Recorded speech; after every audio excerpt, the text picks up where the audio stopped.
and we're really looking forward to 2 excellent conference days here at the Langenbeck-Virchow-Haus, but also at the Museum für Naturkunde.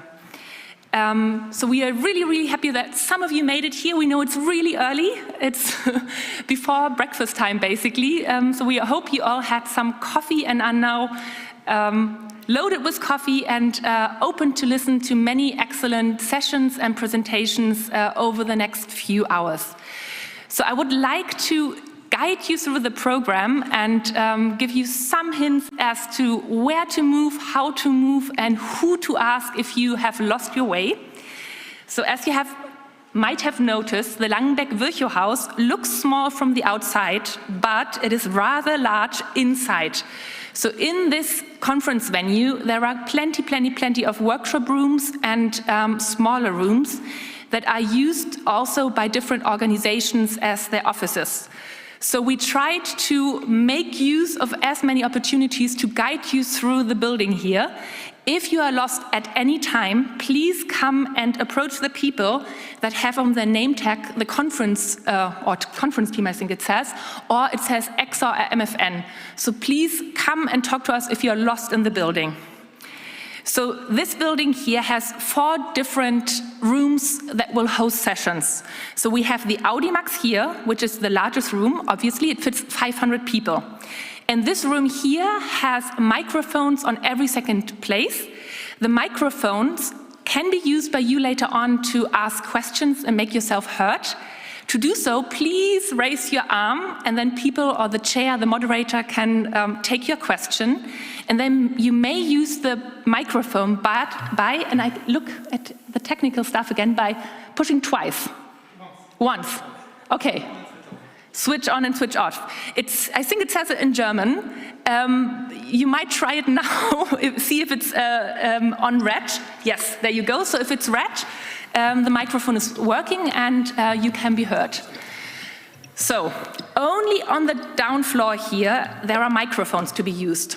On the balcony, which you can approach via the 3rd floor, there are no microphones, and we decided to leave this for you as a kind of sitting area or, working area, because there are no really, let's say, chill-out areas at the Langenbeck-Virchow-Haus for you available. So you may sit upstairs there, but you are not able to ask any questions or to actively participate in the discussion. So whoever's sitting up there, we think you're just working calmly or listening, but you're not interested in asking questions. So anybody down here, you're welcome to participate. So this is the largest room, the Audimax, and it's on the 1st floor. On the 2nd floor, we have the Virchow room, which can be approached via a glass door. It's also a bit hidden, so look out for the signs. And on this room also, we have the Langenbeck room that should be easy to see because you just need to go through a glass door. In the Langenbeck room, there will be other oral sessions. In the Virchow room, there will be interactive sessions.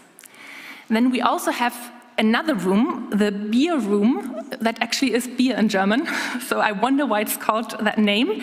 It is actually the most spectacular room in this building, because you have a clear view over the whole city, actually seeing the Bundestag, so the parliamentary building, and a whole clear view over the whole city, and it has a really nice balcony for you to enjoy the view. However, the beer room is on the 5th floor, so it's rather tricky to get there by using the stairs. So we recommend everybody, and actually the venue also asked us to give this recommendation to you, to use the elevator to do so. So there's an elevator in, right up there. I think it's easy to find. So anybody who wants to go to an interactive session or enjoy the view in a coffee break or at lunchtime, please use the elevator to get to the 5th floor. One other small note regarding the beer room is that it is on the premise of the Axclesios Academy, and there's another conference room that is currently used. We try to put up signs so you can find the beer room, but there's also a buffet up there and catering that you have to pass because it's not our catering. So So this might be tricky. So please, anybody who wants something to drink or food, our catering is to be found downstairs where you now also had, or I hope you had some coffee. So catering for us is only on the ground floor and for you available at any time, not the catering on the 5th floor. So peeking on my little notes. Okay, toilets are to be found on every room. I think the signs are available everywhere, but if you don't find the toilets, please don't hesitate to approach us and ask us. Yeah, I think so far from logistics for the Langenbeck-Virchow-Haus.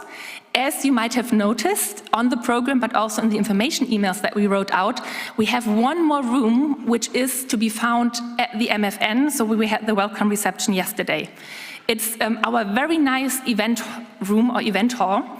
However, it is also hidden a bit in the MFN, and you also have to pass our security at the entrance for employees. So the security, some of you might have noticed yesterday, they are really typical Berliners, so they might not always be too friendly. Please don't take it personal, that's the way Berliners communicate.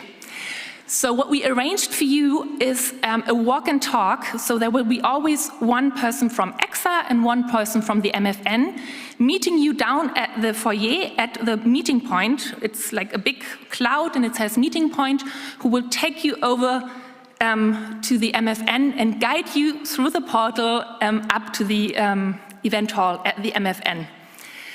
We hope that some people take out this journey. It's just an 8-minute walk.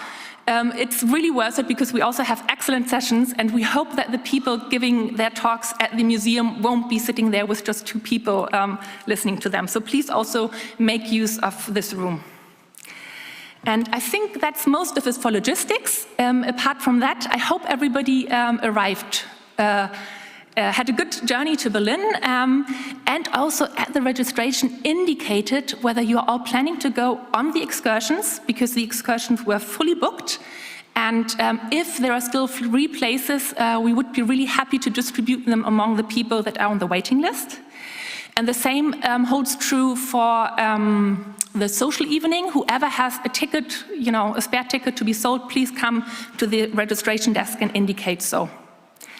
And my last note is, tonight we're going to have a pub quiz organized by Daniel Dörler from the Austrian Citizen Science Network and Julia Lorenz from the museum. And we invite everybody to join. The MFN team is all prepped. We practiced for weeks, so we hope we know all the important things that are going to be asked. We don't know the questions yet. We tried to bribe Julia, but she was really firm. So please come and register the registrations, and you will be told where to show up and where to register your team. So I hope many of you are joining tonight. And with this, I'm going to check the time, how we're doing. So excellent. So 3 minutes to 9, and at 9 we're going to start our plenary lecture. So we're really happy, let's see, to have been able to get a really, really nice plenary lecture by Sabine Garbisch, who is actually a professor here at Charité, but she also holds a professorship at the Potsdam Institute for Climate Research. Her professorship is actually named Planetary Health, so all her research focuses around the theme of planetary health, which is also the theme of our conference. And we think there are many, many, many synergies citizen science and planetary health can find. And this conference is also one way that the museum and ECSA is trying to get together these 2 different communities and work together for planetary health on the only planet that we have, planet Earth. Unfortunately, as you all know, we still are in a pandemic, and sickness-related absences are still prevalent also at the conference. This also holds true for some sessions, so some people were not able to come due to personal reasons and sent videos. So please be kind if you are just going to expect a video. And also here, Sabine was not able to come today personally because she is on sick leave. We're really sorry about that and wish her all the best. But she provided us with a really nice video that we're going to play for you in a minute. And she will be joining us for the Q&A, so you will be able to ask her questions in a short 5-minute Q&A that she kindly took the time, although she's on sick leave. So with this, I'm really happy to open the conference with an excellent talk on planetary health with one of the very renowned specialists on this topic, Sabine Gabisch, and I kindly ask the video to be played now. Thank you. Thank you. And this is the Planetary Health perspective on the climate crisis. I start with a cartoon. This is planet Earth seeing the doctor. Oh dear, this does not look good. You have sustained severe forest burns and are running a fever from an excess of greenhouse gases. This seems a case of advanced stage Homo sapiens infection or infestation. And then the joke continues, but don't worry, that will pass. And we will take a medical history and examine the patient. We will make a diagnosis and discuss the prognosis, and then we'll talk about therapy options together. So broadly speaking, planetary health is about the health of humans and planet Earth. It builds on other similar concepts, including eco-health, One Health, and conservation medicine, and wants to integrate these. The concept also builds on public health, international and global health, and goes beyond these by not only considering social, economic, and political conditions and cross-border determinants needing global cooperation, but also explicitly the natural systems of the planet, a very broad concept of health. In 2014, a very clear and visionary manifesto was published in the medical journal The Lancet, titled From Public to Planetary Health. Well worth reading, it's just one page. It's a call to action, actually, for a new social movement. 1 year later, a comprehensive scientific report on planetary health was published by a joint commission of the Rockefeller Foundation and The Lancet. The Planetary Health Alliance was founded based at Harvard, and the scientific journal, The Lancet Planetary Health, was launched a little bit later. So phrased in a slightly anthropocentric way, planetary health deals with the foundations of human health and with the relationships between these. This includes political, economic, and social factors that influence health, but also the natural systems of our planet on which the existence of human civilization depends. And the methodological approach is transdisciplinary. What does that mean? Different disciplines, including health sciences, social sciences, natural sciences, but also humanities, as well as local communities, join their perspectives, because only then can we understand the big picture or the elephant.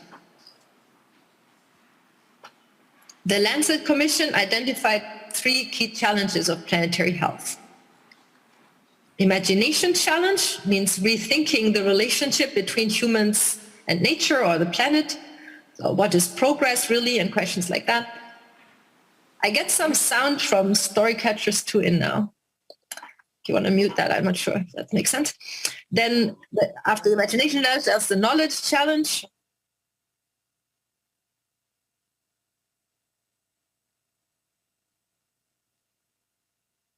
Thank you. There was a lot of echo. Thanks. Okay, so the knowledge challenge, including the health consequences of global environmental changes. So how do these sort of backfire on human health? And then the implementation challenge, developing, implementing, and evaluating solutions, strategies for a more sustainable way of living. So how do we get from knowledge to action?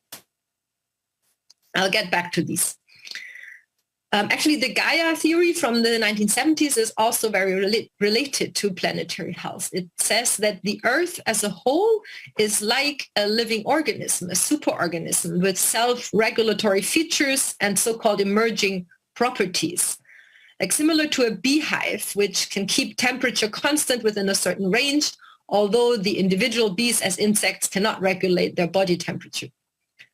This means we humans are one part of a bigger entity, our living planet Earth. Now on to the medical history. What symptoms does the patient have? So one is climate change. The Earth has a fever. It is getting warmer and the weather is more variable and less predictable with more extreme events. For example, more heat and drought leading to fires, but also more heavy rains and floods. And with rising temperatures, polar ice, glaciers, and permafrost are melting. Here, the fever curve with colored stripes. Blue is colder and red is warmer than average since 1850. No statistical knowledge is required to see the clear increase in temperature, especially in recent years. So far, globally, about 1.1 degrees. And this graph shows the most important greenhouse gas, carbon dioxide, or CO2, over the last 300 years. Before industrialization, the concentration was about 280 ppm, and now it's above 410. This is over the last 10,000 years, the Holocene, a very stable period, and here we can see a spike. And this is the last 800,000 years over ice ages and interglacials, and here's the current rise, which is a difference similar to an ice age, like CO2 concentrations that humans have never experienced before. Moving to the second symptom, pollution of air, water, and soils with waste products and toxic chemicals. The air is polluted from burning fossil fuels and from forest fires. A huge number of new chemicals have been released into ecosystems, including pesticides and fertilizer from agriculture, and ever more plastic waste. Here's some impressions. This is a photo from the film Midway. Even on this remote Pacific island, the albatross chicks die because their stomachs are full of plastic. Third symptom is a massive loss of biodiversity. Natural ecosystems are degraded and lost to agriculture and urbanization. Populations of wild animals are shrinking and species go extinct at an alarming rate. Here are some pictures from the Earth's surface, natural landscapes being replaced. And species extinction affects big mammals such as rhinos and apes, but also amphibians and insects as well as plants. Biodiversity is also lost underwater. The warming leads to bleaching and dying of corals, and the species-rich coral reefs disappear. By now, 90% of the biomass of mammals on this planet now are humans and their domesticated animals. The human ecological footprint increased because firstly, human population increased, and secondly, per capita consumption increased. And this multiplies, shown here as an area, from 1900 to 1950, and then a huge increase to 2010. This is called the Great Acceleration. The human influence on the planet is now so large, so global, that geologists have suggested we are in a new geological era following the Holocene, the Anthropocene, the age of humans. Some have suggested to rather call it Capitalocene, as it's not humans in itself, but our economic system. So how are humans themselves doing? With rising prosperity, we saw huge health improvements for billions of people over the last decades. Child mortality dropped dramatically and life expectancy increased.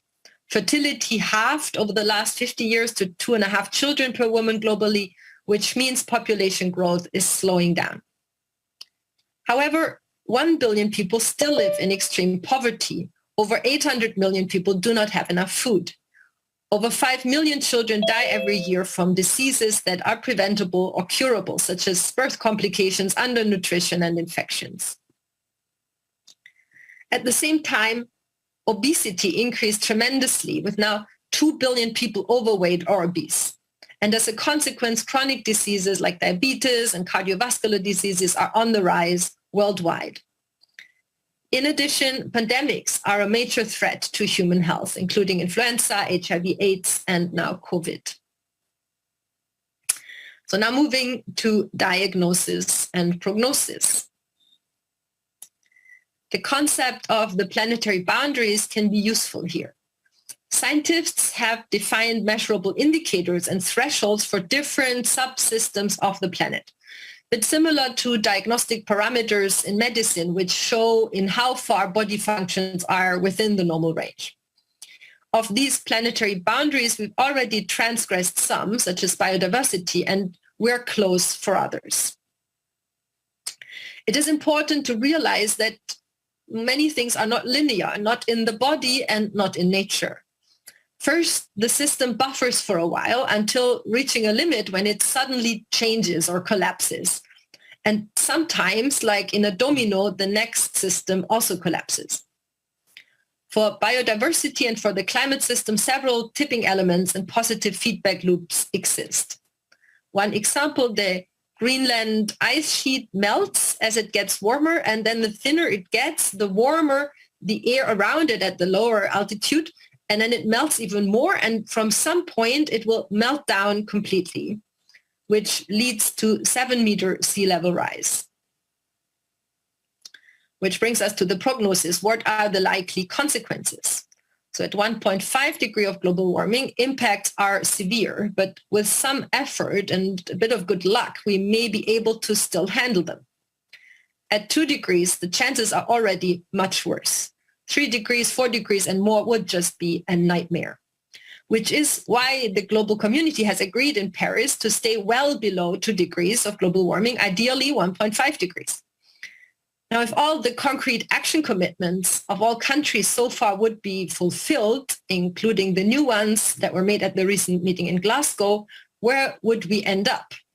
People have calculated that it's still about 2.4 degrees. So while the Paris Agreement is there, commitments are still insufficient to meet its goals. So what does that mean? The Earth has seen mass extinctions before, the last one with the dinosaurs. The planet will survive. It's about the animals that live now, the corals and bees and chimps and the plants and fungi. And it's about us humans, our survival and well-being, our civilization, peace, and freedom, with now 7.9 billion people, many in coastal areas, who all want to eat and drink every day. We basically harm ourselves and our children and all generations to come. If we destabilize the Earth system, how does this backfire on our own health, on direct and more indirect pathways? Here it's important to realize that the consequences of global environmental changes on health are filtered by social dynamics, these mediating factors. Ideally to the better, for example, through successful adaptation measures, but could also be to the worse, for example, through conflicts over scarce resources. Direct health effects can be caused by extreme events such as floods, storms, heat, and fire. Heat waves are killing people here in Europe every year, and for already hot regions like South Asia, it's even worse. Indirect health effects can be mediated through changes in ecosystems. This includes increased transmission of infectious diseases when, for example, mosquitoes move to new areas such as malaria into African highlands. It also includes undernutrition and famines when harvests fail due to droughts or floods, but also increases in allergies as there are more pollen in the air during longer periods with the warming.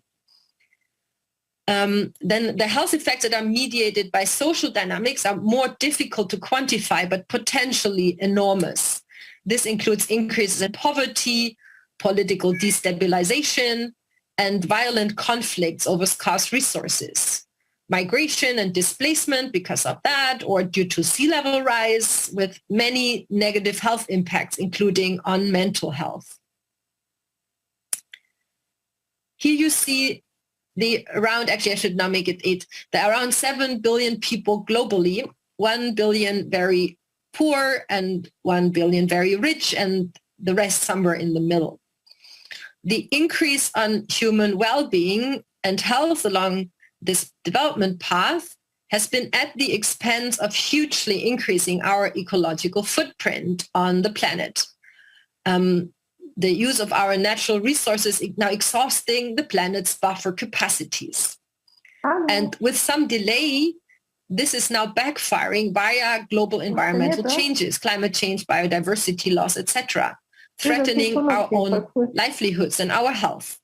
And the largest burden is among vulnerable groups, as they have little margin to buffer any shocks, which is highly unfair as they hardly contributed to the problem.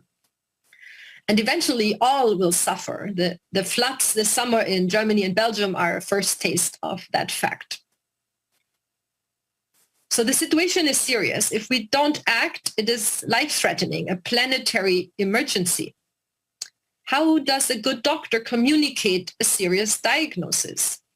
Well, by telling the full truth, explaining, listening, accepting the emotions, denial, desperation, that priorities in life completely change, and help the patient accept this and jointly discuss the way forward. Because if there is no shared diagnosis and sense of urgency, it's very hard to discuss the treatment in a meaningful way. And in the planetary crisis, this situation often resembles the one in this cartoon. Many people, society and politicians and so on, have not fully understood the diagnosis yet. So now moving to therapy. And as in medicine, there are immediate measures, medium and long-term measures to be taken. In an emergency, the first thing is to stabilize the condition of the patient and, for example, prevent further blood loss. So similarly, here we need to stop harming the planet further, stop harmful subsidies, more coal plants, deforestation, loss of swamps and soils, and stop further pollution. In the long run, we have a double challenge, stopping environmental destruction and at the same time reducing poverty. We have to get into this corner, achieving good health at low ecological cost, as envisioned in the SDGs.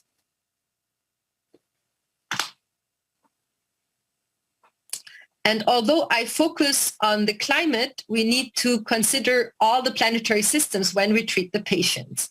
So not just treat the fever and forget about the liver or the kidney, but the following slides are going to be focusing on climate, but to keep that in mind. So for therapy planning, we need to know what is our remaining carbon budget. That means how much CO2 and other greenhouse gases can we still emit into the atmosphere before we cross dangerous planetary boundaries. According to the most recent IPCC report from this year, if we emit another 400 gigatons, we should still stay below the 1.5 degrees in 2/3 of the models. Annual global emissions are around 42 gigatons. So what does that mean? Well, we have to become clean as soon as possible. That means stop burning fossil fuels and emitting CO2 to the atmosphere, which means we need to quickly decarbonize our economy. We only have a quota of 400 gigatons globally. That was in January 2020, in fact, so now it's already less, during this withdrawal phase, which means we have to organize this intelligently. If we continue to be wasteful over the next few years, it will then become impossible to achieve the goal. And we have to distribute wisely. The 400 gigatons was global. So who is allowed how much? At the same time, we need to fight poverty. So which path do we choose to get to net zero emissions within the budget? So the later we start reducing, the more abrupt we need to reduce, which implies much higher social and economic costs if we switch off everything suddenly. And if we then don't manage to reduce so steeply, we will overdraw the budget. The Earth will heat up more with even higher risks for livelihoods and health, which is why it's so important to start immediately. Now, these are 42 coffee beans, and they represent the 42 gigatons of CO2 equivalents of global annual emissions. And I'm showing you a distribution over the entire world population divided into 10 evenly sized groups according to their wealth. Here you can see that the poorer half of the world population emits 1/10 of the total, 4 beans. The richest 10% of the world population emit half of everything, 21 beans. Quiz question, where should we start to reduce? Now, these are now calculations per person by countries. In Germany, we emit around 9 tons per person in year, much above the global average. I guess Belgium is similar. The climate crisis cannot be discussed without talking about justice. Who caused the problem? Who can invest in the transition? Who is struggling to survive, and even more so in a changing climate? Who already has a high living standard and is consuming luxury? And where are millions of people striving towards a decent life? It is clear that the rich industrial countries have to reduce faster and help the others. And it says that in the Paris Agreement. Now, to accomplish that in the little time left until natural systems will crumble, small stepwise improvements are not sufficient anymore. We need a radical reshaping of our whole way of living, our way of doing business, a great transformation or transition of society. An unprecedented challenge. Will we make it? Well, it will require some major shifts also in our way of thinking, as problems can never be solved with the same mindset that created them, as Einstein wisely realized. Which brings us to the core of the problem, the relationship between humans and the planet. Now, also in this previous graphs, I also showed the humans and the planet or nature separated. Through our technological advances, we imagine that we're becoming independent of nature. And we've also distanced ourselves emotionally, regarding nature as a pile of resources just for us. In reality, we're of course part of nature. We breathe air, we drink water, we eat other living beings. Millions of microbes live in our guts, on our skin, are vital for our well-being. Exploitation of nature worked fine for a while there were relatively few humans and a lot of nature. This has changed. In the Anthropocene, the whole planet is influenced by humans. There's virtually no untouched nature anymore. So nature is part of us, and we are part of nature. We need to realize that we are one component of a highly complex web of life, of our living planet, and that we totally depend on it. Our health, our society, our economy, all depend on functioning ecosystems, on a stable climate. This also has an ethical dimension.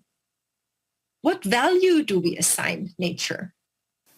Is our relationship characterized by exploitation or by awe and connectedness?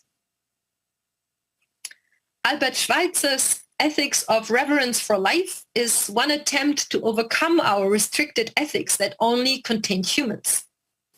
The encyclical letter Laudato Si by Pope Francis is called On Care for Our Common Home, which refers to planet Earth. He talks about awe and wonder towards nature versus the attitude of a master consumer and exploiter. And the Dalai Lama emphasizes that it is not enough to train our brains. We need to develop our hearts towards more compassion if we want to survive. Of course, these insights are not really new, and neither is the idea of planetary health. Many indigenous peoples have preserved this wisdom over generations and a spiritual relationship to nature or Mother Earth. Now let's talk about concrete solution strategies for a sustainable lifestyle. The ecological footprint is well known. Everybody can calculate his or her footprint with online tools, and it's important to make efforts to reduce it already for one's own credibility. But it is not sufficient. We need to jointly change the structures that are hurting people and nature. We need to influence politics and contribute to the great transformation of society. That is the handprint. One example, taking the train instead of flying, is footprint, and pushing politicians so that trains become the cheaper and easier choice would be handprint. This means we have to change the rules by which we play, the structures, and these are decided higher up. the leverage is highest there, which does not mean we should not also act on the middle and lower levels. We need all of that at the same time as they all interact. There are plenty of solutions already, and many are synergistic, win-win solutions, good for the planet and also good for our own health in the short term. For example, in the transport sector, which is responsible for a quarter of greenhouse gas emissions in Europe and the main source for particulate matter pollution. At the same time, physical inactivity, traffic noise, and accidents and air pollution are major risk factors for a range of chronic diseases. A transport shift towards pedestrian and bicycle-friendly mobility would be a huge gain for the climate and for health. When we stop burning fossil fuels to mitigate climate change, this would avoid an estimated 3.6 million deaths worldwide every year, just from outdoor air pollution, many also in Europe, as one can see here. Agriculture is responsible for deforestation, land degradation, and species loss, including through pesticide use. Altogether, the food system is responsible for around 1/4 of global greenhouse gas emissions. Growing food differently with approaches learning from nature, we can preserve biodiversity, mitigate climate change, and improve human nutrition and health. Unhealthy diets are one of the biggest risk factors for diseases and premature death worldwide. The Lancet Commission has published recommendations for a so-called Planetary Health diet, healthy and sustainable. Now, in Germany, the average plate looks rather like this. A lot less meat and a lot more vegetables would be a huge win for climate, animals, and humans alike. Adopting such a diet worldwide could avoid 11 million premature deaths every year and could feed humanity sustainably.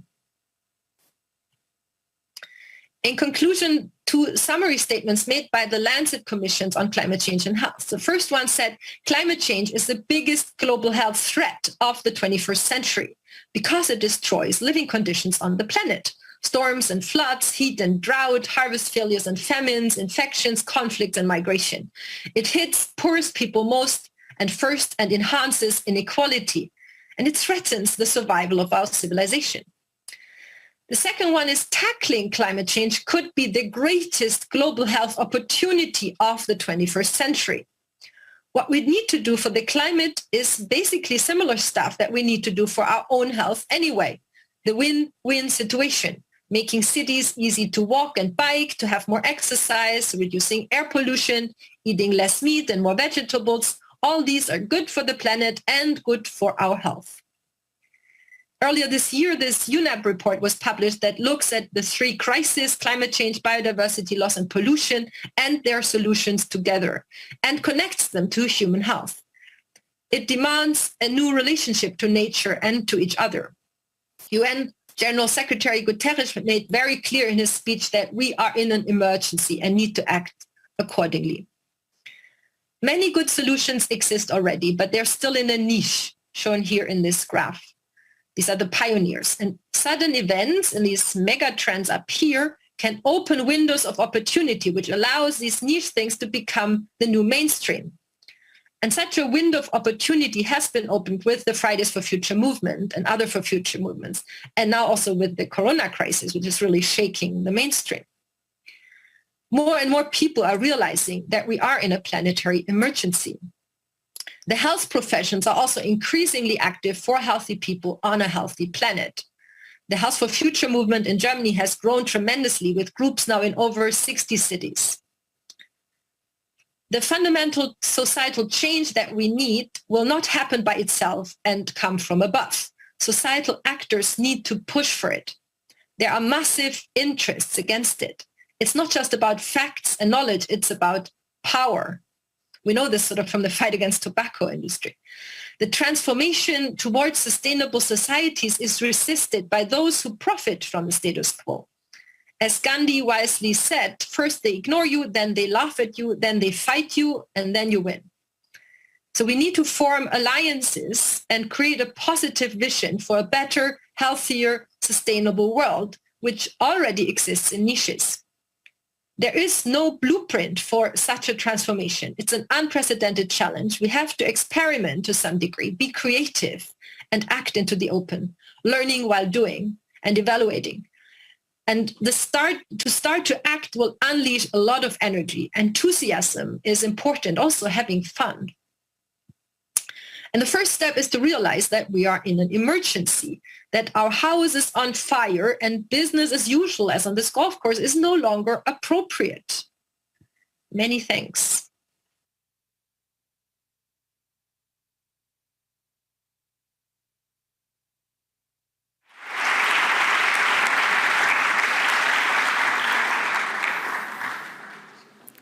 So thanks a lot, Sabine, for this really much needed talk and giving us a vision, a path to move forward and some good ideas how to achieve planetary health here on planet Earth.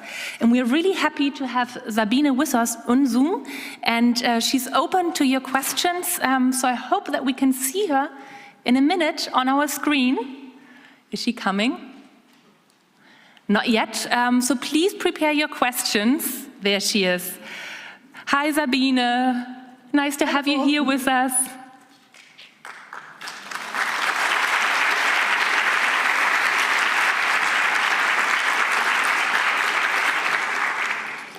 Thanks so much, Sabine, for taking your time. We're really happy to have you here, and we are in a very large room. About 500 people fit here in total. It looks as if almost all 400 participants are here, and we're listening to your talks, and I think got a lot of inspiration from the vision you shared with us. So thanks so much for this already. You're welcome. Thank you for listening. So I'm very much hoping that there are some interested questions in the audience now. So as described earlier, every second place here has a microphone that you might use by yourself. By pressing once and pressing twice, you shut it off again, right? Pressing on is switching on. Yes? And then press again to switch it off and you finish. Okay, so pressing on is switching it off. So I kindly ask you to raise your hand if you have a question, and then I can hand you over and you might use your own microphone to ask a question. Yes, so up there. Hi, hello. Good morning, everyone. My name is Petra. I work in the National Research Council in Spain. And I really enjoyed your talks. I mean, I think it was a great summary. And one of the things I really liked, although you just mentioned it briefly, was the issue of thinking of this problem not in the sense of Anthropocene, but Capitalocene. And I know you just mentioned it briefly, maybe because you don't want to enter in this controversy, but for me, this is a key point, no? Can we really build a sustainable future inside capitalism and the logics of accumulation? That's, for me and for many authors and other people here, probably the root cause of the problem. It's not really technological advances or I don't know, like techno fixes that's going to make us get out of this situation. And the example is clear, no? In the industrial green energy production is not the solution for me towards an energy transition. For instance, these huge solar farms or green power projects. So what's your take on that? Do you want to expand a bit on that? Thank you. Thank you for that question. I had this other slides where I talked also about values, and that the core of the problem is not necessarily a technical issue. And I share that view that, yes, we need all the technical solutions, obviously, but it's probably not enough. We also need to develop a different relationship to each other and as a community, and also as a community with all other species on this planet, and realize that we're one big, I don't know, symphony of life together, and how can we behave as a meaningful component of all that? And how we organize our own economic system is one subsystem of the ecosystem. And at the moment, it's not organized in a way that's helpful to the whole. So we definitely need to change that. And yeah, I think there's lots of work to do there. And there are a lot of creative solutions actually out there that exist and that are being tried out. And the problem is how we scale that up on a large level to really make a global impact. And for that, we need so many people to push and to experiment and to show that it's possible to live to do things differently and think differently, and that is actually more I think more like us, like we humans should be. We're not necessarily meant to be exploiting each other and the ecosystems, but we're also meant to have a meaningful relation, and that makes us actually more happy if we do, I think. Yeah, thanks so much, Sabine. And I think this is exactly why citizen science and planetary health are such a good match, because citizen science is trying to do different, has a different approach on how we do science. So I think there really is this avenue opening up the shared vision that we have. So yeah, there's another question. So please go ahead. Yes, Sabine, thank you so much for your inspiring talk. I'm Rick Hall from the United Kingdom. I was very struck by your Venn diagram, which illustrated that human beings are part of nature. There is another one which I'd like you to perhaps comment on, and that is the role of science and citizen science, as we are all here in this conference, gathered here in Berlin, the role of science within culture, because you mentioned culture, and I'm very struck by how important it is that we engage in a cultural transformation which involves the whole of society. You mentioned transdisciplinary, so that the role of the arts and creativity as part of the solution as well.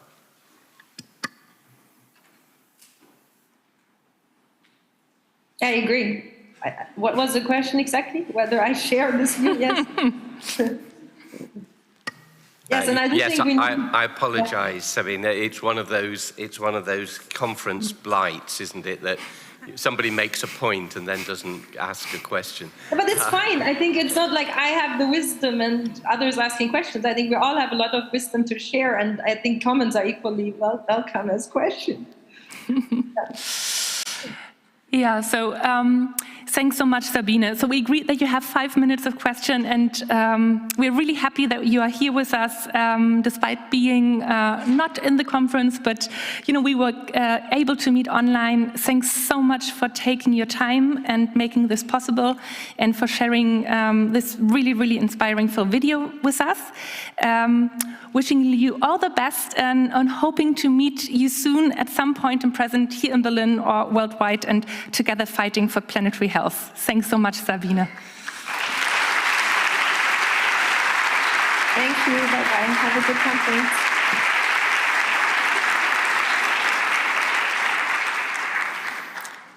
Yeah, and with this, some more announcements. So you all now have 5 minutes to switch rooms and move around in the Langenbeck-Virchow-Haus, or use the walk and talk to get to the museum. One small announcement again: all talks are supposed to be collected at the registration.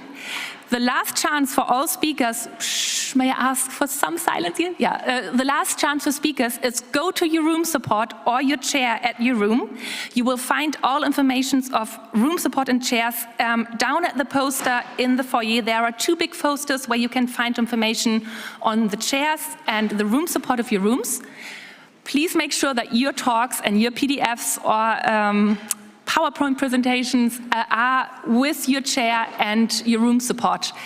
One more announcement. There might be some talks that will be skipped because people were not available to come for several reasons. Please be kind and understanding. And now, for those people who were not here before, I am again going to give you some little lecture on the infrastructure in the house. The only really important thing that you need to know is, if you would like to go to the interactive session in a minute right now, that is going to be in the Bierraum in the 5th floor on the very top, and this is going to be the interactive session 2, Rethinking Public Services, Provision Citizen Science to Support Public and Environmental Health Services. Please use the elevator to do so, to go up on the 5th floor, and don't feed on the buffet that is going to be provided there, because your buffet is going to be only in the foyer downstairs. Apart from that, I now wish you a really, really inspiring, wonderful first morning at the ECSA conference. If you have any requests, always come to the registration. We are there for you to help you. Have a nice day.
take this one. Sorry for that. Okay. Good morning. I think we had a really great introduction already, not very optimistic, but I think it ended with a positive note that we can at least try to do something, starting from an individual level. This session is the one on towards global sustainability for planetary health. I think a very exciting topic. My name is Sabine Wildevuur.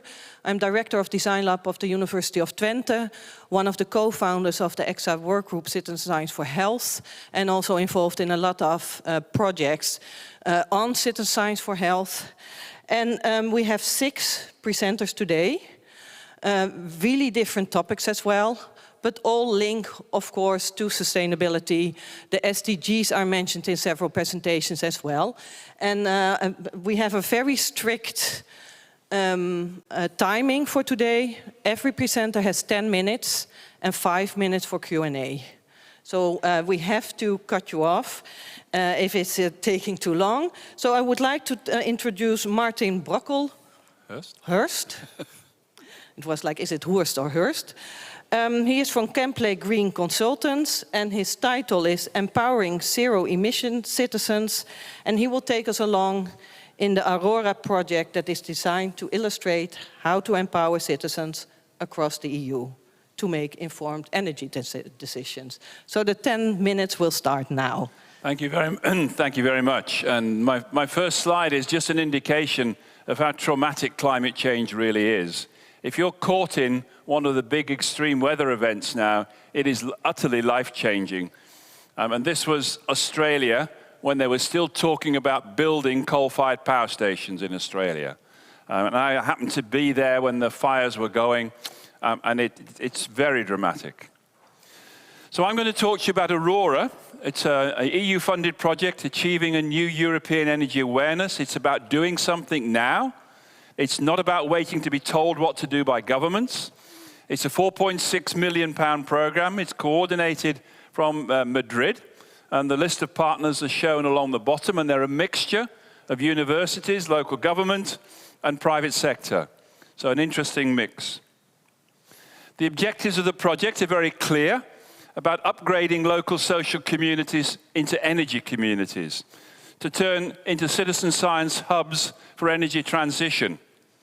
And the project is committed to raise €1 million from local people through crowdsourced funding to finance local renewable energy schemes of 1,000 kilowatt solar power. We're aiming to get 7,000 committed people involved in the project who will personally track their own carbon footprint, to monitor their habits on energy behaviors, on their travel, on their heating, and on their energy, and with targeted feedback and comparisons between individuals. It's about enabling people to act within their own community and at a domestic level through hands-on activities that will support a responsible energy transition using existing techniques and new ideas. And then creating ambassadors to go on and promote that behavioral change much more widely. And if you think about the partners that are involved in this program, 4 universities and 1 municipality. And I would challenge everybody here to take the messages away from Aurora back to your own universities and ask the question, why aren't you tracking what Aurora are doing? Why aren't you copying what Aurora are doing? To go back into your municipality and do exactly the same thing. Why aren't you moving more rapidly on climate change? This is an emergency. Why aren't you treating it like one? Why are you so complacent? Why are we missing all our targets? Because you can drive this from below. You don't have to be a victim of the fossil fuel industry.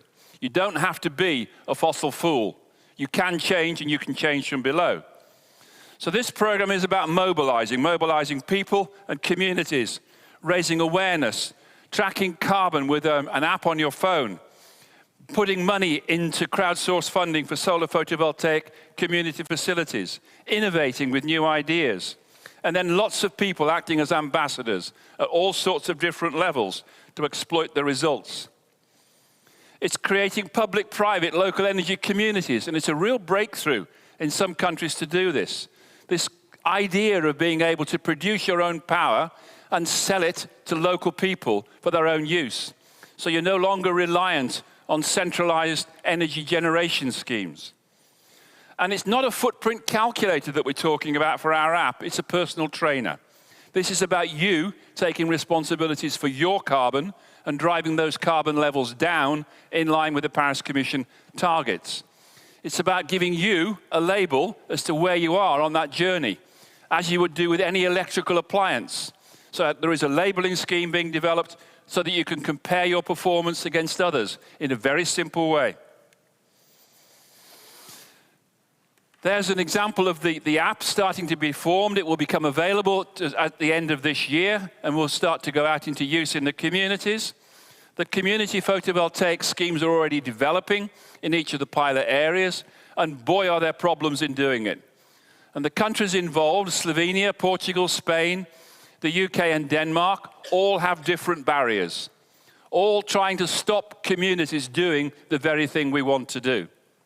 And in your universities, the Aarhus University, for instance, when they started to have the discussions with the provost of the university, of course, the buildings are not owned by the university. They're owned by a third-party company. So you have to convince the third-party company. You have to have a contract with that company for the sale and purchase of the electricity. And you have to look at the legal framework within the country within which you're operating to see what you can do. And then you have to innovate and find ways around the barriers. I'm now just going to give you some of the examples of the areas where we're working. The Technical University of Madrid is interesting. They're the leaders of the project. And on that particular city, Madrid is committed to zero carbon by 2030. It realized it couldn't do it. So it's broken the city down into districts, one of which is around the university. So if the university can get to zero carbon through this program, it can have a knock-on effect immediately on its local community. And as I say, just imagine it's not 4 universities doing this, but all the universities in Europe, what a difference this would make. It's not just one municipality doing it, it's all the municipalities in the EU. I'll take you through what it means for one of the partners. This is the example from the Forest of Dean. It's where I live.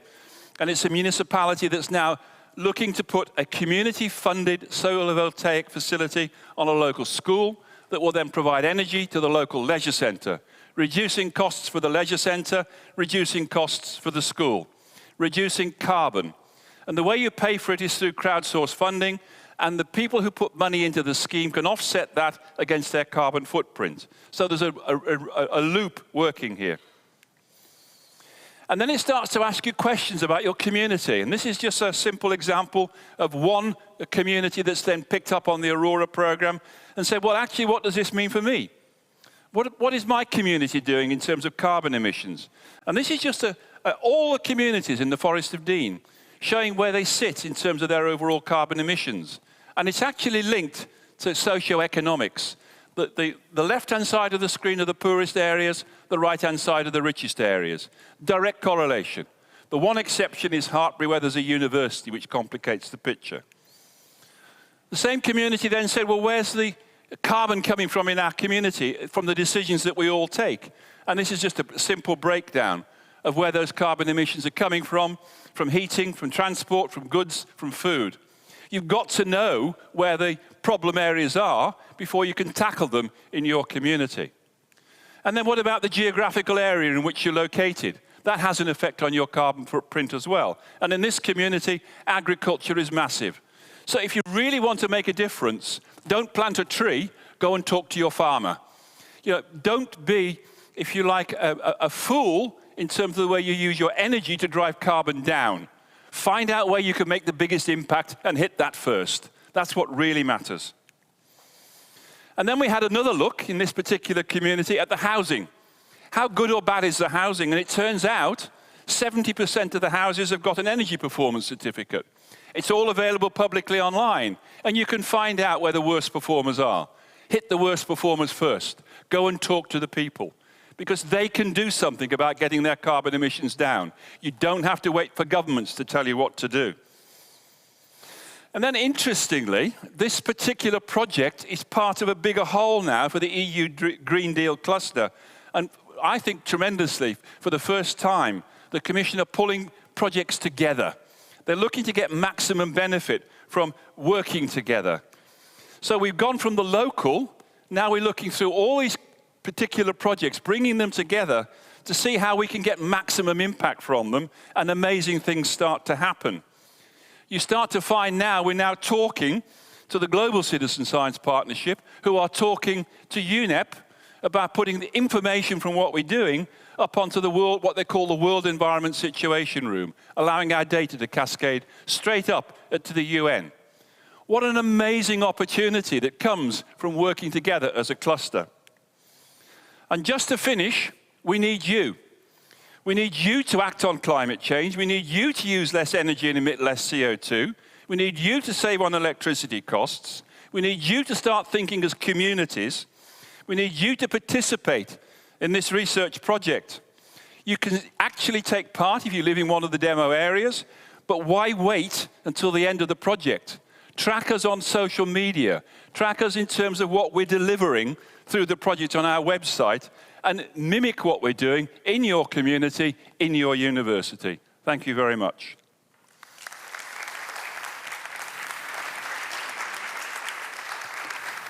So thanks a lot. I think a very clear message and well within time.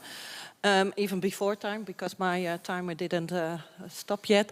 Are there any questions? Because I think it's a really urge to work on this. Thank you for your presentation, Martin. Question, as you said, the roll-up is important. What role does citizen science global partnership rolling into the citizen situation room at the UN, what type of impact is that going to help or hinder in these exercises? Thank you. It's actually very difficult to say at the moment, because I think we're still at that point where the World Environment Situation Room is offering us the opportunity to have a citizen science portal. So the way we design that portal and what we put on that portal really matters. But my own view is, and it's a personal view at this point in time, that if we can get the very best of the best citizen science programs up there, in an open science principle where you can share the software, share the hardware, share all the tools, share all the learning on the business planning that has gone into this particular program, it then becomes possible for somebody in Mumbai, somebody in Bangladesh, to pick up the same idea, take it across and use it. So it's about disseminating and growing this belief that people can change this dynamic in terms of climate change. And it's something like, in the richer countries, 30% of our carbon emissions are under our control, the decisions that we make. So if we can get more people thinking like that, that's a step forward. If I go back into my own community, one of the things we did was go and talk to people. And what we found was, actually, we get climate change. We understand climate change. But don't lecture me about it anymore. But I don't think I can do anything about it. And then the conversation goes to, what are you actually doing in your life? And then when you start drilling in, you find that they're doing lots of things to drop their carbon down, but they're normally dressed up in terms of cost savings. So you draw those out, you share those, you build confidence across communities. What they're not good at is community effort, bringing the whole thing into the community concept. In a university scenario, not just the students, not just the staff, but all the people that make the university work need to be part of this package. The people who live around the university can be influenced by what you do.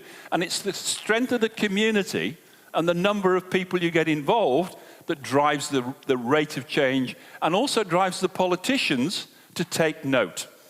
Because we've always worked on this principle of top-down in climate change. I think for too long, waiting for governments to deliver. The one thing Stockholm Plus 50 showed us is that multilateral agreements are not working. They spend hours putting these agreements together, setting targets, and then the targets are not delivered. We need to drive this from the bottom up as well as the top down. And so I guess my answer to your question is, the World Environment Situation Room can be our shop window to share all this best practice with others. And then there should be no barrier to anybody else copying what we've already done. That's the open science principle. It's what UNESCO are looking to do with science. I hope that answers that one. Yeah. Thanks a lot. Yeah, I would like to use the break for other questions to Martin. Sorry, I went on a little long.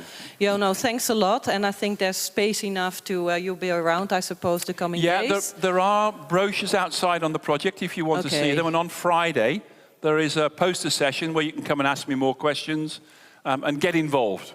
Because this is about getting involved. Yeah, I think take action. That's very clear from the bottom up as well. So thanks a lot, Martin. And I would like to introduce the next speaker.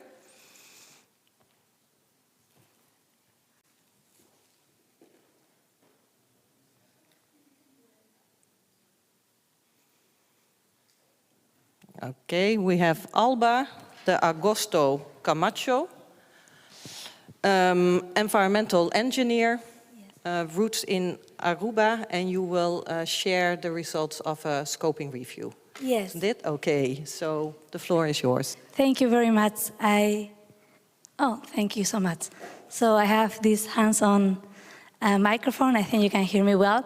Welcome, everyone. Good morning. Thank you for joining my presentation. My name is Alba de Agustin, and today I'm going to be talking about citizen science for the sustainable development of small island developing states.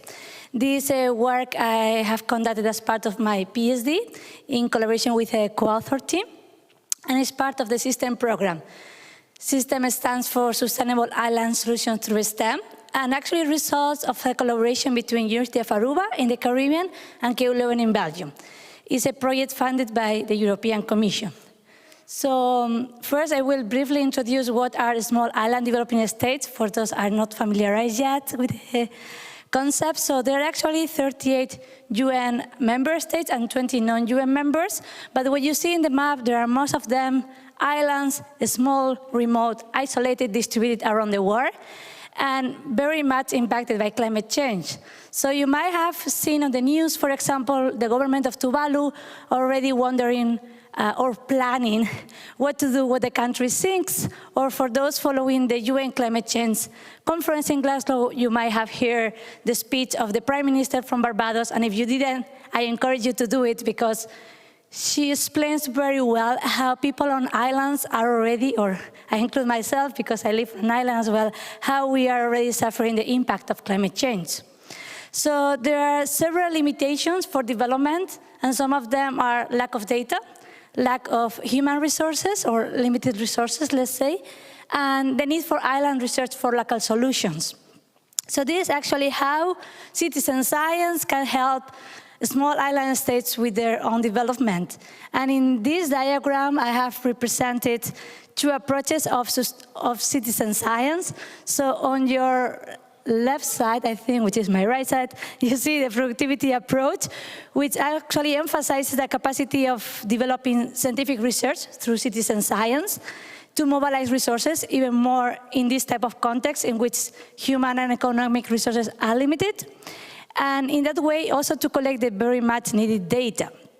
On the other side, we see the democratization approach, which actually facilitates contextualizing this specific research that we want to develop, to actually recognize the local knowledge, and in a way to create awareness and make social changes. So both pillars could actually be very useful to support sustainable development on small island states and the United Nations Sustainable Development Goals. So the potential for citizen science is clear, and now we have some other questions to answer. How are citizen science projects designed on the SIX context? Because most of the citizen science projects are implemented in Europe, in North America. So we are also interested to know how are these being designed and implemented on the SIX context. And what is the potential contribution to the Sustainable Development Goals? So the methods we follow, we did a systematic review. So for that, we extracted from Web of Science a total of 76 articles. So there were actually not that many articles that are about small island states. So we use a topic, which means abstract keywords on title in Web of Science, to extract those papers that actually are being implemented in one of the seats and are actually on the topic of citizen science.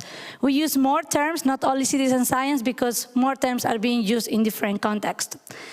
And at the end, after doing a Prisma scoping review, so we included those that were implemented on islands. There were case studies, participants were actively involved in one or more of the phases.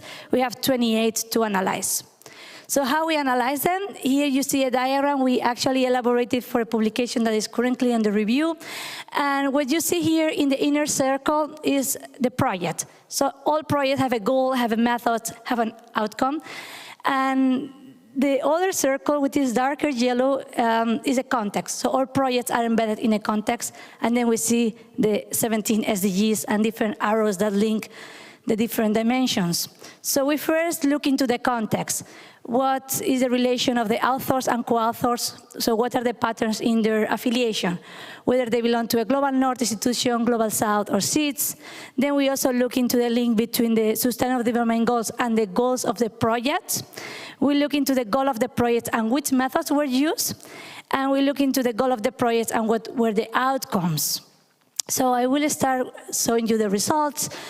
Here we see how different projects could potentially contribute to the SDGs. And we actually see that most projects could potentially contribute to SDG 14, life below water.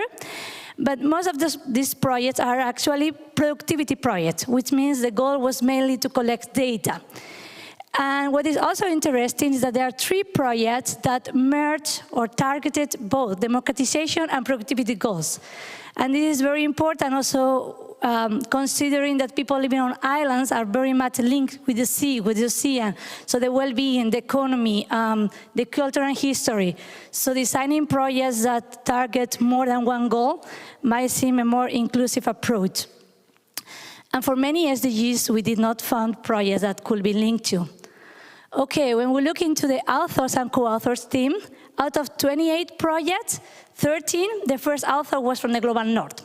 And there were actually 3 projects in which all the authors were from the Global North, which made us also think that the perspective of island authors is not very much involved in the design of those projects. There were 3 projects in which all authors were from the Global South, and actually 1 project in which a country from the Global South in Africa was collaborating with one of the SEEDS that is close to the continent. So actually that's a very interesting point to better understand how South-South cooperation could support development on this context. And then when we look into the goals and the degree of participation, I already mentioned that most projects were productivity projects and these have a contributory approach. So people were mainly collecting data or only collecting data. And when we look into the democratization projects, out of 4, 3 have a co-creation approach, which means that participants were involved in designing the research question, designing the methods, so they were involved beyond collecting data. And here we have a slide about the goals versus the methods. Okay, methods can be very broad, but I simplify it into participant recruitment and profile, because in all contexts we have different profiles and how we approach them is important. So what is interesting here is that for many projects, most of them productivity projects, it was not described how participants were recruited, meaning that maybe it was not an important aspect of that publication. But actually, in order to better understand how projects are designed and implemented in different contexts, I think it's very important to mention these characteristics on the article so we can better understand those projects. When we look into projects that have a democratization goal, they actually were approaching participants with deliberate democratization approach, which means targeting specific community members or through NGOs already embedded in the community. And when we look into the profile of the participants, most were affected community members, but we also found community members with particular profile or skill. And the project goals and the outcomes. What do we see here? We see that data is the most mentioned outcome. Once again, in blue you see the productivity projects, in green you see those projects that combine productivity and democratization goals, and in yellow the democratization ones. So interesting is that a project that combines productivity and democratization goals also got data as an output. This can be quantitative or qualitative data, but that data was used for policy changes, and in the process of doing this project, there were learning outcomes, people were empowered, and there was a network being created. So we see more than one outcome here. So as a conclusion, I would like to mention that citizen science creates possibilities for contextualized island research, that citizen science can contribute collecting that data that is actually lacking, and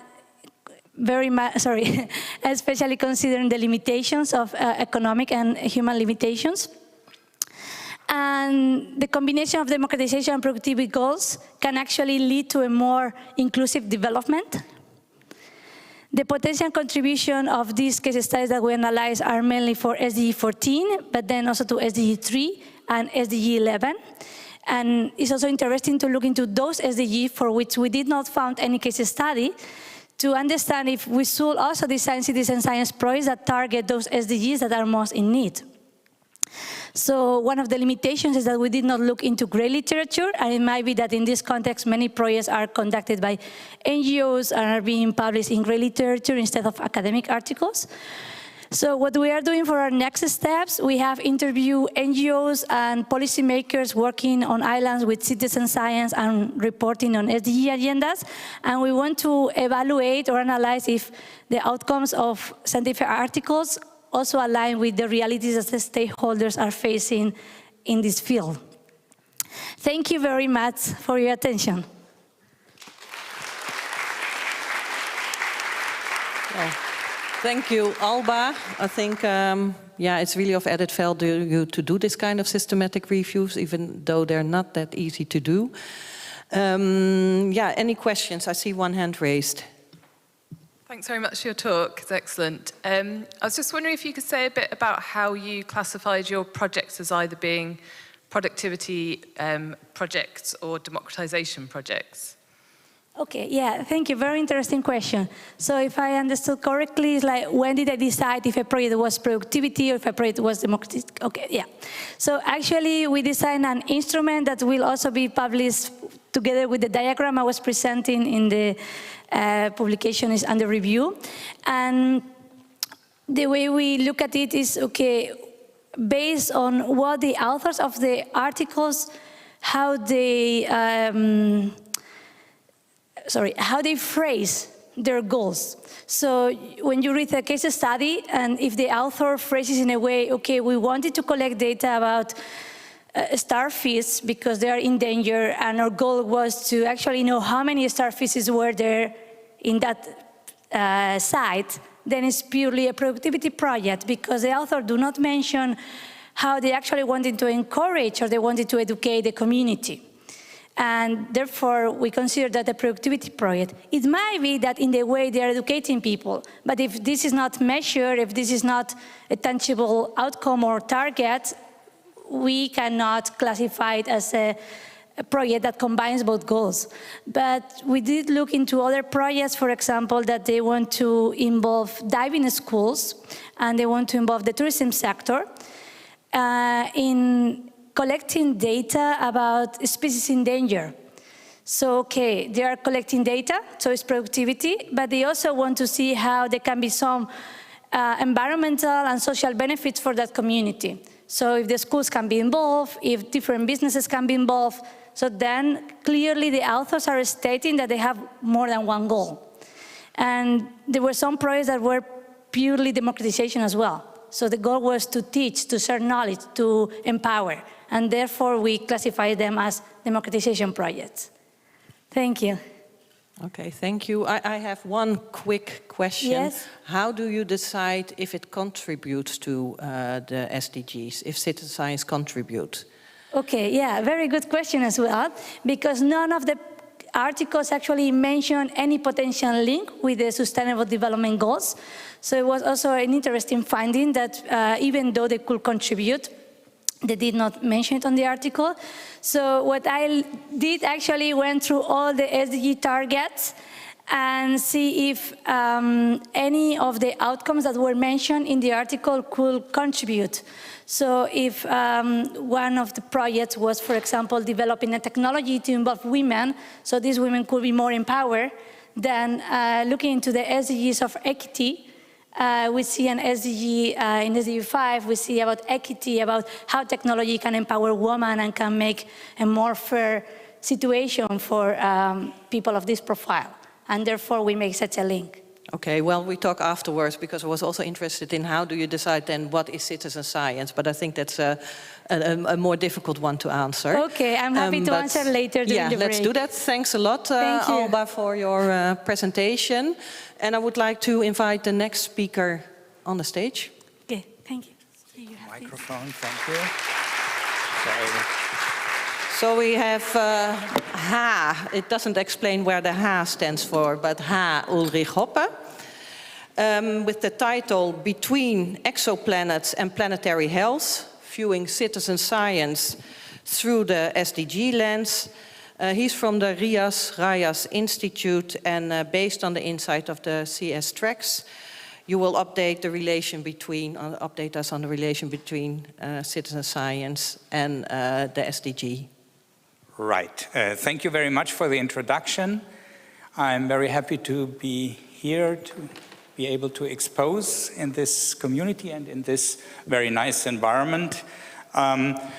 So I'm also thankful to the preceding speaker because she has paved the way towards looking at citizen science activities in relation to planetary health and SDGs more analytically. And I will take an even more distant perspective, if you allow.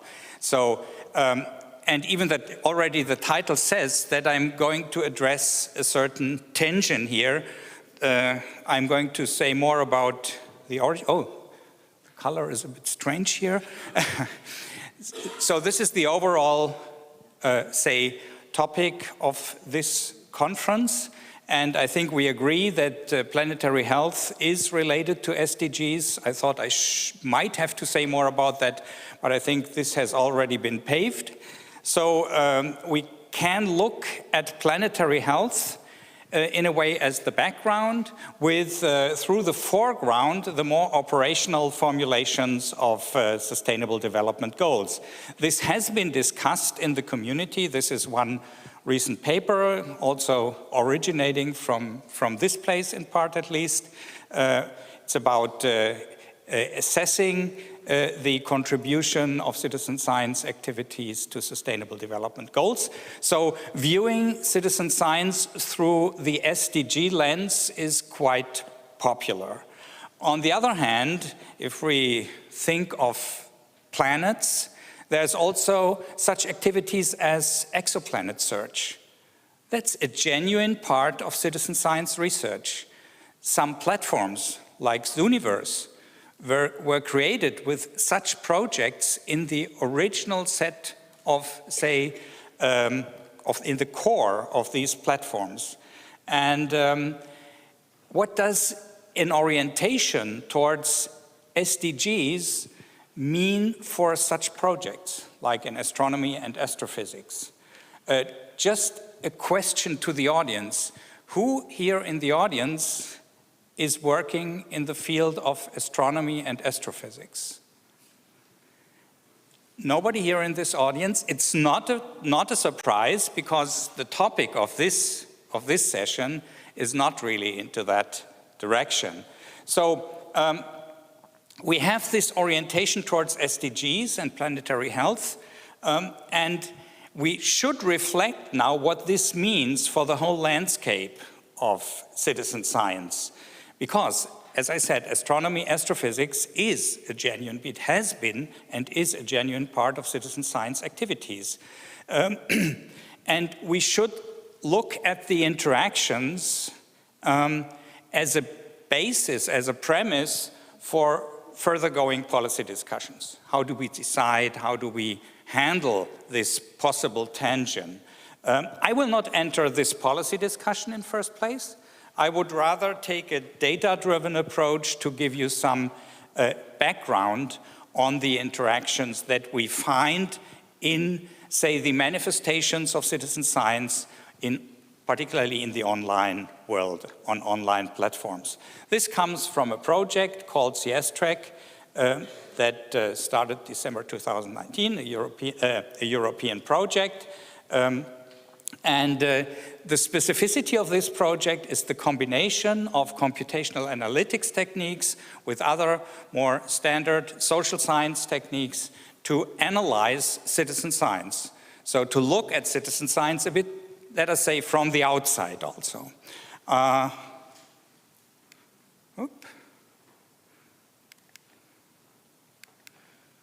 Can somebody switch maybe?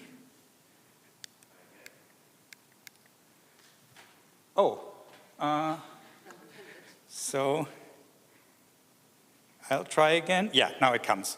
So we have built up a database harvesting information mainly from platforms.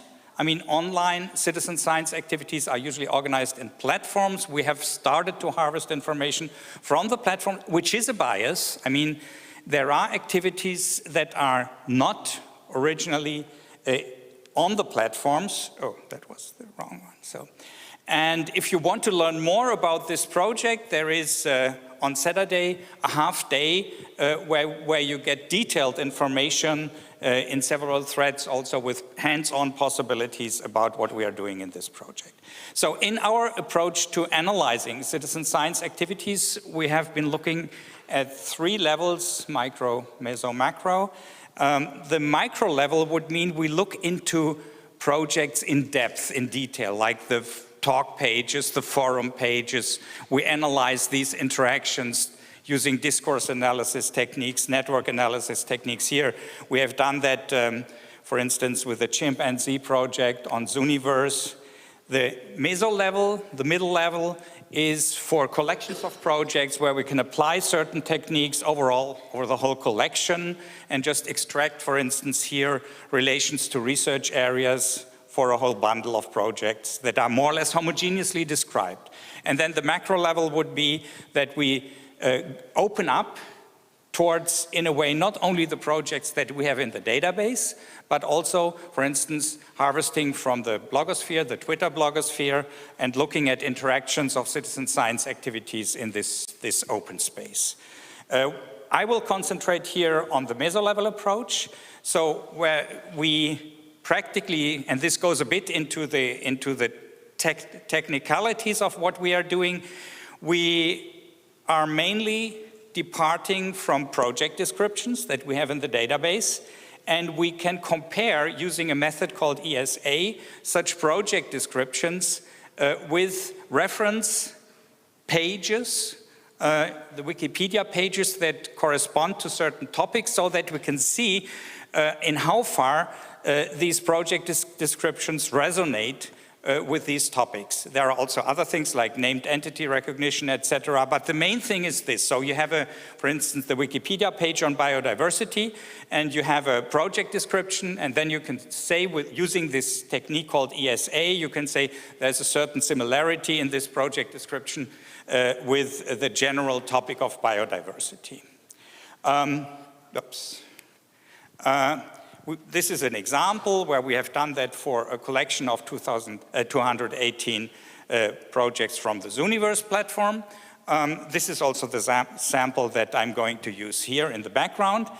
Additionally, we have also done the same thing using ESA here. That's the violet bar with SDGs. SDGs have reference pages on Wikipedia, so it's very easy to do the same thing with SDGs.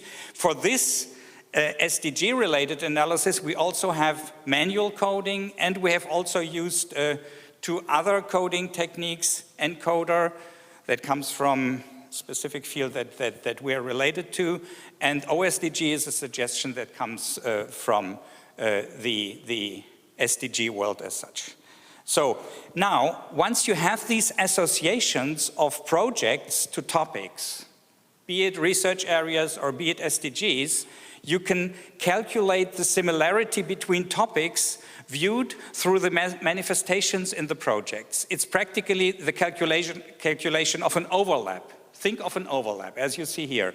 So you have topic X, and it has been associated to a certain number of projects. Topic Y has been associated to another set of projects, and now you look at the overlap and you look what share does this overlay make up for all the projects in the union of these two sets.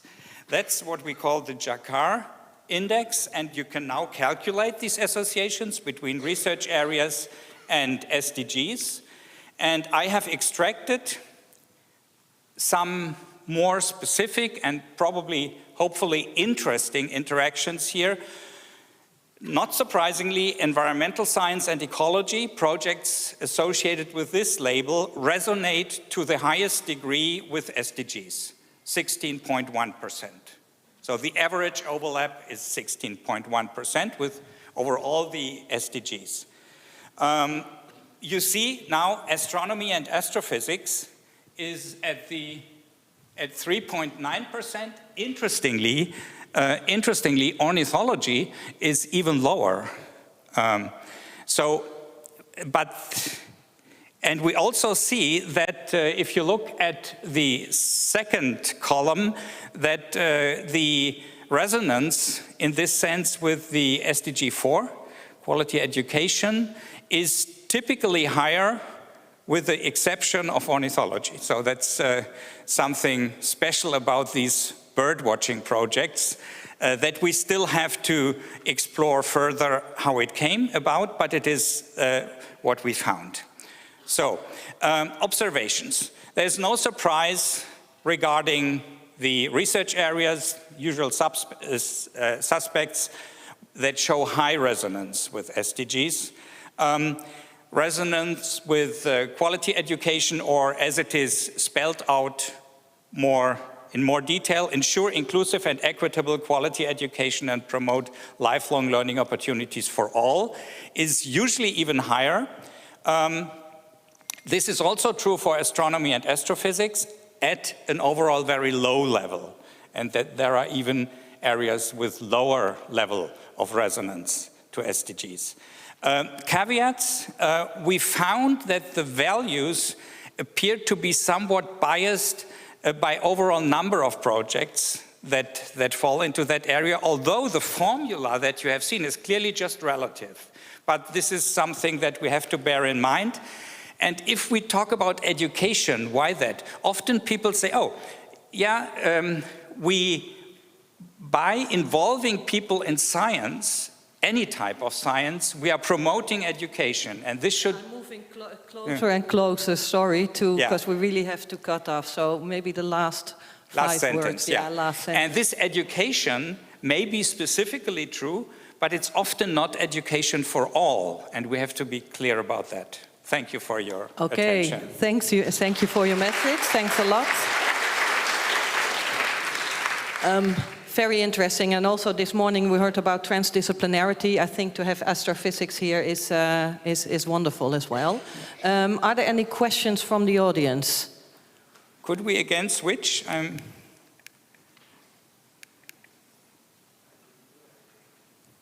Yeah, thank you.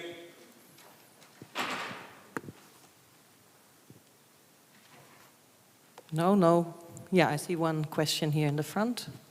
I thought that was very interesting. I'm curious whether, are you going to go beyond, like you're measuring resonance based on how these projects specifically talk about themselves and how they're talked about on Wikipedia, but could you go deeper than that, looking at participants or doing the interviews that you're doing also?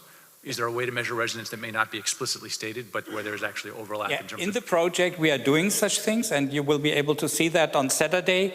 For this analysis, which was this meso-level type of analysis, we have just stayed on that level, that we could associate research areas SDGs to the projects, but we have gone into more details from the, for instance, the talk pages of the projects, etc.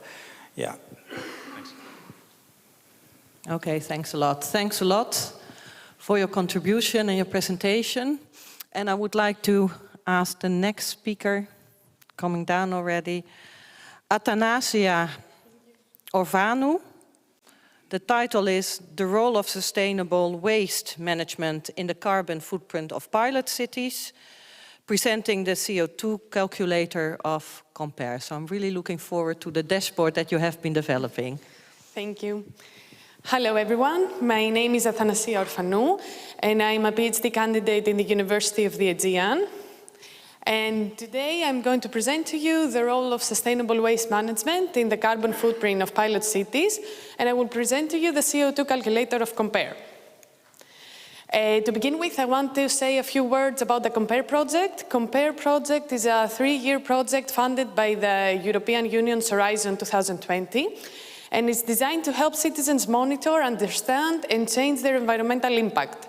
Also, it helps people with no scientific background to use new technologies such as sensors, dynamic dashboards, and augmented reality app, so they can collect data that measures local air quality. In this way, it can use citizen science data to enrich public and private data on air quality matters, and it ensures that citizen science is a trusted approach to addressing environmental problems. So, in the framework of the Compare project and in collaboration with the University of the Aegean in Samos, we are developing a carbon footprint simulation dashboard, as you can see on my right. So,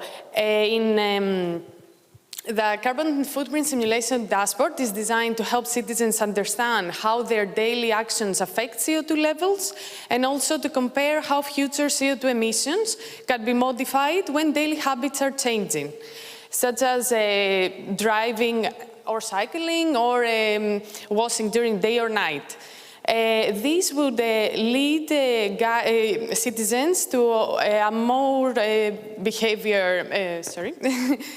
to a more friendly behavior, to a more environmentally friendly behavior, choices such as carpooling or limiting waste or maximizing recycling. Our carbon footprint simulation dashboard is unique from other carbon footprints because it captures citizens' opinions on what actions they are willing to perform towards the achievement of a policy target. But what is a carbon footprint? I think many of you here already know. It's the total amount of greenhouse gases, either methane or carbon dioxide, that is produced by our daily activities. As it mentioned in the previous talk, the average is 6.8 tons of CO2 per capita per year. And some activities has a larger footprint than others. And the most common categories that affects the carbon footprint are the transportation, consumption behavior, and the municipal solid waste management. In this study, we want to focus on how the waste management affects the carbon footprint of the citizen. So 11.2 billion tons of solid waste are produced worldwide. Almost half of ton per citizen is produced municipal solid waste in the EU. And 50% of them gets burned or ends up in landfills. And only 10 or 40% of them is recycled and composted. Although it's 5%, the municipal solid waste, it's a 5% of the total carbon footprint of the global emissions, but although it's a low percentage, it's a significant one because it could alter with behavior changes or the integration of circular economy practices. So for our methods of analysis, we are collecting raw data from pilot cities. For our analysis, we will use Athens and Berlin as a pilot city. And after that, we will calculate the emissions by using Landsem tool, which is a tool that calculates landfill emission rates from total landfill gas, methane, carbon dioxide, non-methane organic compounds, and individual air pollutants from landfills. After that, the total CO2 footprint is going to calculated by Compare's calculator. And today I will present to you Athens as a case study. So Athens produced almost half a ton per municipal solid waste per capita per year. And most of them, 80% of them, are getting landfilled, and only 20% of them are getting recycled. So Athens still has one of the highest landfilling rates in Europe. So as we can see, it's far away from meeting EU targets in recycled and reused municipal solid waste and also for landfilling. Then we used LandGem tool to calculate the greenhouse emissions for a 100-year projection, and we found that it will be more than 100 million tons of CO2. So at the same moment, waste to energy produce almost half the amount of these emissions. Although LandGem is a very useful tool, it focuses on emission rates that comes from landfill. So here is where the carbon footprint simulation dashboard comes to fill the gap, because it uses proper integration of recycling, composting, and energy recovery in the waste management footprint. As you can see in the picture is the domain of the waste management that the user will have to fill in, and depending his everyday daily actions on waste management. In this point, I want to tell you a little bit more about the carbon footprint simulation dashboard. In the beginning, the user will have to fill in some demographic data, for example, which city, which country is he from, and which city, and also the period time that he wants to calculate his carbon footprint. After that, he will need to fill in some data about his daily habits on transportation habits, traveling habits, how often he uses flights, trains, and also the waste management habits that we mentioned before. From some preliminary results, we have seen that the behavioral changes in waste management can alter noticeably the carbon footprint of citizens. Recycled materials consume less energy than raw materials, and that is very important because it emits fewer greenhouse gases. And waste-to-energy technologies produce approximately half of the greenhouse gases emissions in comparison to landfilling. For our future work, we will be able to compare different scenarios for each pilot city. This will be very interesting because they will be able to understand how their daily actions affect their CO2 calculation. And after that, we will be able to compare the overall CO2 footprint of citizens for different pilot cities. And this will highlight the difference between in carbon footprint, depending on different waste management that every city uses. Also, recommendation from proper waste management will be available at the citizen level as well as in the government level, and we expect it to be fully functional till the end of the year. To sum up, municipal solid waste is a relatively low but significant percent of the total greenhouse gas emissions, and because it can improve through the citizen behavior. LandGem is a modeling tool introduced by the APA that calculates emission rates from landfilling, and by using Compare's carbon footprint simulation dashboard, we can achieve the proper integration of recycling, composting, and energy recovery into the carbon footprint derived from waste management. The most important thing is that it allows citizens to participate in policymaking because they can choose what actions they are willing to make, as well as what actions they are willing to accept from the government. In this way, citizens are going to be motivated to a more environmentally friendly behavior. Thank you very much.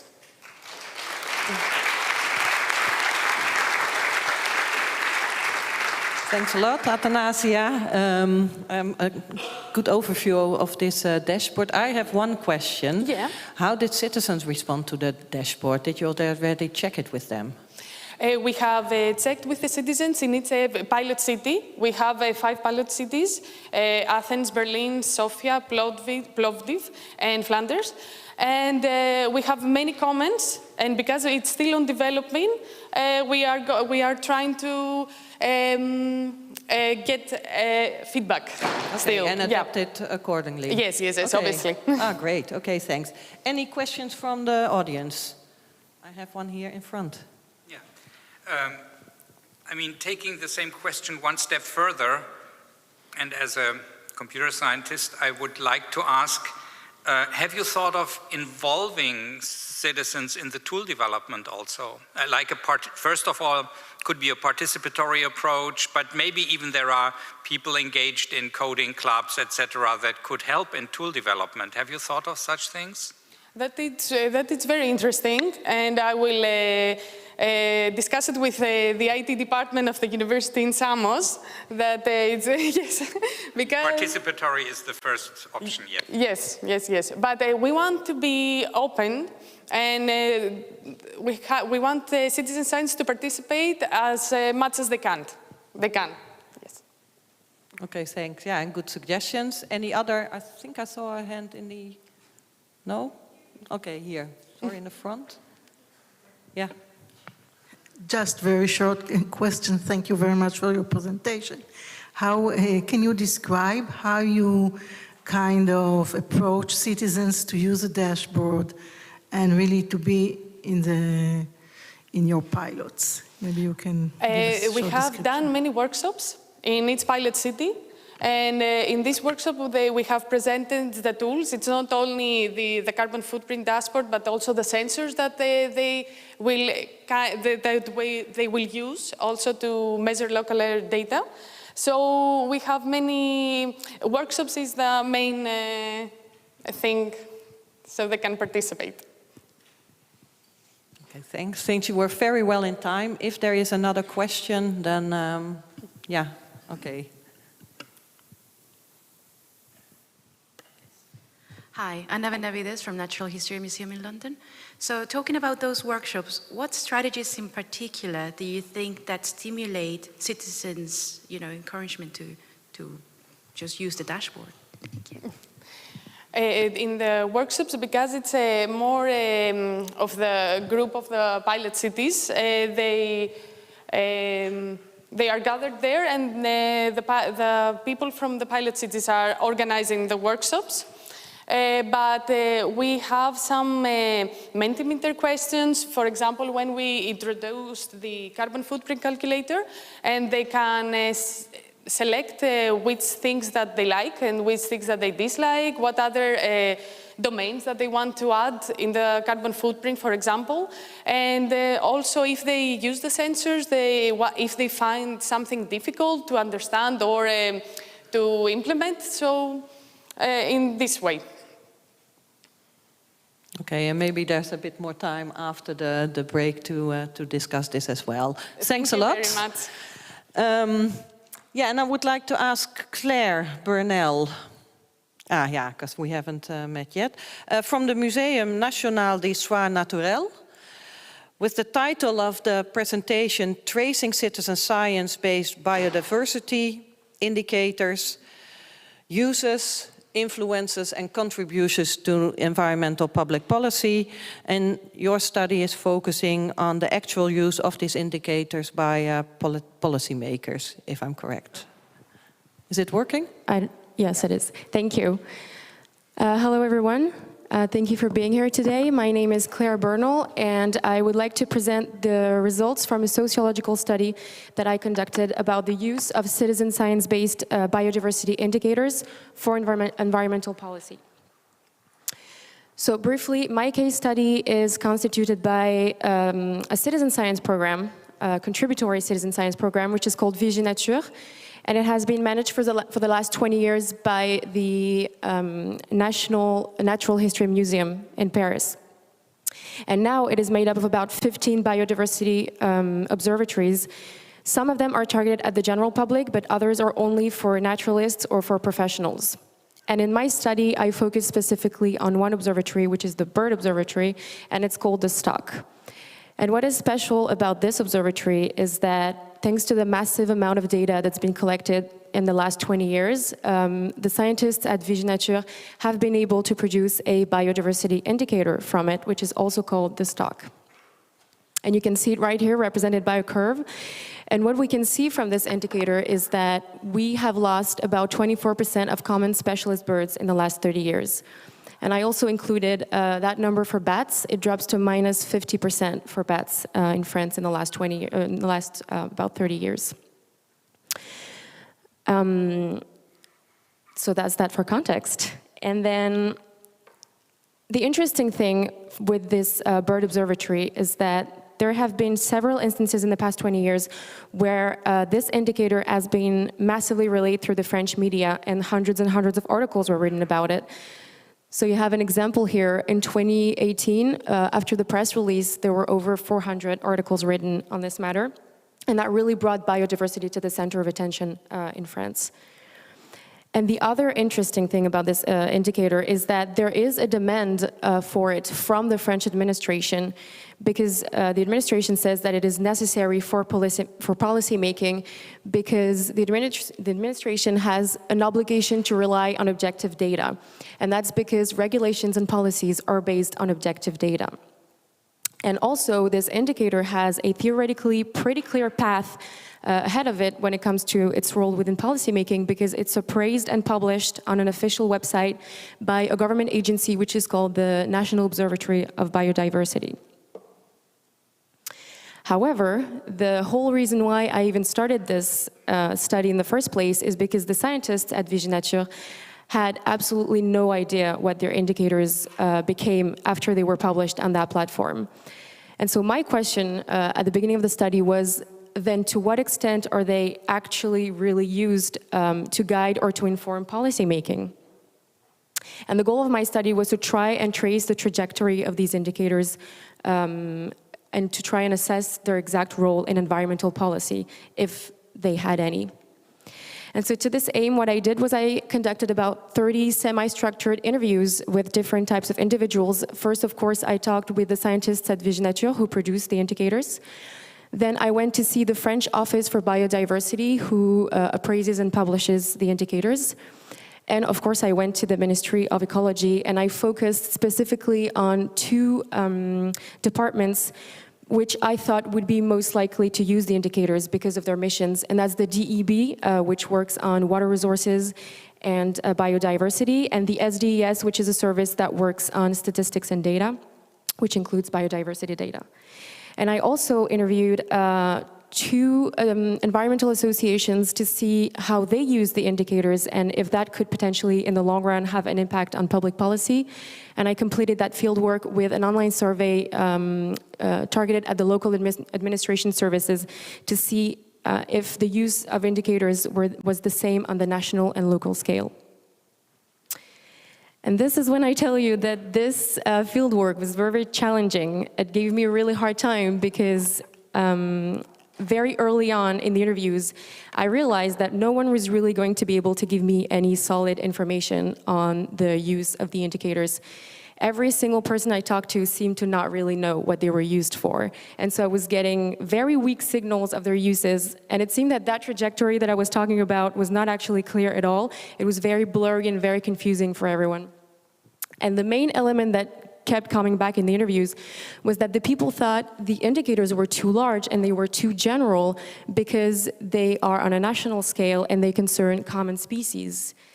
And so everyone saw that as a reason why they didn't use them, because according to them, that made it difficult to link a specific cause to a decline in the indicator or to link a specific policy to a potential positive impact on the indicators.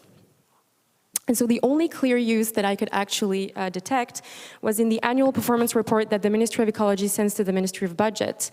And here, the indicators are used as a way to request fundings by proving that the work that is done by the departments that work on biodiversity is efficient, that it is useful, and that it should keep being funded. And that's also true for the people who work at Viginature, because they need funding in order to keep the observatories going, so they also use the indicators in that way. And that actually makes sense because in France, the administration is more and more governed by performance logics and by rationalization. But so then my question became, if this is the only tangible use that I can find, then what's the use for these indicators? Especially because, like I said just now, this use by evaluating and monitoring public policies raises questions. Because the agent said, remember that the causal link between a specific policy and an impact on the indicator is very difficult to make, actually. And when you go to the scientists who produce the indicators, they think that it's not a scientifically correct way of using the indicator. So with that in mind, what you have to consider when you're trying to understand the value of indicators is the influence that they can have when they're not directly used within the policymaking process. And so there, what I observed was that mainly happens through communication and awareness raising about biodiversity loss to try and alert the general public. And that could very well have an influence in the long run on policymaking, because we know that public opinion can impact in some way policymaking. And that's especially true with environmental policies. But unfortunately, that's not something that I had enough time to delve into during my study, but I think in the future, it would be really worth looking into. So in conclusion, what I would really want to emphasize on here is that these uses and influences, like I said, were not even remotely easy to pick up on during the interviews, because the signals were very weak, because no one was able to tell me what they really were, and I had to really investigate to dig out this information. And that can be explained because these indicators take into account common species. So that means that if you want to use them to monitor your public policies, so if you want to see if your policy has an impact on them, you need to be acting on a really large scale when it comes to your policies. You need to introduce some really significant changes. And that's really hard to do because in France, for example, we have a very fragmented way of seeing environmental issues and of making policies. And a good example of that is that our Ministry of Ecology and our Ministry of Agriculture are very separate entities, and they struggle to work together, even though their issues are indivisible from each other. And so as long as we will lack this more transversal vision of environmental issues and of the way we make public policies, these indicators are sure to still be underused. But we're in a context where biodiversity is declining. The indicators show us that. Anyone in this room can testify to that, because we experience the fact that we've had really silent springs in the past few years. And so it is vital that we take considerable steps towards using these indicators more. Because once they're actually and properly used within policymaking, then that will mean that we're making real progress towards bending that indicator curve and towards protecting biodiversity. And finally, as an opening, and I will end on this, I'd like to mention again the fact that I wasn't able to properly delve into the influence that the indicators have when they're massively used in the media, spread through the media. But I think it would really be interesting to see how biodiversity indicators in general, can influence policymaking when they're massively spread through the media and they reach the public. So in the future, I think that could really be interesting and really complete the work that I've done here on policymaking processes. So that's it. Thank you for your attention, and I guess I'll take any questions if you have any. Thanks a lot, Claire. I think what you were stating, that the French countryside will be very silent in 2018. Well, it will be more silent probably now as well. Yeah, and it has been for a while. And it will be more and more silent, I guess, every year until we act. Yeah, I see a question over there. Hello, Thomas Kosted from STU in Denmark. A very, very interesting presentation. Could you go a little bit into the awareness of the researchers towards these indicators? Are there a lack of awareness? Are there skepticism? Could the research community do more to perhaps push the indicators? Well, actually, I worked within the research lab that manages the citizen science program that makes the indicators. So they were the ones to ask me to conduct a study on this matter, because they realized that they didn't know where the indicators went and what they were used for. So actually, yeah, they're really interested in knowing how the indicators are helping policy making and they're interested in how they could help more, because now that they have the results, because I presented the results to them, the question now within the research lab is really how we can further push these indicators to really help.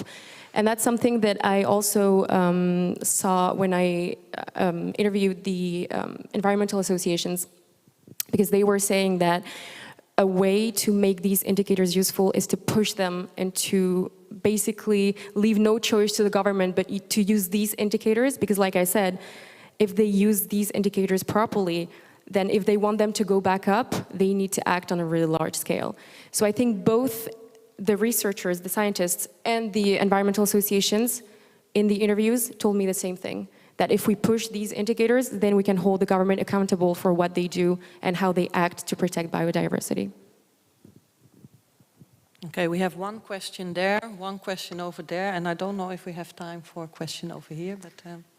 Hi, Linda Miederake from Ecologic Institute here in Berlin, and my question links to the one that was just asked. I was wondering if there are also discussions to change the indicators, because you mentioned that people thought they were a bit too general to actually use them.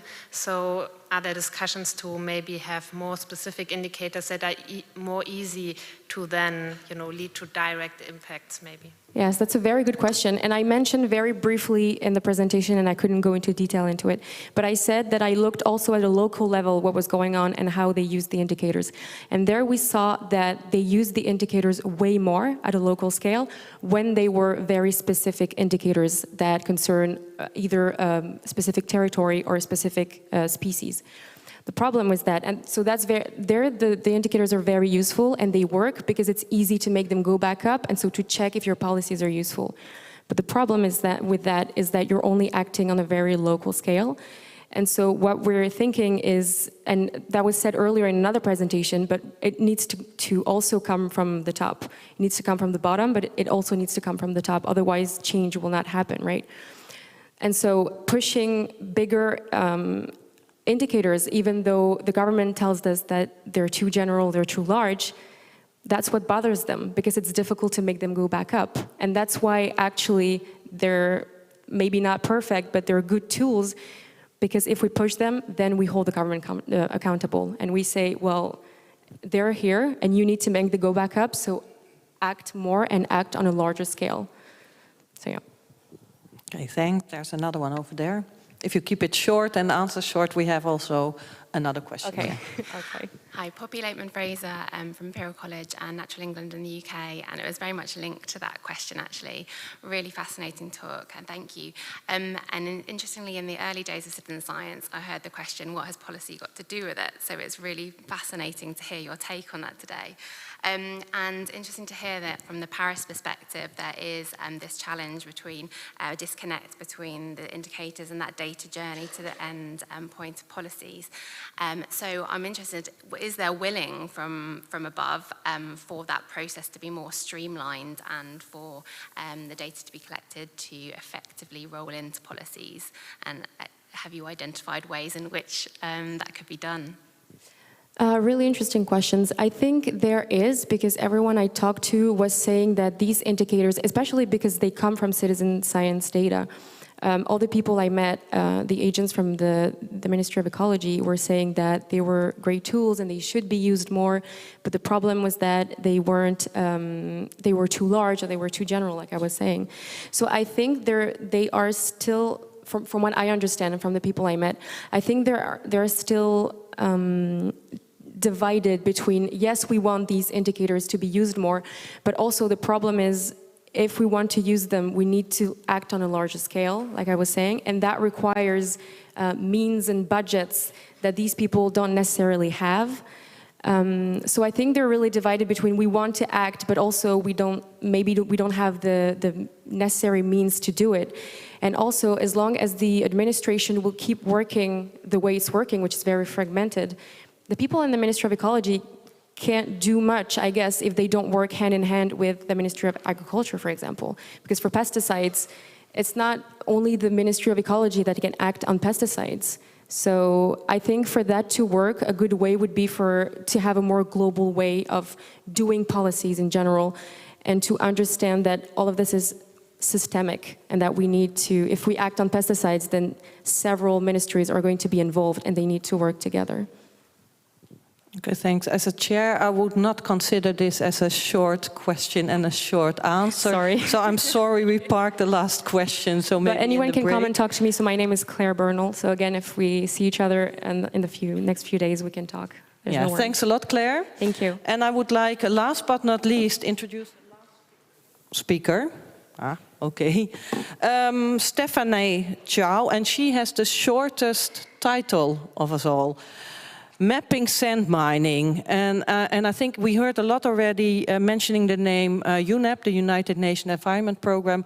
Very happy that you're here presenting UNEP as well, and I think on a very important topic that needs more attention. So the floor is yours. Thank you so much. I really appreciate the fact that I'm the last speaker of this morning's session after a series of very interesting presentations. So thanks for bearing with me. But before I jump right in with my presentation, I need to give you a heads up.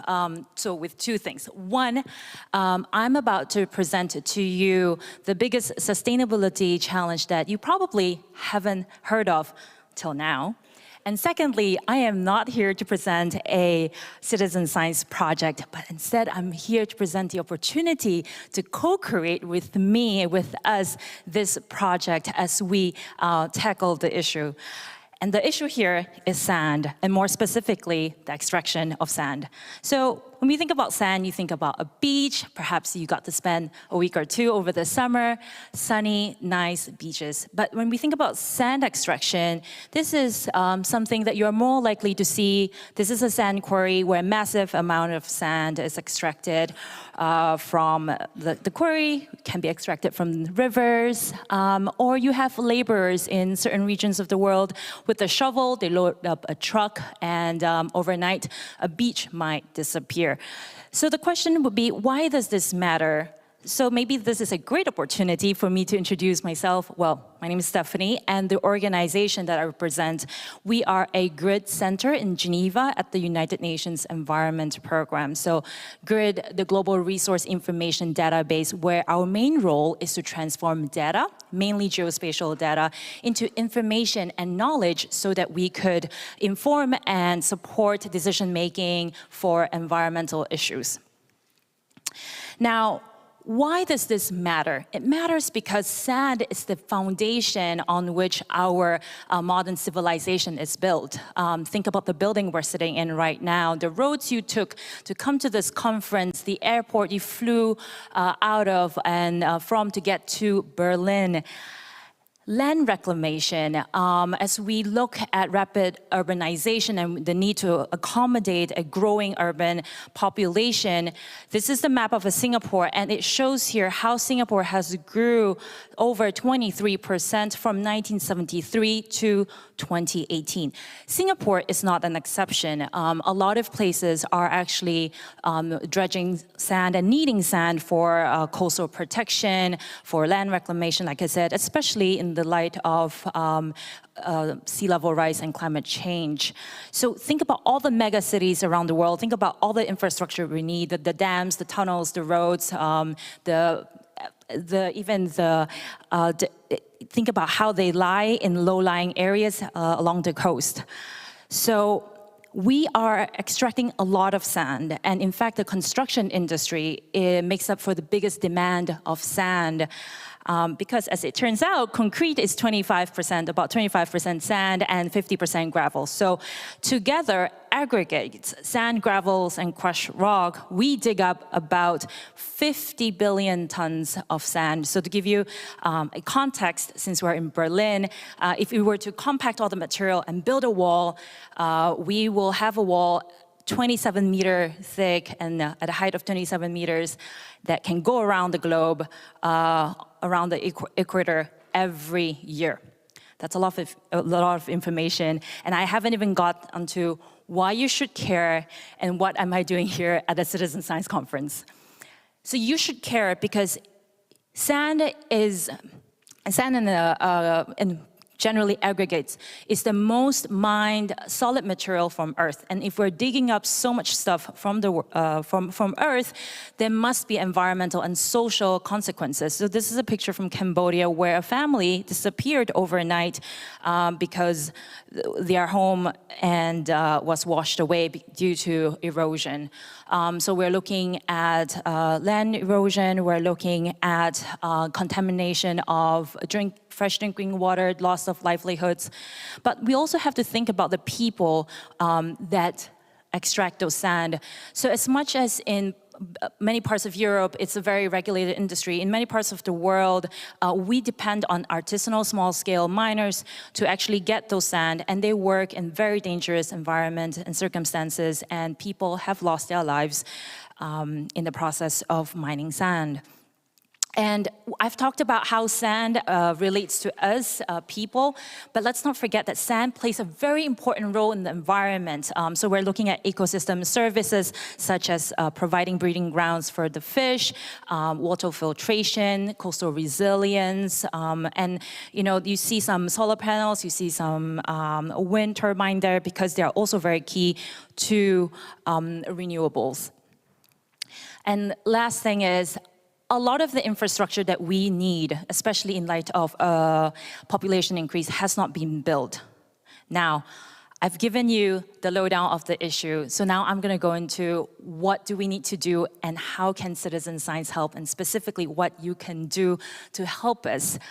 So we have received a mandate from the United Nations Environment Assembly to expand on the scientific knowledge of sand extraction. So one of the things that we're doing, for example, is that we're monitoring sand being mined from the seas. We can do that because we can track dredging vessels that can tell us, with the help of an AI, where they're doing it, how they're doing it, how much is being extracted. So that's all good. The tricky thing is terrestrial sand extraction. And we've been working with a lot of local communities because this issue is pretty local. You see it happening at the very local context, but everywhere. Sand is extracted everywhere because it's such a strategic and key resource. And two things that we've been observing is that, as you can see, the picture on your right is a group of women who are organizing in Sri Lanka to push back because they realize that when they're out collecting water, drinking water, that it's becoming contaminated due to sand mining activities on the river.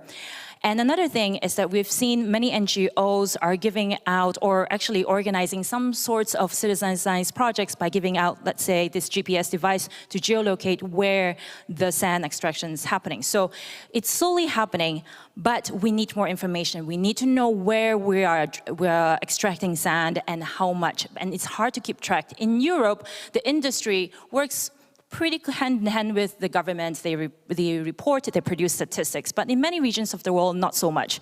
What do we have to consider, in my opinion, and I'm very keen to talk to you about this, when we think about how do we possibly could monitor sand extraction using citizen science? One thing is that sand extraction happens above ground. With satellite imagery, we can see a lot, actually, if we know where to look. The issue here is that it's happening in places that we, for example, at UNEP Grid wouldn't know where to look, but perhaps local communities would know because they are right there in the action. Another thing to consider is that it's, like, as I've mentioned, governance, if any at all, for this sector is very weak. So it's very informal.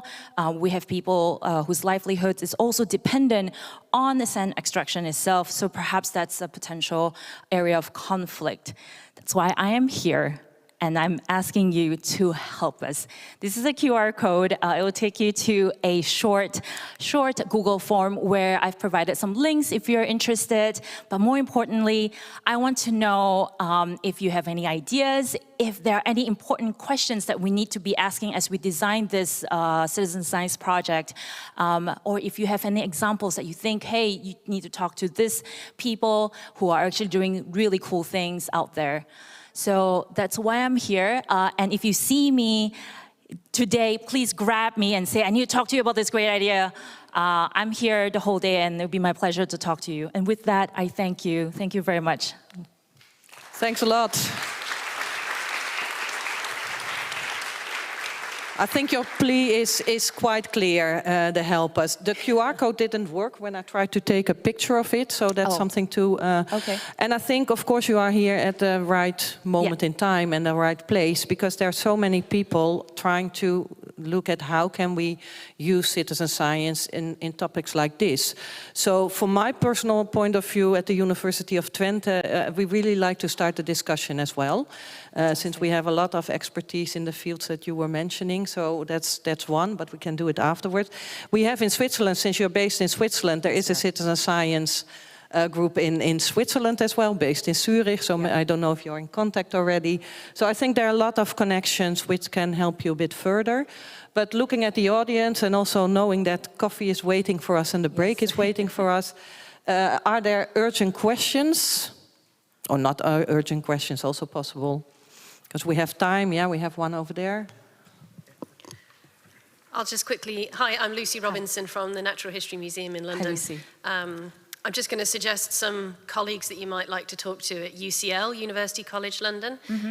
They've developed an app called Sapelli, which they've used with local communities in Africa, I think, with non-literate communities, reporting where they see deforestation or illegal hunting and things like that. And so it's an app that might be good that you could adapt to a similar kind of thing if you're looking for local communities to report activities. Thank you. It's very helpful. It'd be a pleasure. Maybe I could grab you before you leave. Any other suggestions or questions for Stephanie right now?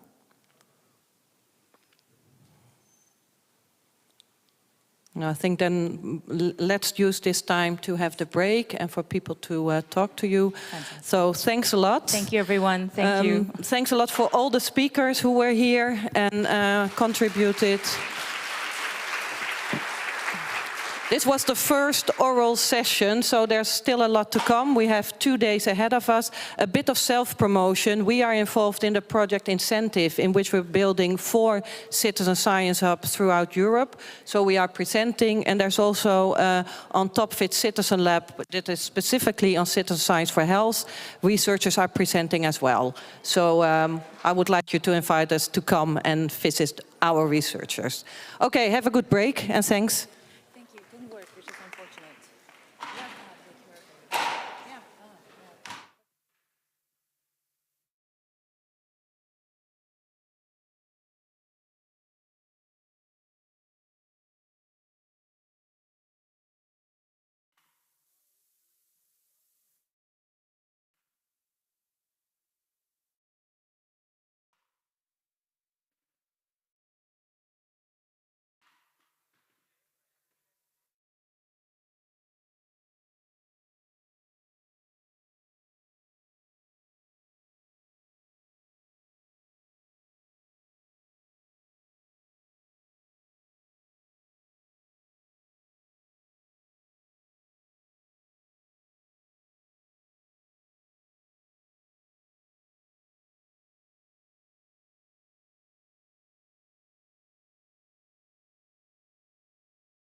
Hello, everyone. A very big welcome to our session today, which is amazing. It's jam-packed full of amazing people who are going to be talking to you about citizen science and education.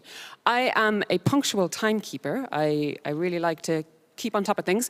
So I'm going to start with our first speaker today, who is Zacharenia Dasalaki, and she's going to be talking about the pedagogical use of PlantNet with young researchers. Go ahead. Yeah, go ahead. Yeah, that's fine. Good morning. I'm Zacharenia Dasalaki, and I am here on behalf of the Environmental Education Lab, a research unit based at the Department of Educational Studies of the National and Kapodistrian University of Athens in Greece. Oh, I'm sorry. Oh, no. Okay. To present part of the work we are conducting under the European Cost for Cloud project. This is a 3-year Horizon 2020 project coordinated by the Spanish Research Council with 15 partners. 9 well-known European citizen observatories platforms are involved in the Cost for Cloud project. And our role is to promote, set up, implement, and evaluate citizen science activities that make use of citizens' observatories which participate in the project through integration into school-based environmental education for sustainability practices. In this school-based citizen science project, we use one of the citizen observatories, which is PlantNet, for plant species identification and recording. The total duration of the educational scenario was 8 teaching hours. 3 of them were dedicated to field research in the National Garden of Athens. The scenario was designed by Environmental Education Lab in order to promote community action and foster environmental and digital literacy for 14 first-grade students and their parents. Let's see now the structure and phases. Okay, sorry. Let's see now the structure and phases of the scenario. The scenario started with an introduction to the concepts and principles of citizen science, to issues related to plant biodiversity and how to use the PlantNet application. The next phase involved the field visit where participants were divided into 4 groups and they followed an environmental path to record the plants with PlantNet app. The phase was completed by sharing the collected data among the groups. The students' research continued at the school as students sought more information about the plants. The plants they regarded, and thus we were to lead to the creation of one phytology alphabet, which presented to the school community. Here we can see the multiple roles of the participants. I, as a teacher and researcher, by giving the necessary information and instructions, I was also a researcher by serving the participants' experience. Students became citizen scientists collecting data and using PlantNet, but they were also intergenerational ambassadors as they motivated their parents to participate in this action. So their parents were supporters of their children's efforts, and they were co-learners with their parents at the same time. Now, let's listen to their words, their own words. As far as the learning project is concerned, the collected data analysis point out the emotional response and cognitive development. I felt proud during the action, says student 1. I didn't expect that the Planet app could recognize flowers, says students 2. I noticed plants of National Garden, which I hadn't noticed before, says parent 2. And as says students 3, all participants learns more about the plant names. The activity seems to have acted as a starting point for subsequent plant exploration activities, as participants indicated that they will continue to use PlantNet. Students and parents characterized their experience as unique, fun, interesting, and educational. And the tool itself as easy to use.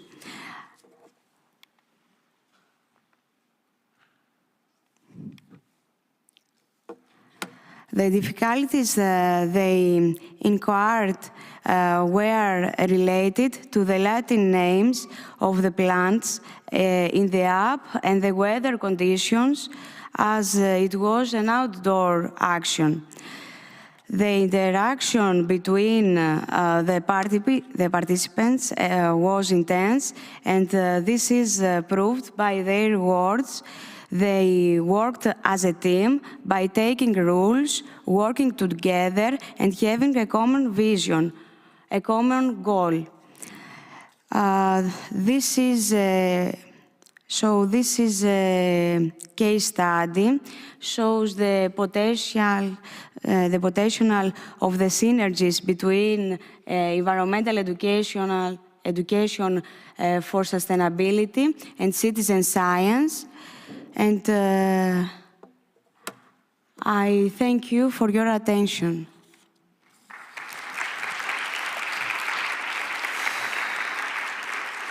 Thank you very much, Zacharina. I have to say, I think your photographs are stunning. I loved them so much. Do we have any questions for Zacharina, please? I will start. I was wondering a little bit about you talked about your phytology alphabet, and I wondered if you had any more feedback from how the other students perceived the phytology alphabet that the students made.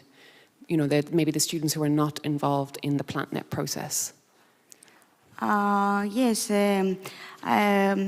we could collect more information about this action, and in the future we could do further research, and I think it's worth it. Because we can see that children and generally participants like to participate in this action. There are interaction. They want to be active members of our society. Of course. Okay, cool. Do we have any other questions? I see a hand there. Can you please use the mic? Thank you. Hi, thank you for your presentation. I'm Ninka from Leiden University. I was wondering what was the specific goal of the children in the lesson? Did they, was the goal to learn how the app worked or to find as many plants as possible? Yes, the general goal of this action is to participate to empower our students to participate in this action. We didn't want to record many plans, but we want we want our students take their own environmental path and record the plants that they want to record, the plants that were interesting for them. So it was an effort. It was for children and by children. Okay, I think, yeah, we've got 5 more minutes, so we've got time for one more question, maybe, if anyone... Yes, sorry, I see your hand there. Hi, I've noticed that you work with underage participants, so I have under 18, and I have 2 questions. How do you collect their consent for working with you? What kind of challenges do you have in that? What kind of solutions? And secondly, as you work with this group of participants, if you have any specific challenges in legal and safety, for example, you go out in nature to protect them against possible accidents, and how you solve the liability of your institution for such unfortunate, and I hope not, cases that are not happening. Yes. Did you ask me about the age of participants?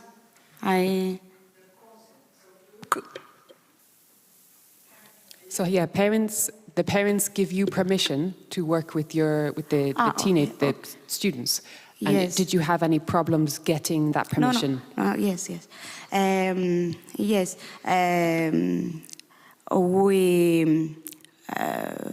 We have the support of our children's parents.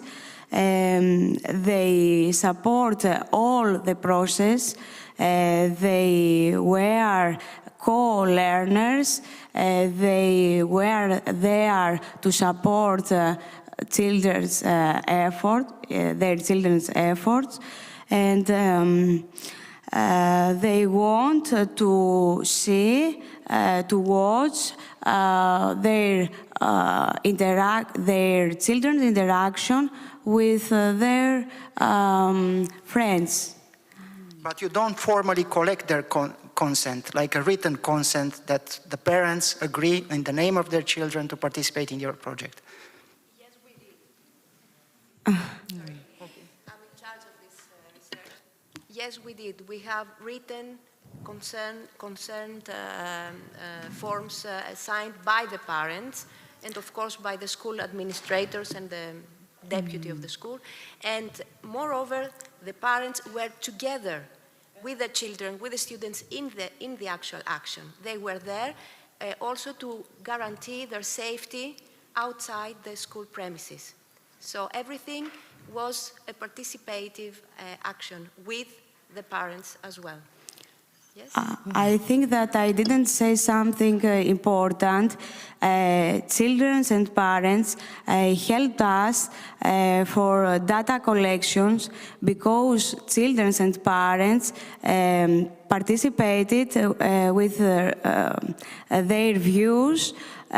We were regarding, I was regarding, by completing an open-ending reflective questionnaire, and I take notes by my role as a teacher and researcher.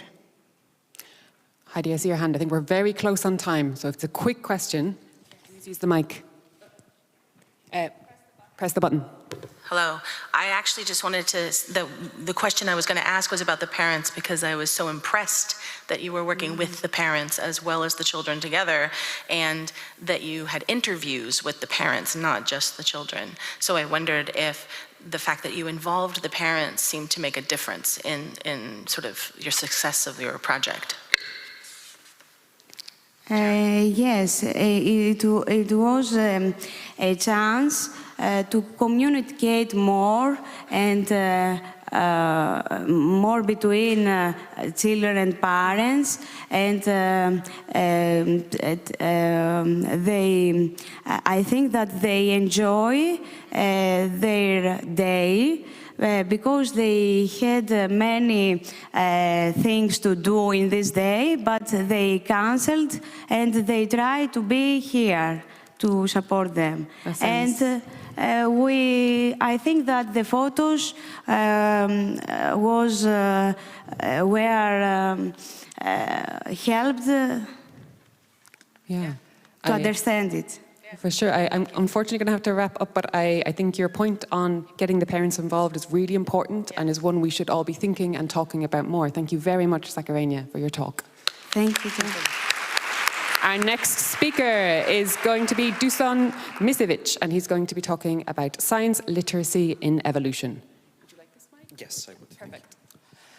Hi, everybody. I'm really happy to be here. I didn't expect this big hall and a wonderful spot just after coffee, but long before lunch, so no one's too hungry and everybody is well caffeinated.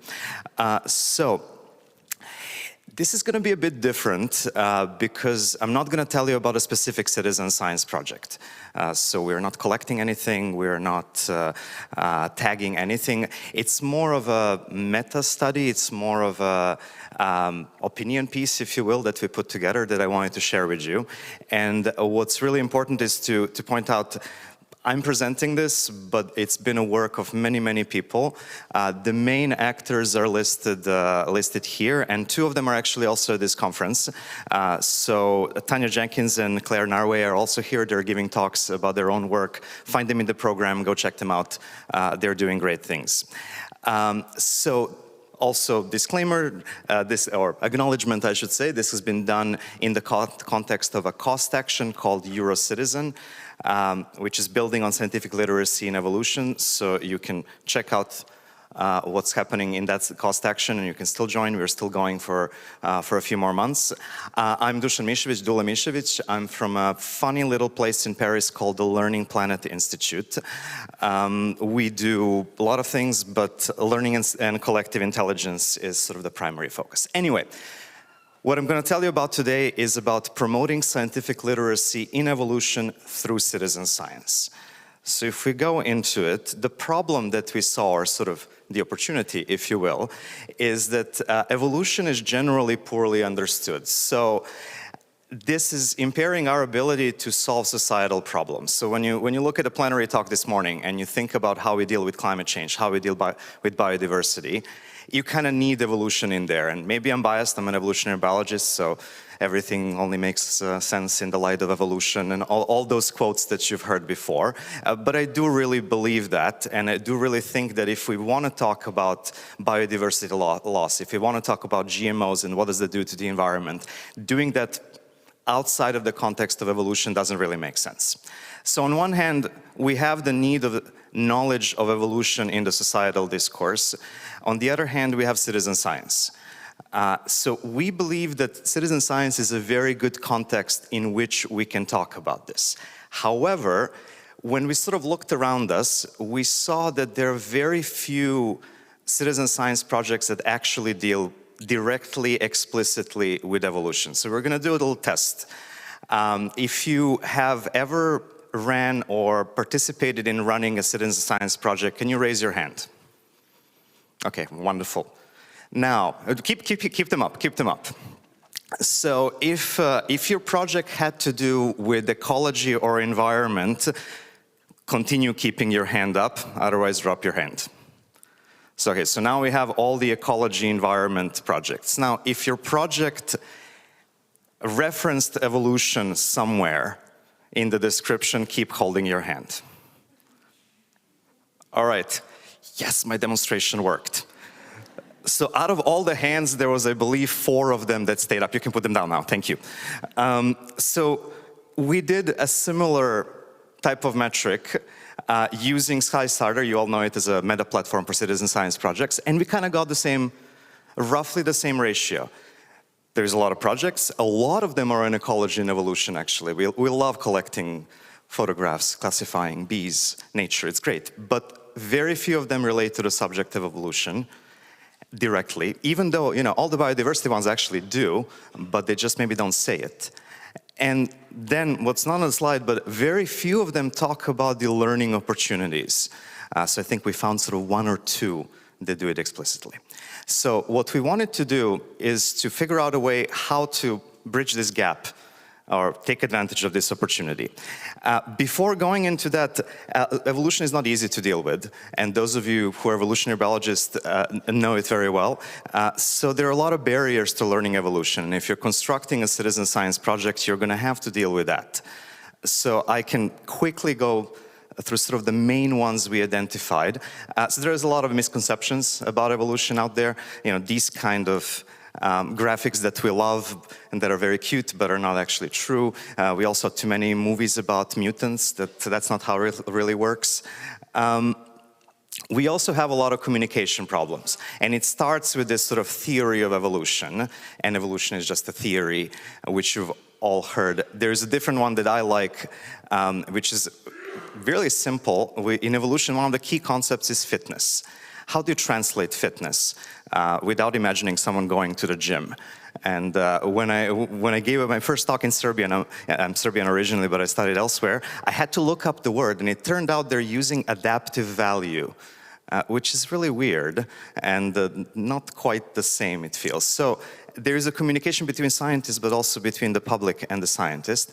And then there are all sorts of conflicting culture or values that the general public may have, from the religion side of things, which may or may not be a problem, to how educated the public is, how educated are the scientists, what is their socioeconomic status.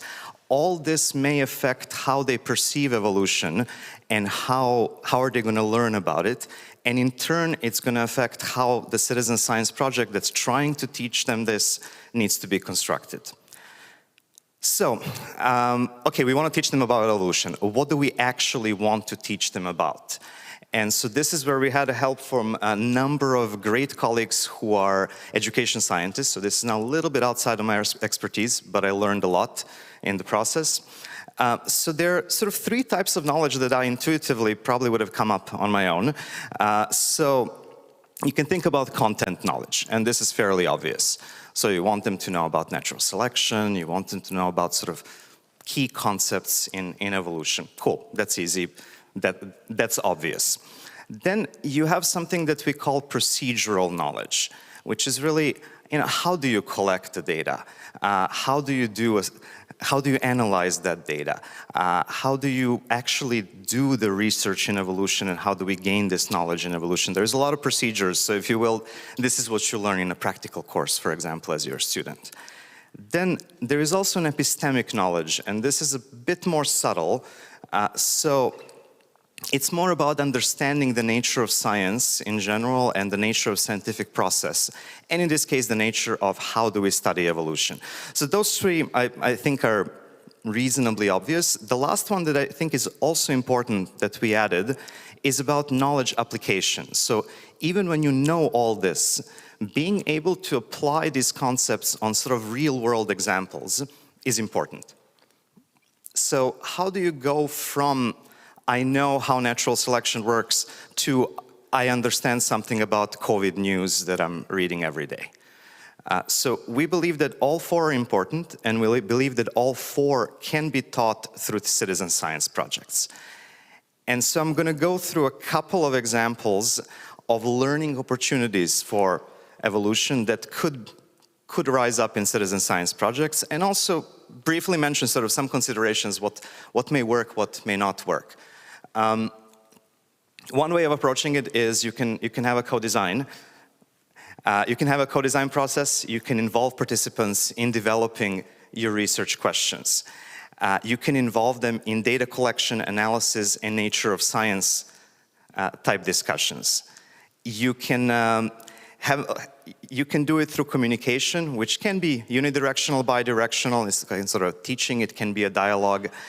And last but not the least, and there are many talks I think that deal with this here, your citizen science project can be gamified.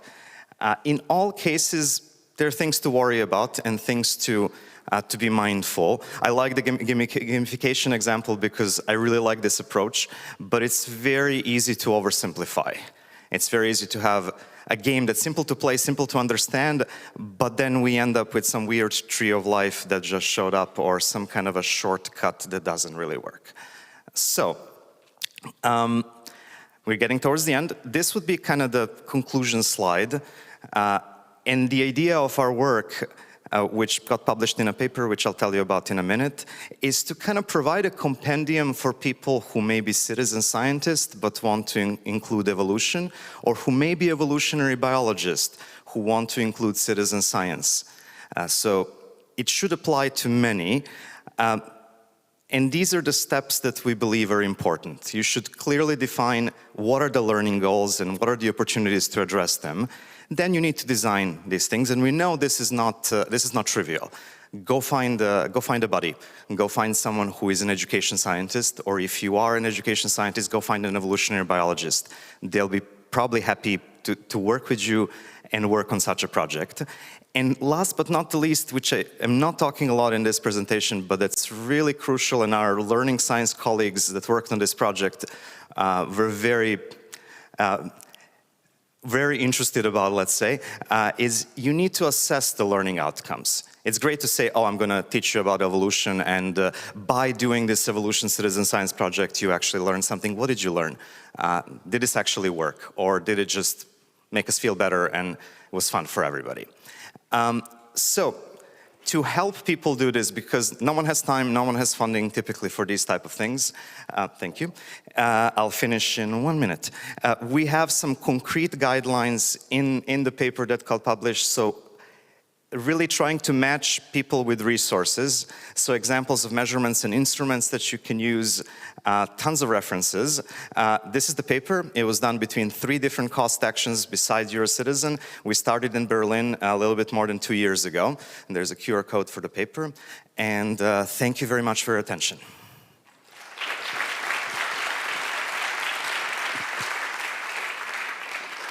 Thank you very much, Dusan. I'd like to open the floor to questions. I can see a couple. Yes, the gentleman just up there in the middle, please. Yeah, you. Thank you for the presentation. I've seen in your slides that you dedicated some attention to cognitive outcomes and instrumental outcomes that I think you named them as procedural knowledge. I haven't noticed an attention given to the affective outcomes of a learning process. So this is going to be a little bit about outside of my expertise. Can you tell me what affective outcomes are? Affective, like in affection. So when you are in an education process, you also try to modify the affection of people towards or against a process. Okay, sure. Thank you. Sorry. No, I haven't talked about it, and I'm not sure we talk about it in the paper directly. This is not to say it's not important. I think in different citizen science projects which are more playful, which are more gamified, the affection or the attitude towards the subject and towards the class changes. So I think I can argue that that's one avenue to respond to your question. Thank you. Have we got any other questions? We've got one more question. Time for one more question. I see a hand just over there, Luigi. Thanks. I found your presentation very interesting, and I have a lot of respect for increasing literacy in evolution. And I was wondering, when you talk about evolution, maybe I missed it, if you're talking about past evolution, like natural evolution, or also future evolution, which would be guided a lot by intelligent design, not the intelligent design. That intelligent design, not that intelligent design of, let's say, our scientists. So it is also, all this is also about future evolution and how it can change with respect to past evolution?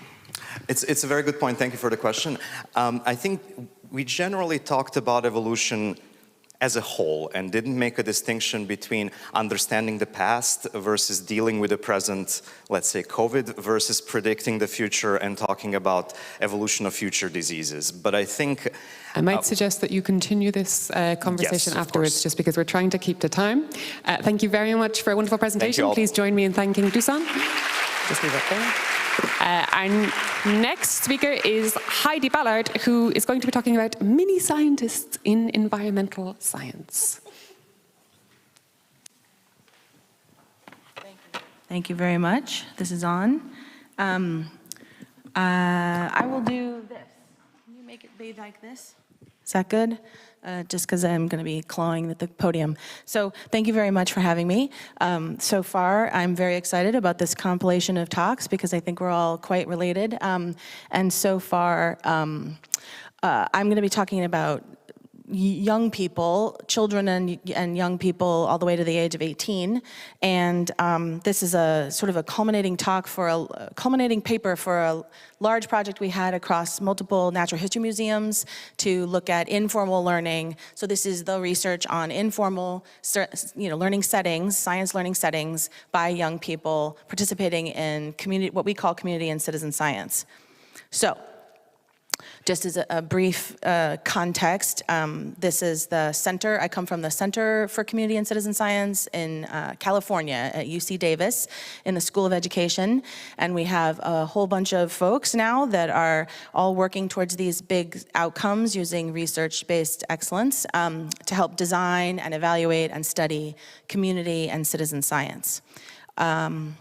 So the magical thing about this project is that we had the opportunity to look at 3 different, as we've said, there are many studies and evaluation projects that focus on particular settings or particular projects, but we were able to look at multiple projects across multiple settings, including strictly online. The Zooniverse platform was our example of that, and short-term field-based projects, which basically were bio-blitzes in our context that the museums put on, and field-based ongoing. We worked on these terms very hard. They're longer-term monitoring projects where young people were participating over time, not just one event, but repeated opportunities and sessions. And so we were at the California Academy of Sciences in San Francisco, the Los Angeles Natural History Museum, Natural History Museum of Los Angeles County in LA, and the London Natural History Museum. And my colleagues are here, and I should have mentioned that back. Anna Benavides-Landstein is here, who is the lead author on this paper, but I have the privilege of giving the talk because she has other fish to fry. So there are many co-authors in the audience right now, and I would be happy for them to help answer questions at the end. I'm representing a very large team. And so these were our research questions, and they were, in what ways do youth develop, I will explain environmental science agency in a minute. In what ways do youth develop environmental science agency through participation in field-based and online community and citizen science settings? And how did the design features of those programs support that environmental science agency, both kind of looking for universal features of community and citizen science that promote this learning and specific to the settings. And environmental science agency is the way we encapsulated basically everything we care about that young people might learn through participation in environmental, community, and citizen science projects. So it's a big one. It covers a lot of constructs, but I've been seeing a lot of talks today, so far even, that cover a lot of constructs. So I do not get to unpack them today for you very much, but I'm happy to talk with you afterwards about it. So the big pieces of environmental science agency are the top bubble is sort of science content knowledge, science inquiry practices and skills, understanding the norms of science. That's what we're hoping kids will learn by participating, right? The second box or sort of the purple circle is the blue circle is identity, and thinking about this is one of these outcomes that often are very difficult to measure, but that we care very much about. How do people identify with science? Do they see themselves in science? Do they see themselves as part of the scientific community and having a future using science? And then the third bubble is agency with science, particularly with this community and citizen science practices that they're learning. Do they see themselves, do they enact going out and using those skills elsewhere? I mean, traditionally, some people call that transfer, but it's like when young people pursue something with these science practices that they've learned. That's what we're talking about with agency. So I just explained all that. And so in this case, we have different papers, which you may have seen from many of my colleagues on the team, that focused on one of the settings, just on Zooniverse, or just on iNaturalist, or just on BioBlitzes, or just on the ongoing programs. But this one, we took each of those and we made a case out of each of those settings, short-term BioBlitzes, monitoring programs, and Zooniverse. And particularly for the California Academy of Sciences, the ongoing program was an after-school club, a science action club, where the kids used specifically a project called Bug Safari to find bugs, identify them, bugs, I said that, insects, to find insects, forgive me, scientists of the world, to find insects and identify them and submit the data using iNaturalist. But it was facilitated in groups with tools and instruction and things like that.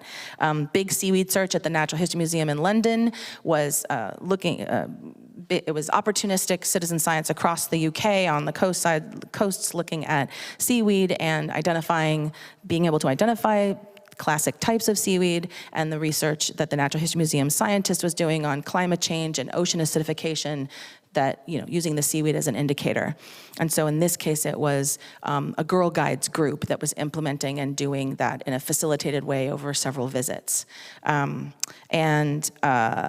Natural History Museum in Los Angeles ongoing project was Super Project, which is totally not descriptive, but it's a project where families use iNaturalist to investigate the organisms in their backyard, document plants and insects and wildlife in their backyards and in their neighborhoods in a way that connects them to the curators at the museum. And sometimes they even come to their house and set up weather stations or, pan traps in their backyards.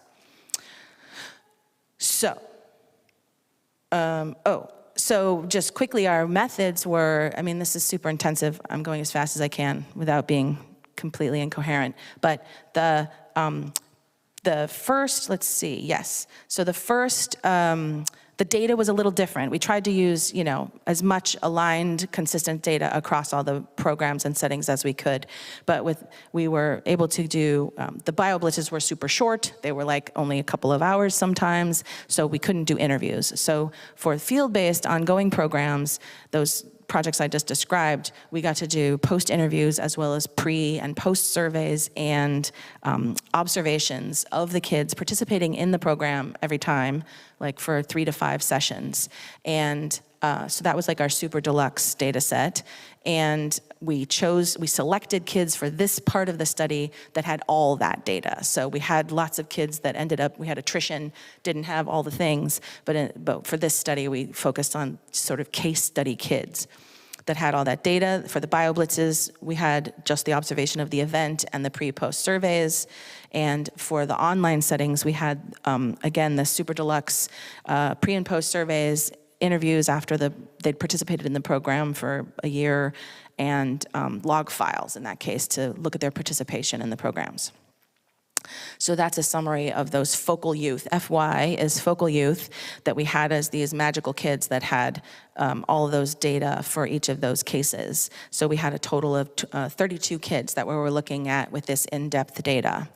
And we coded all of the qualitative data using qualitative coding with a priori codes, like things we drew from the literature about identity and agency and science content, and things that also bubbled up, inductive codes that bubbled up from the data. We coded for those 3 big aspects of ESA learning. Yeah.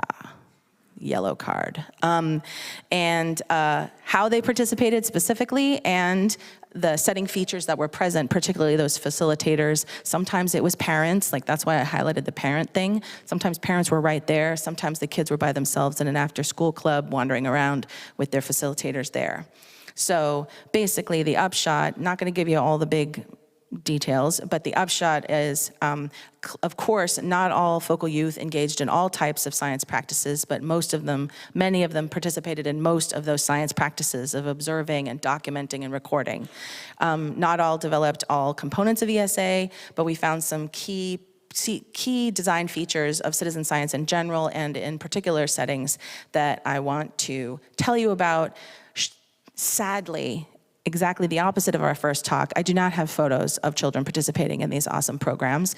I have quotes, which I'm going to run out of time to tell you. So those were some really beautiful, beautiful vignettes of children talking about in their post-interviews or in their surveys about what they learned and how they learned it and how they had gained agency, sort of how they had pursued their interests by joining other programs on projects on Zooniverse, or how they had joined other citizen science projects, or were teaching their parents how to look for seaweed, or teaching their younger sibling about how to identify, I believe it was insects in their younger siblings using iNaturalist.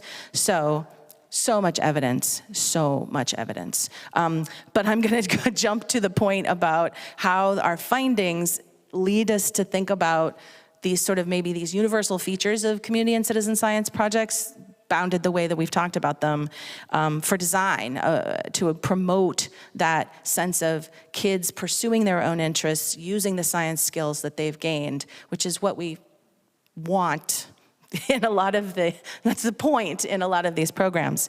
I censored myself. So in terms of the disciplinary focus and having really close disciplinary focus and scientific practices, I'm gonna say that you have to instruct them on how to use the tools. Tools were key.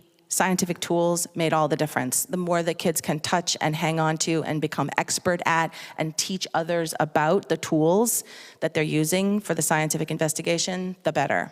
The CCS framing, making sure young people understand how their activities of the day, running around with a bug net, catching insects, contributes to a scientific question that's being answered. That gives them the agency and the ownership over the data and the responsibility that they're feeling to collect good data, because someone's going to really use it. And you have to situate it in that whole scientific process. Working with others really did seem to matter. Designing for opportunities for kids to pursue different roles in projects. Even we saw that even in BioBlitzes, those key kids that had agency to move from one role to another and really saw themselves becoming expert, even over the course of a few hours, in being the finder of insects under logs, or being the one who really takes good photographs to be able to send them on a naturalist. That those roles and opportunities to develop new roles is really the learning goal we're going for. And so the end. We found that those particular affordances that citizen science allows for developing environmental science agency can be a catalyst for significant changes in environmental actions as youth explore their relationship with environment and science. And the last thing is, I have stuff. We have a knowledge sharing guide that is awesome and heavy, and so, but not that heavy when there's only one at a time. So that we have stacks of them in the back on the tables, and anyone that's, we really have been studying this for a long time. So if anybody has any interest in facilitating young people learning, time is up on that. We've got these for you. I think we probably don't even have time for questions, so join me in thanking Heidi. Thank you. There is. I'm just going to give a side plug, because Heidi actually mentioned identity, and something that was created yesterday in the Empowerment, Inclusiveness and Equity group was a zine, and many of the questions there were exploring identity. That should be available on the ECSA website from tomorrow onwards. So I am really excited to introduce you to our next speaker, Maria Dascolia. There you are, Maria. So if you join us, Maria is going to be telling us about integrating citizen science into school environmental education.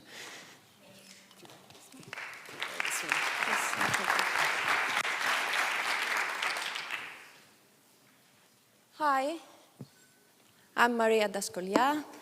I'm an associate professor of environmental and sustainability education at the National and Kapodistrian University of Athens, Greece. And I'm here with you today to present you the strategy and the supporting actions for integrating citizen science into school environmental education, which is a task that is part of a larger project, a European project, Cost for Cloud European project. I'm here with several members of our team, the NKUA team, who conceived and put into practice this general strategy. I would like to thank all people of our team for their contribution, but I would also like to acknowledge the role and support of Mrs. Janice Ansain, who is the chief, the person in charge of the networking, training and capacity building work package in Cost for Cloud project. And I would also like to especially thank and acknowledge the role of Dr. Jaume Piera, who is the coordinator of the project and is in charge of the Institute of Marine Science in the Spanish Research Council. Just a few words about the Cost for Cloud project, because I know that you will have more opportunities to hear about this project in several oral and poster and other presentations in this conference. This is a Horizon 2020 project to promote citizen science. How? By developing 20 new technological services to improve citizen observatories in terms of the quantity and quality of observations, and in order to help and ensure their long-term viability. And after these new technological services are ready, they will be open and available in the European Open Science Cloud, through the European Open Science Cloud, to more observatories, to more citizen observatories. And by this way, an environment for hosting and processing research data to support and further develop citizen science in Europe and beyond Europe will be able and possible to be built. So in this project, which is coordinated by SIC, 15 partners participate. In terms of citizen observatories and platforms, we have 9 well-known observatories which are active in biodiversity monitoring and environmental quality monitoring. And this project, which is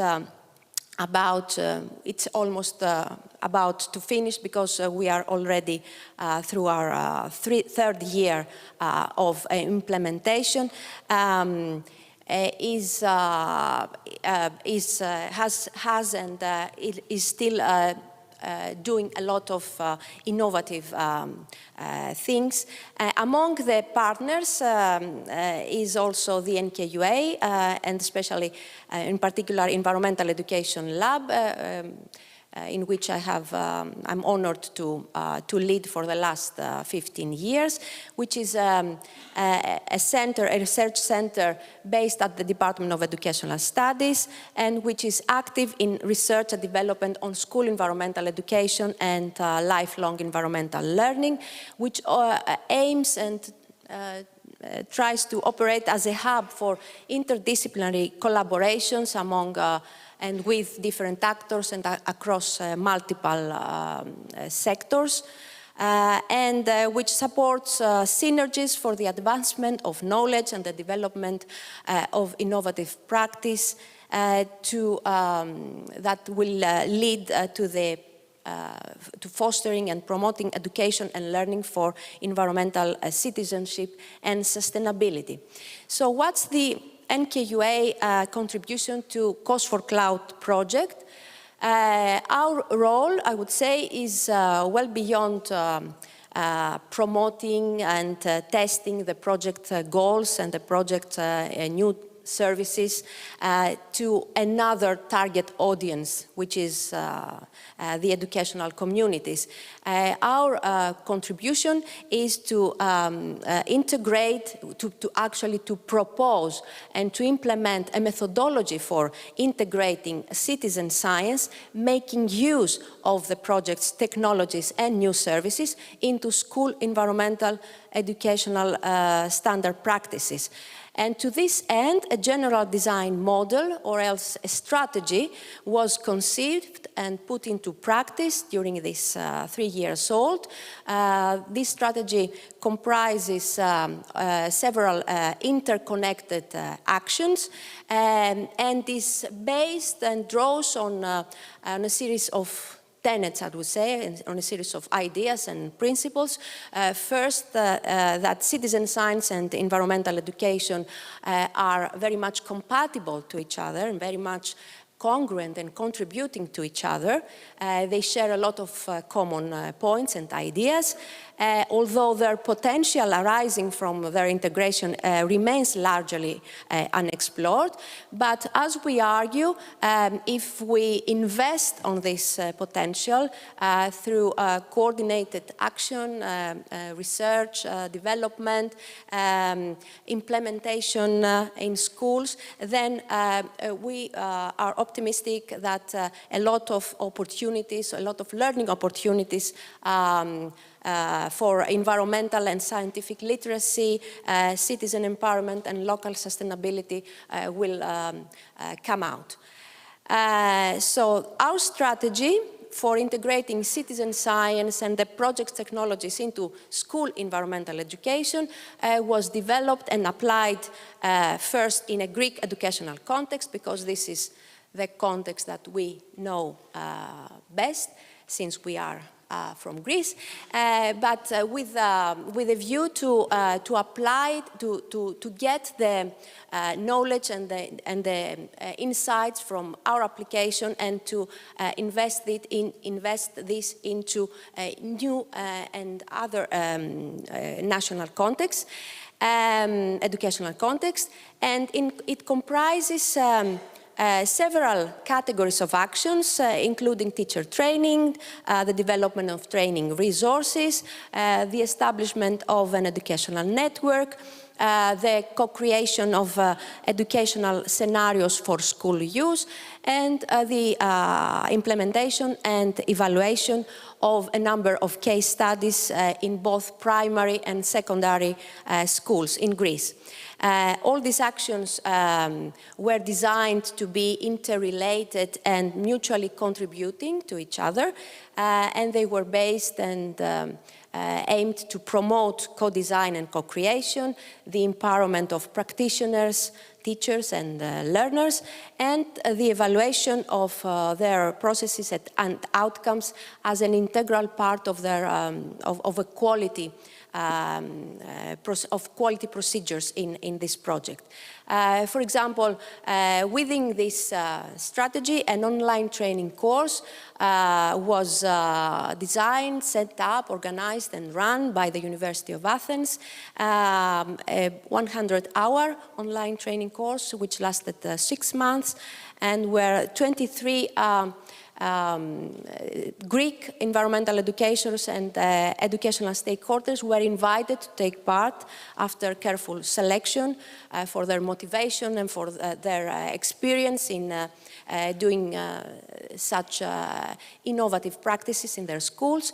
And it was within the context of this online course, that a set of training materials and resources were designed and used, not only for the needs of the training course in order to provide content for each of the 5 modules of this course, but also they were designed to be open enough for adaptation and reuse for next training courses, training seminars and training opportunities. And this is why these training materials are now being translated into English and become uploaded to the project Cost for Cloud Toolbox and Evidence Hub.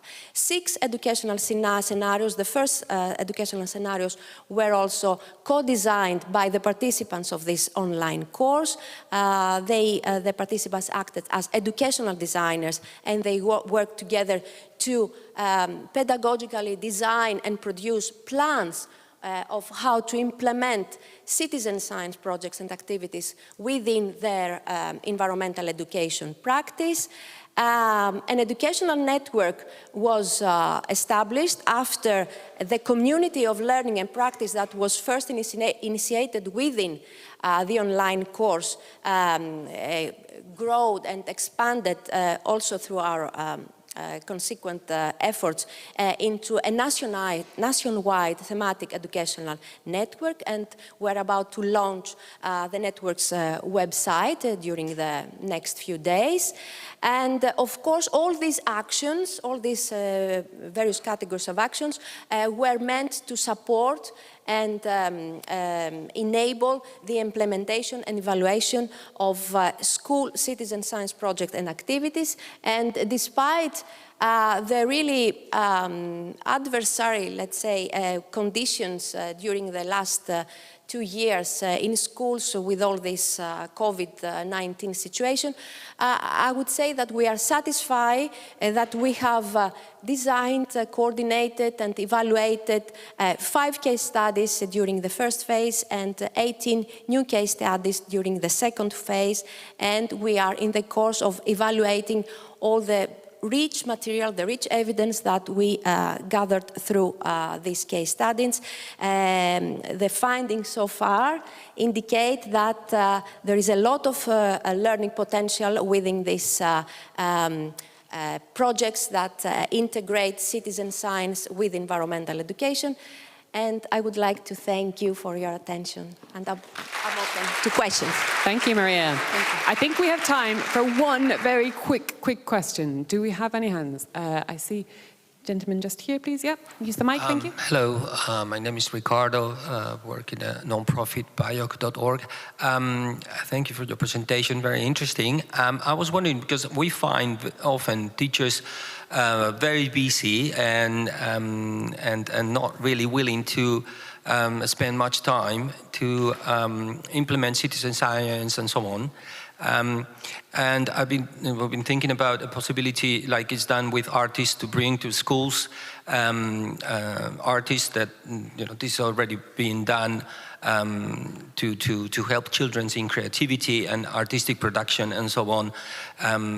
So do you know of any case where environmental scientists, biologists and so on, or specialists in sustainability and so on are being brought to schools to actually do that, implement citizen science and so on, so to take that burden from teachers that are already really busy?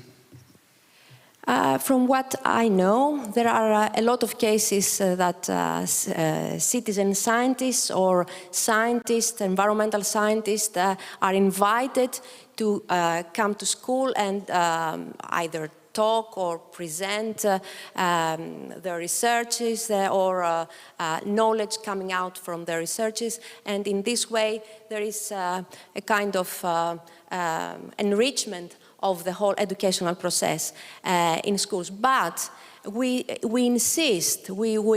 strongly believe and we insist that education is not part of outsiders. Education is part and is in the hands of teachers themselves. So our target audience, in order to get involved with this highly potential that citizen science offers, are teachers themselves.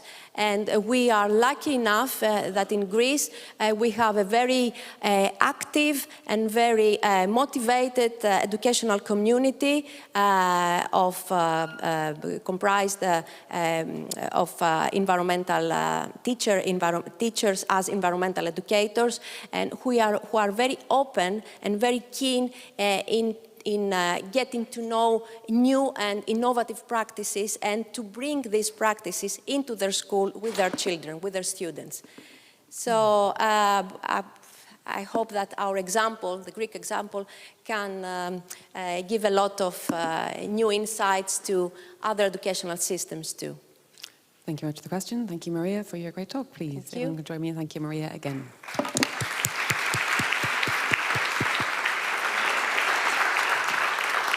Unfortunately, I don't have a costume change, but I feel like I should, because that would be, you know, I now become Claire the speaker. My name is Claire. I'm going to be talking to you today about seeds. At some point, the slides will come up.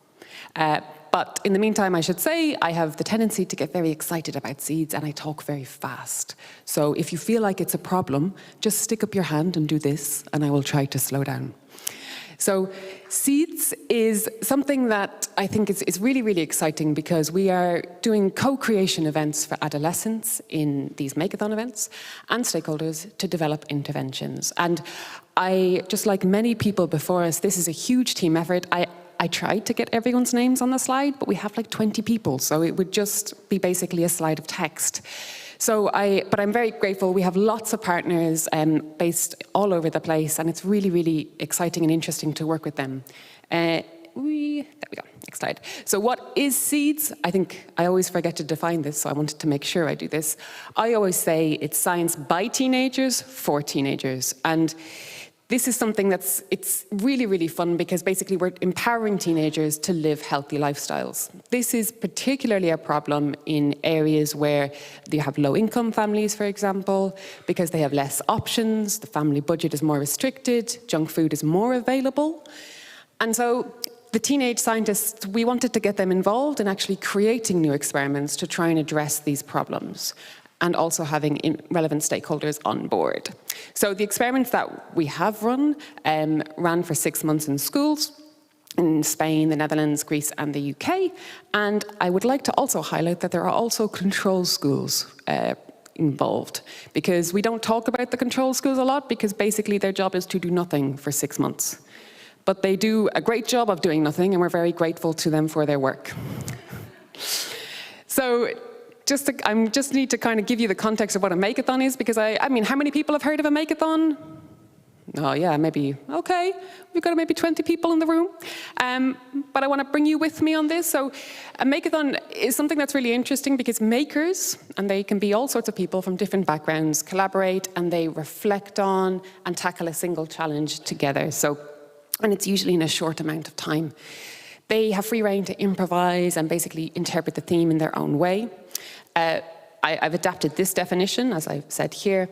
We are actually using an amended version of the Makeathon. The time limit is important here, so I don't have time to fully define all the stages, but our version is adapted from this paper here, if you are interested. So why are we using Makeathons is a pretty important question, and I think it comes back to lots of these same threads that are weaving through all of our talks. We're thinking about agency.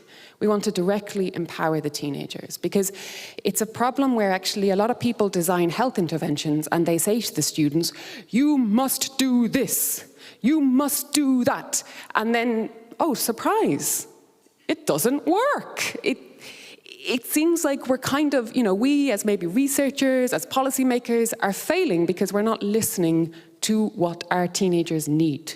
They need to be involved in making these decisions, and they need to be involved in a way that's valid and in a way that actually listens to what they have to say. And building on this idea of agency, our SEEDS logo was actually adapted and modified by two incredible teenage scientists, so Basma and ZQ. If you wanted to check out the whole blog they wrote for us, please do. But it's an idea of how actually something that, we create as scientists or researchers or whatever actually gets so much better when we get people on board, when we get these teenagers on board. We have like a logo that actually reflects the project rather than something conceptual that we designed even before the project started. So to just kind of pick up on a few things, one of the really important parts was the ideate phase, where actually the teenagers shared their ideas. And there's lots of different things to think about here, because actually when you think about getting a bunch of teenagers in the room, there's a bit of a problem in a sense. They might feel not very confident, they might feel a little bit intimidated by other people's ideas. So we actually built in silent brainstorming, which was really effective for teenagers to quickly generate these ideas. And after they did silent brainstorming, they then discussed them further. Here we have a couple of the silent brainstorming and the ideate sheets that are actually from Greece, the UK, and also in Spain. But every single country did this.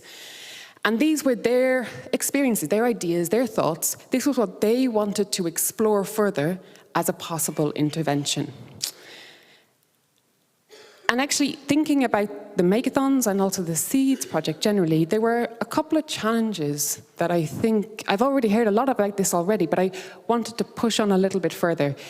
Because consent for us was actually a big problem, because we needed consent from both the teachers, both the students, the teenage scientists, and the parents. That can be quite tricky sometimes, because especially during COVID, we can't go into schools as easily, we can't meet the parents as easily. Our team did get very resourceful and really did what they could, but it's a very good idea if you're planning a project with teenagers to really kind of consider how are you going to get consent from the start, because it will be really problematic towards the end. Another issue, which I think is perfectly illustrated in this picture. Can anyone tell me what is wrong with this picture? Oh, I've got one hand, please. Is it that none of the teenagers are talking to each other? You're close. It's that the adults are standing there looking at the teenagers. They are basically exerting their power. They are like, we are here, we own this space. That doesn't work. If you're talking about true co-creation, if you're talking about true engagement, having something like this is really dangerous, I genuinely, when we did this event, and this was the first time we did it, so, it's very much a baptism of fire, I went in and I just literally grabbed an adult and was like, let's go, we're going to leave now because you are actually wrecking everything. And that's hard. It's hard for us to hear as people who think we know what we're doing, but it's also hard for, for the teenagers because it makes them feel a bit uncomfortable. So it's good to build that in. Sustaining, so in terms of the interventions, also very tricky. Something that we had a lot of problems with COVID because we couldn't go into schools very, very often. I mentioned here burned bridges. I think this is something maybe more people need to think about. We all love our beautiful EU grants and other grants that we get, whatever they are. They're short term. And what we don't realize is that we are burning bridges by going into a school and immediately jumping out again. We are actually creating situations where schools don't trust us because we will come and we will walk away and we will leave them behind with maybe something, maybe nothing, who knows? Please think about that in your own work. And I know we talk about sustainability, it comes up an awful lot in EU projects now, but take a step back and actually think about how the school will sustain what you are building, because it's going to make a big difference, or other communities as well. I need to be quick, so I'll just kind of pick on the pitch here, because I think this was really interesting. One of the stages is the pitch stage, where basically the teenagers say, these are our ideas, this is what we think we should do. We actually worked out something, on the first time we did this, we worked out something very important. Teenagers don't know what's possible, right? So a lot of we asked them to present pros and cons for, the collective ideas of the group. And actually, all of their cons were things we could solve. And so we very quickly realized that actually during their pros and cons stage, we had to intervene. And so we did. We said, okay, we are now going to have a solutions section where we are going to talk about the solutions that we can work with you for. So it's something to really bear in mind. I've seen this 2 minutes, so I'm going to have to speed up a little bit, but hopefully not too fast. One thing I would like to say, we did some evaluation and some voting. The reason I said real voting here is because we gave students tokens and we told them to go into a room by themselves and vote. Many of these are under 18, they've never voted properly before. What actually subsequently happened was they started having conversations about the voting process and how they would actually think about voting in future, which is a really positive thing because it's not something they've done. I don't have time to do this, but we have evaluated the makeathons. Just to kind of say, what do the makeathons work towards? They work towards interventions. So this is actually the Spanish team's intervention that they created. When I say Spanish team, I directly include the teenage scientists in there. Please note this. So they decided they actually wanted to do an awful lot on their screen time. So they set up a whole screen time process where they were reporting their hours collectively to the teacher. They also did some active classes, including active pauses. And there's a great video that they use, and they all kind of got up and stood up in the middle of the class and started exercising just in the middle of long classes. And this was something they actually really, really loved. They said it was really, really fun. It really broke the monotony of class for them. And they also did quite a lot of cooking, actually, and they had some really good competitions on how they could cook together. Really, very, very quickly, this is people getting involved, but the thing about something like a makeathon is you're making something, whether it's a concept, an idea, whatever. So you really need to think about prototypes and get them fast and fail fast. So this applies to makeathons, but applies to other things generally. If you can fail fast with something like this, you can get better at iterating and making things better. This is really important, being open to what teenagers are interested in, what they care about. Their lived reality is very different to yours. Be aware of that when you come and start designing something. Listen to what they have to say. And this I end with because I feel like it's something that is really symbolic. These are our teenagers. They actually, this is one of the first makeathons we did. They are standing in a place of power, you know? Power that they maybe never have. But I really wanted to remind people, and we thought about this a lot, remember to share your power. They're not going to feel agency if you use fancy language or if you treat them like they have no knowledge or experience. And yeah, it takes a village, but we have enormous power and potential for change if we work together. I am going to acknowledge, first of all of our amazing teenager scientists and stakeholders. They've been incredible. Thanks to all of the SEEDS team who've been so much fun to work with. And thank you for your attention. I hope I've been on time because it would be very bad as the chair if I wasn't. You can find me at any of these places. And something that I would like you to reflect on, just because I think it's a big question for me at the moment, is how you can give people power and agency in your own projects. So yes, are there any questions? 0 minutes. Oh, perfect. Nice.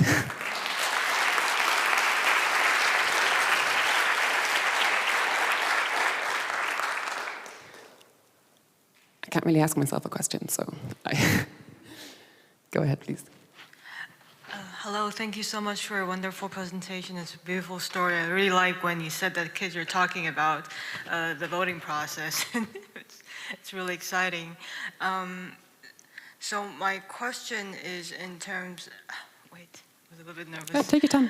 Okay. When you talk about these projects coming in and out of schools, and that we have to respect that process, that we just don't come and then we leave that project like undone or like just ended by its funding terms. Do you encourage, what is your vision or your seeing in how we can continue that kind of opportunity? So maybe having local initiatives that outside of the research project maybe can continue and being initiated by kids themselves, or how would you see it evolve? I mean, all of the ideas you suggested are excellent, but one of the things I would suggest even more simply is when you design this project, think cheap, right? Think about, the schools don't want things that cost 500, 5,000 euros. They cannot sustain them, they cannot pay for them, they cannot get the budget. And that was another thing that some of the schools actually pushed back against. They said, look, if we participate in this, will we have to pay, you know, all this money after you leave us to maintain this project? And so that actually kind of changed how we worked with the schools, because then we simplified some of our ideas. You know, we kind of, in this context, we were like, okay, we're not going to use apps, we're not going to buy really fancy equipment, we're going to think simply like skipping ropes, you know, that sort of thing, water bottles, a bit more accessible for them, you know, when we're there and when we're gone as well. But it's a really important question. Yeah, my time is up, so I apologize. I'll be around. I will ask also, just for a personal thing, if the speakers could hang back very quickly for a photograph at the end, I'd appreciate it. I'm only saying that because we have one speaker left, and I know people will have to run for lunch.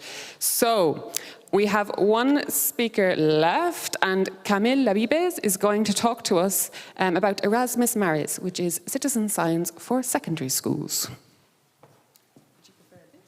Yeah, I will take this. Yes. Thank you, Claire. I have to move the...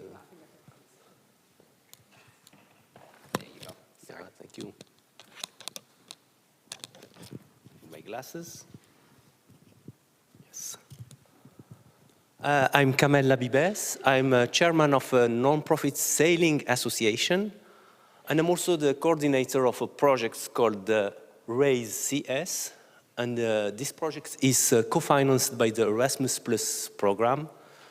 And to explain it in a nutshell, we want to answer to the following question: can secondary schools assess, so not only sample, but also analyze microplastic pollution in rivers and seas?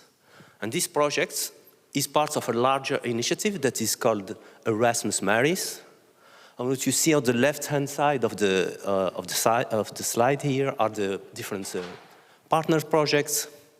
And this bigger, larger initiative, the objective of this initiative is to establish tangible and lasting relationships, links between upper secondary schools, I mean pupils above 15 years, and scientific research institutions. And we want to do it, so our scope, we want to do it in themes which are related to the preservation of the marine environments. So it's many fields, but to prove our concepts, we are focusing now on microplastic pollution. And we started in 2018. We did another Erasmus Plus program called Pedagogical Sailboat, and it was to design the concepts. And now we are in the proof of concepts. It's the implementing phase in the Raise CS projects, and we have some results that we are developing. One of them is to develop robust methods to, as I said, not only to sample, but also to assess microplastic pollution.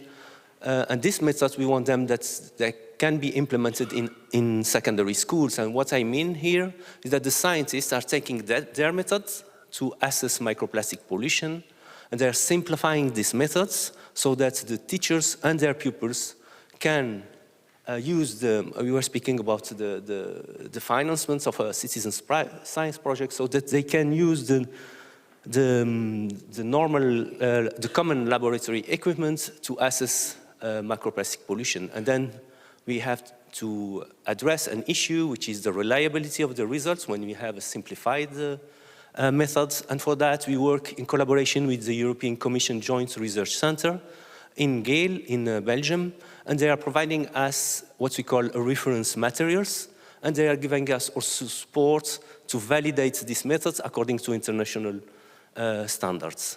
And the reference materials, they call it the truth in a bottle. And to make it simple, it's a bottle in which we have, it's a sample, and we have a known quantity of microplastics. So we have a method that we have simplified. We give these methods to the schools, and we can see what is the reliability, the precision, and the accuracy that we can have by involving schools. We made the trial at the beginning of our projects, so we had the methods. We did not make a lot of training we had 4 schools from, we had 4 schools from 4 different countries, and we divide them in groups. And what you see on the y-axis are the numbers of particles. It's reference materials, they are spiked. So we know exactly what it is. It's the horizontal line. And we asked them, they didn't know, how much microplastic do you find? And the results were incredibly, we didn't expect that because it was just a trial. We had incredibly good results. So it was really encouraging, and we are working on still making the training so that they can, the students, so we are making training protocols for the students and also for the pupils and also for the teachers. And that was about the first results in this project. The second, we are developing guidelines on how to associate citizen science projects in general to the curricula. And you know that in each country there is a different curriculum, but we knew that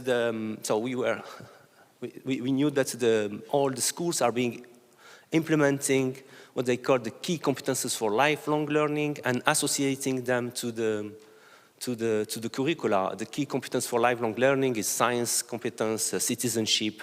So our strategy is to link the citizen science project to the key competences, and we live in each country, so it's an intermediate step so that they can afterwards implement the citizen science projects in their school. I will not go to detail what you are doing here because it's don't have the time in these 10 minutes, and I will go to the roadmap. We are also developing within these projects a third result, which is a roadmap on how to implement our concept EU-wide. And speaking about the concept, just I remind the objective, you want to establish tangible lasting links between secondary schools and scientific research. How do you want to do it? By concept. We are creating a framework to facilitate the co-creation of scientific campaigns, scientific studies at EU scale. And what we want to have from the beginning, a fair balance between scientific and pedagogical goals. And I will go a little bit deeper on this part. And there are three key elements within our concepts, within our framework. We have a transnational collaborations. So normally when there is a school, when the scientists design a project, gives the samples or the sensors to different schools and they give it back, it's centralized. We want that there is a collaboration between the different schools. The second element is mobility, and the third is social cohesion. So we involve pupils with less opportunities, but also with special needs. And the sailboat is used as a motivation factor. We saw that it was not only for the students, but also for the teachers. And it's also a non-formal learning environment. When you are in a sailboat, you learn technical competences, but also transversal competences like leadership, team working. I want to speak a little deeper about this framework that we are developing. It's mainly, in one sentence, a holistic approach within a real-world environment. And I go a little bit deeper. It consists on 3 phases. The first one is the co-creation process, and these are both schools and scientists are involved. They agree on a theme related to the preservation of the marine environment. For us, we have chosen microplastic now to prove our concepts. They design citizen science projects thinking that these projects will be implemented at EU scale. Then we have the normal citizen science projects in which we have pedagogical and scientific activities. And in the first phase, I spoke about having a fair balance between the 2 objectives, pedagogical and scientific. And then the third one is what we call the cross-communication process. We want to have a collaboration between the different schools. So it's not the scientists sending to each schools the sensor and get it back. We want them to gather them, and they speak about, they share their results between them. And in this 5 days, we call it Erasmus Maris Week, we organize field campaign about the sailboats on the theme that we selected. So now it's microplastic sampling, and they have workshops with scientists, and they exchange the results between each other. So this is our concept. I go a little bit deeper with the first phase, the co-creation process. What we do there, it's a preparation phase. So this phase is targeting the teachers. So the scientists there lift the teachers to their level. The science teachers have a degree in chemistry or in science in general. Oops, 2 minutes, I go it. So it's a preparation phase, and we train the teachers, and we want them to have the necessary skills to conduct scientific campaigns, but also the good practices in testing and quality management. And in this phase is realized or conducted by the European Commission Joint Research Center and the Ghent University. The Ghent University has 20 years in the microplastic field, so they help us to get the teachers on board. And we will have a demo shortly. I skip that one. And I skip also the second phase because it's a normal citizen science project. I go to the cross-communication project because we think this is the innovative part of our Erasmus Maris concepts. Here we train the pupils. So while in the first phase we lift the teachers, the third phase it's dedicated to pupils. We train them to screen and monitor the environments. We have a first trial in April with pupils from different countries. That are the photos you see, and it was in one day. And the result that I shown before came from that trial. And we will have a 5-day demo and testing with pupils in March 2023. Again, with support from the European Commission Joint Research Center, from their scientists and the University of Ghent. They will learn strategies to design and conduct an effective awareness campaign. The teachers will evaluate them on the acquisition of key competences, and we want them also to understand how, with this work, they are really participating, contributing to the sustainable developments. So I finished, I think. We believe that this concept can be a game changer, potentially, for the co-creation of citizen science projects with school. And it coincides with the United Nations Decade of Science, Ocean Science for Sustainable Development. We have actually the same, our objectives fit with that mission.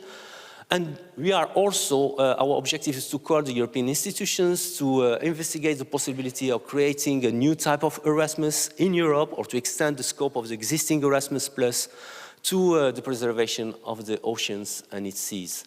And we need a critical mass of stakeholders, and if you are interested in helping us, so please, I made yes, I have a slide and even puts the first phrase, so it makes it easy to contact me.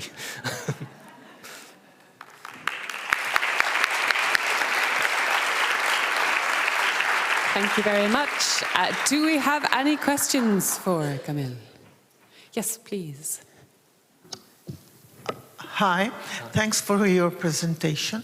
I wanted to know if also in the river you consider to collect microplastic, and also if you are connected in some way with the other network that is just, rising in this period, these plastic pirates? Yes. Okay, that they are doing this kind of things. Yes, so the first question is, are we collecting microplastics in rivers? Yes. So in our 3 phases, the co-creation, the second phase, the schools work in their nearby environments, and all the schools are close to the sea, so we ask them to collect microplastics in their nearby environments. We have methods, and they also assess. They do not only collect, but also say what kind of microplastic. That is about the first one, and then we bring them to the sea and we show them about how it works within the sea. About the second question, yes, we saw that there is another initiative. It was more about plastic waste and not about microplastics, so they collect plastic items. And again, here, if I understood well, they collect items, and then they have a methodology, and then send it back to the scientists. I contacted them in July. They were interested, so just before the holidays. I know that they will present also something in the afternoon, so I'll go back to them, because I think that we are complementary. Thank you very much. Yes. Might have time for one more question. Does anyone have any other questions? Yes, sorry, over here, please. Hi. Thank you so much for your presentation. I'm Cláudia Carvalho. I'm from the Center of Social Studies in Portugal. I was wondering if you have considered in this project about the impacts on learning in schools for the students, in learning in other disciplines or in learning as a whole in other disciplines from the school curriculum, And what is the impact of this type of activities in the curriculum of schools? You mean involving the other subjects, not only the science? That's what you mean, is it? Yeah? So, well, involving and trying to understand what type of impacts does a science project like this has in learning in schools? yes. Not the, I have to say, we are not really focusing on what the impact in learning, but there is an impact, of course, in learning because we have outdoor activities. It's students learning, student-centered learning. So it's another way also of doing the work. So there is an impact of the learning. We work in a cross-disciplinary manner when I was speaking about the key competences. So now, for instance, we have 10 teachers that will go with us to Spain. On the sailboat, they will assess them on different subjects. So not on the geography, they see the impacts of microplastic, how it works on geography. You know, the rivers are parts of the geography. The history starts with mass production, the philosophy. So they have a different view on microplastic pollution on that on that subject. Okay, so I think that's going to be our last question for today, because we stand between you and lunch, which is always a dangerous place to be. Just two quick things. One is, could all of the speakers, if they wouldn't mind, just stay back for a very quick photograph? And if also I could ask the tech people to just change the screen. Ah, yes, exactly that. And I would like to finally thank you for your attention, your great questions and your time. Enjoy the rest of the conference, folks.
So, good afternoon.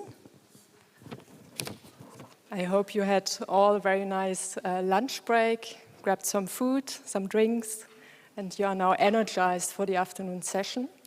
I welcome you very much to the session on monitoring the environment together, from practitioners to policy makers. My name is Sabrina Kirschke. I'm with the museum, the Natural History Museum here in Berlin, and I'm very happy to guide you through the session. Originally, we had 5 speakers, or even 6 speakers, right? And unfortunately, 2 couldn't make it. But this also means that we have more time for 4 excellent presentations, and I gave the speakers a little bit more time.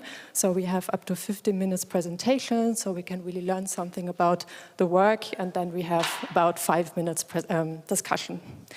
And now we can already start with the first speaker. We have here 2 people in the program. First of all, Gitte, and second, Michael, but I learned that Michael will present. So, Michael, over to you.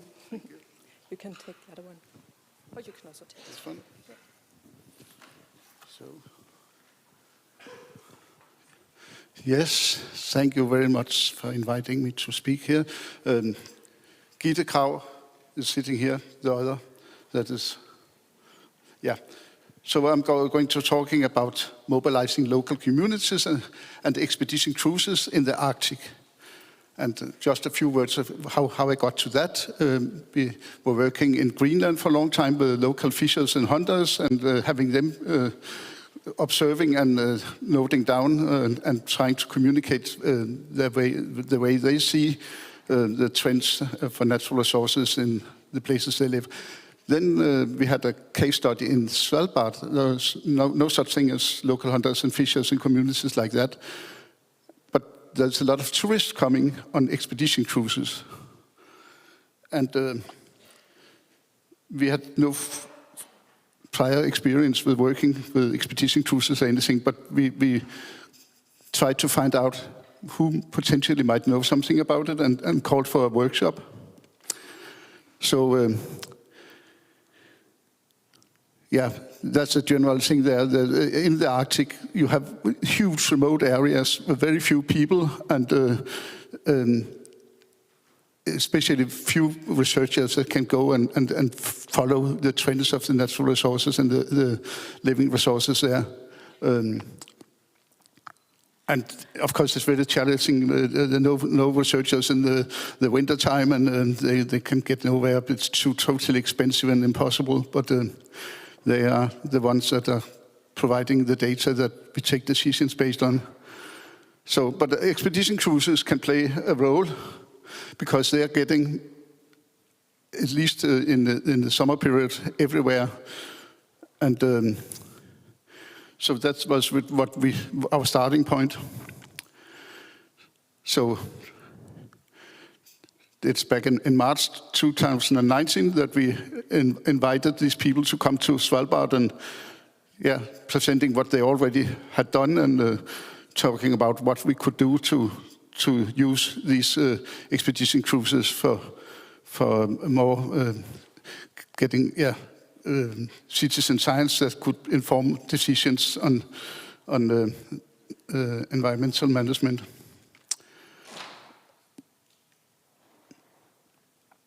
So it was already in 2019, but we decided to take that as the pilot year and look at what happened in 2019 from these expedition cruises to understand the interest of the guests and guides, what they already were providing of data and where their interest was and is.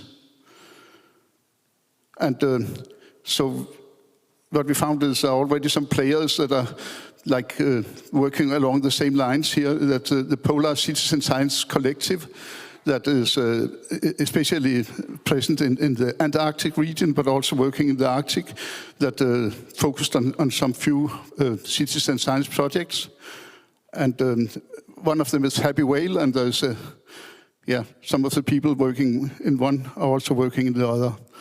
And then there's especially Hurtigruten, one of the cruise operators that from now on are placing citizen science labs in all the new ships and like that, and looking for doing more in that direction. So we narrowed down to looking in 2019 on a few of these projects.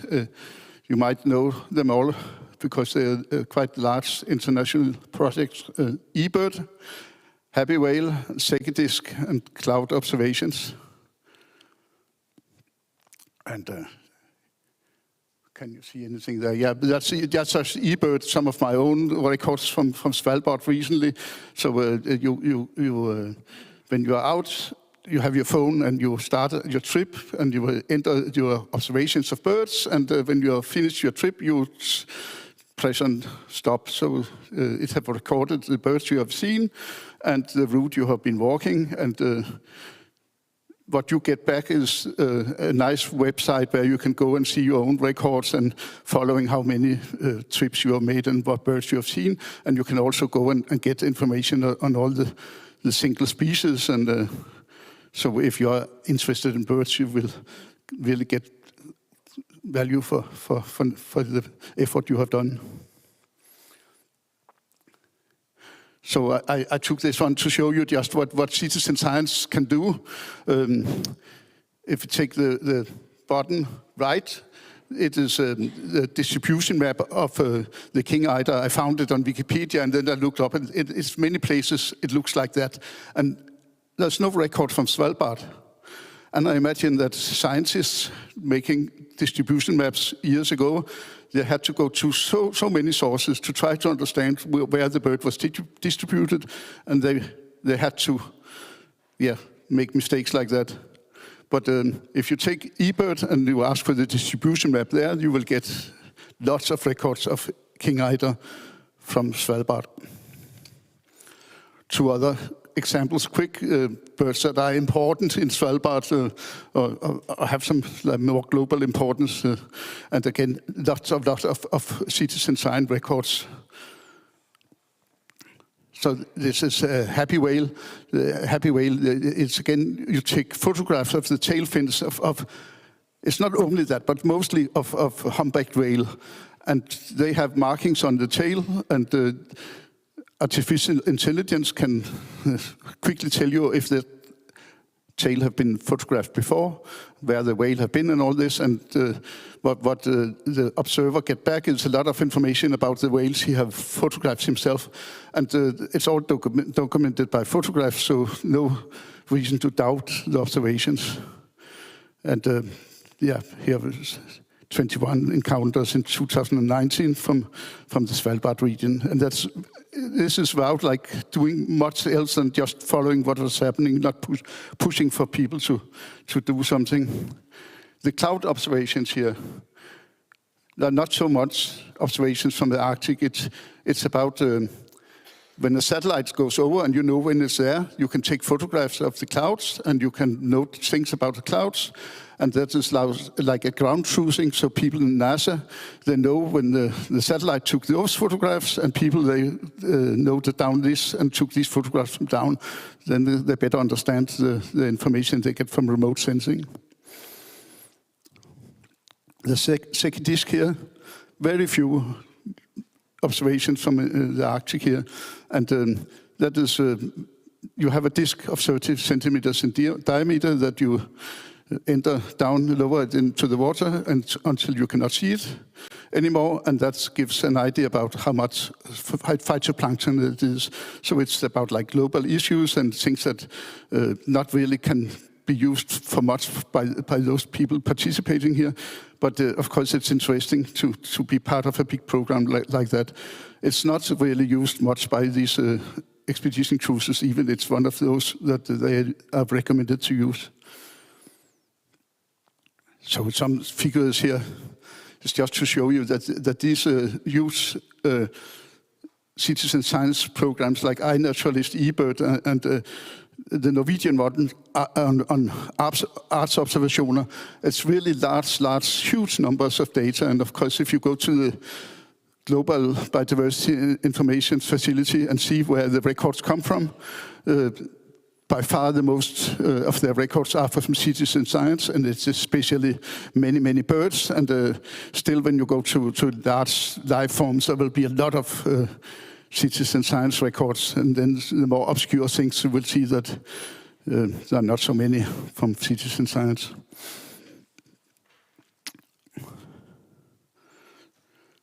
So just, the summary of what happened in 2019 in Svalbard.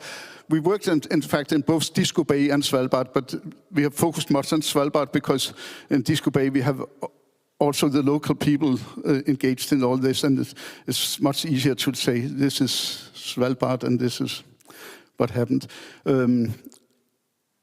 A lot of checklists on eBird, so there's more one record of bird on each checklist, so it might be 7,000 records, more than the 700 there, but also 121 whale observations here. I don't know what happened with the figure before. It might have been 2 times we've been in to look at it, but this was lower on the other slide. I have not had the time to check up what have happened there. Cloud observation only 11 and second disk only 1. So if you want to build on what the visitors already find is interesting and what they're doing already, it is like eBird, Happy Whale, and what I can see from elsewhere, iNaturalist. Yep.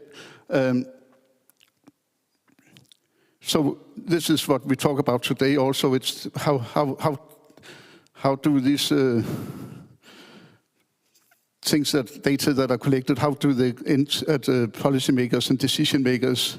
And this is just a quick one to show how things are happening today. A lot of cruises have passengers, and very much often the guides also that contribute to different projects.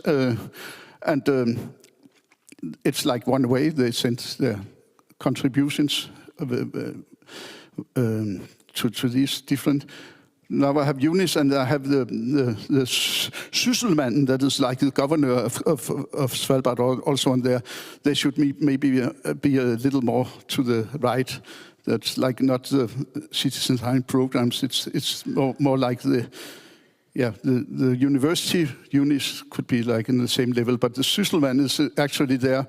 The people that are in charge of the environmental management in Svalbard, and the people that should be able to take better decisions when they have all the information that comes through citizen science. But today they don't do that, and the culture is that you have to be a hardcore scientist before you can provide good data, and citizen science probably more or less play or a lie or something that you cannot trust. And that's changing very fast, and hopefully in a few years I cannot say this anymore. But the thing is that we have people that like to record animals and other things. It could be ice, it could be the clouds, it could be anything that want to contribute with their data. And you have citizen science programs that takes that data up, but you don't get to the policymakers, and something is missing, something in between, and that can translate and tell the decision makers what it is that all these records tell about environmental management and decisions that have to be taken. I imagine that there's a need for funding, because there are some people there that have to do serious work to do the translation and communication there. And also all communication should, of course, also going the other way. So a colleague of me asked me to put this complicated one also. It's more or less talking about itself. Of course, it's bottom up, not bottom up.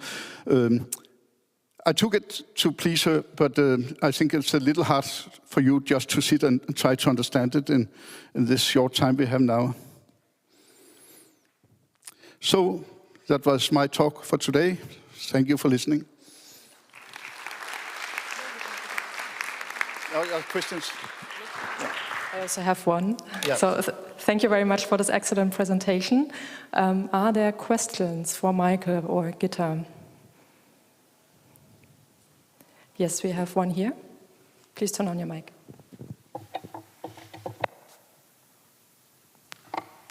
Thank you for your very interesting lecture. I found it really very interesting. I have two small questions. One that I may not have understood exactly the process. At the beginning, I tended to understand that you have, imagine, people who want to go to expeditions like tourists, say, go to the region, and then you have the good idea of mixing this with CS projects, say, to use the opportunity that they are there.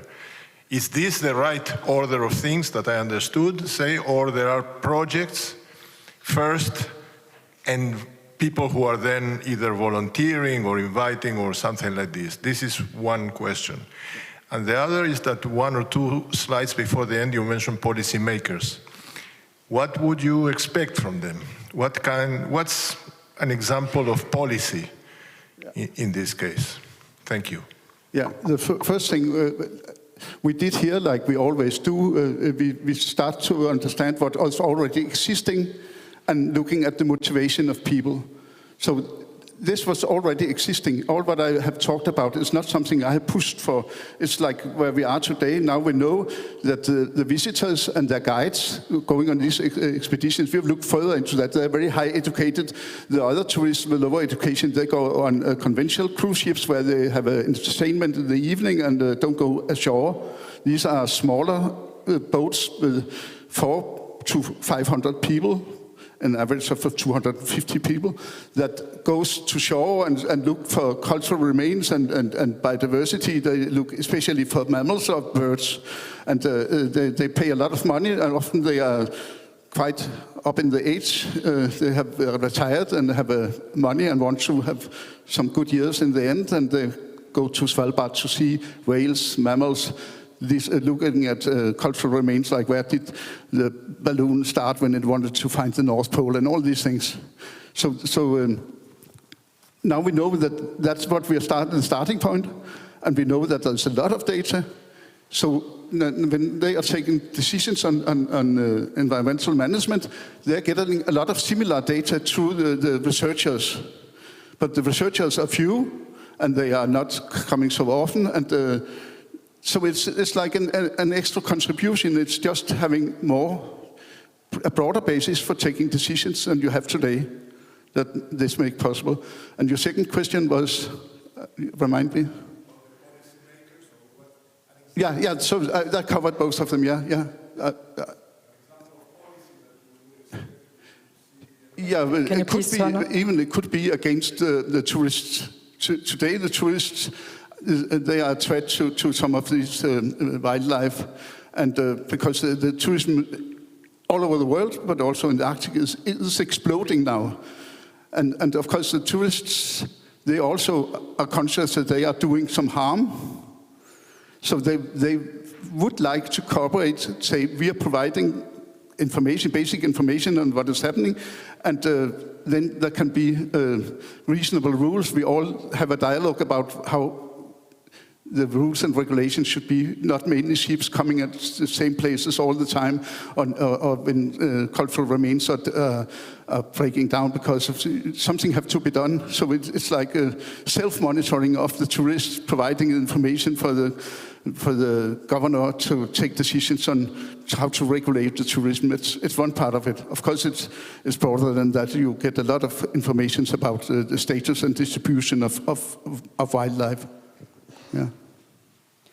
Okay, I see we have a second question, a very quick question and quick answer, please. Hello, I'm Michael Pocock from UKCEH.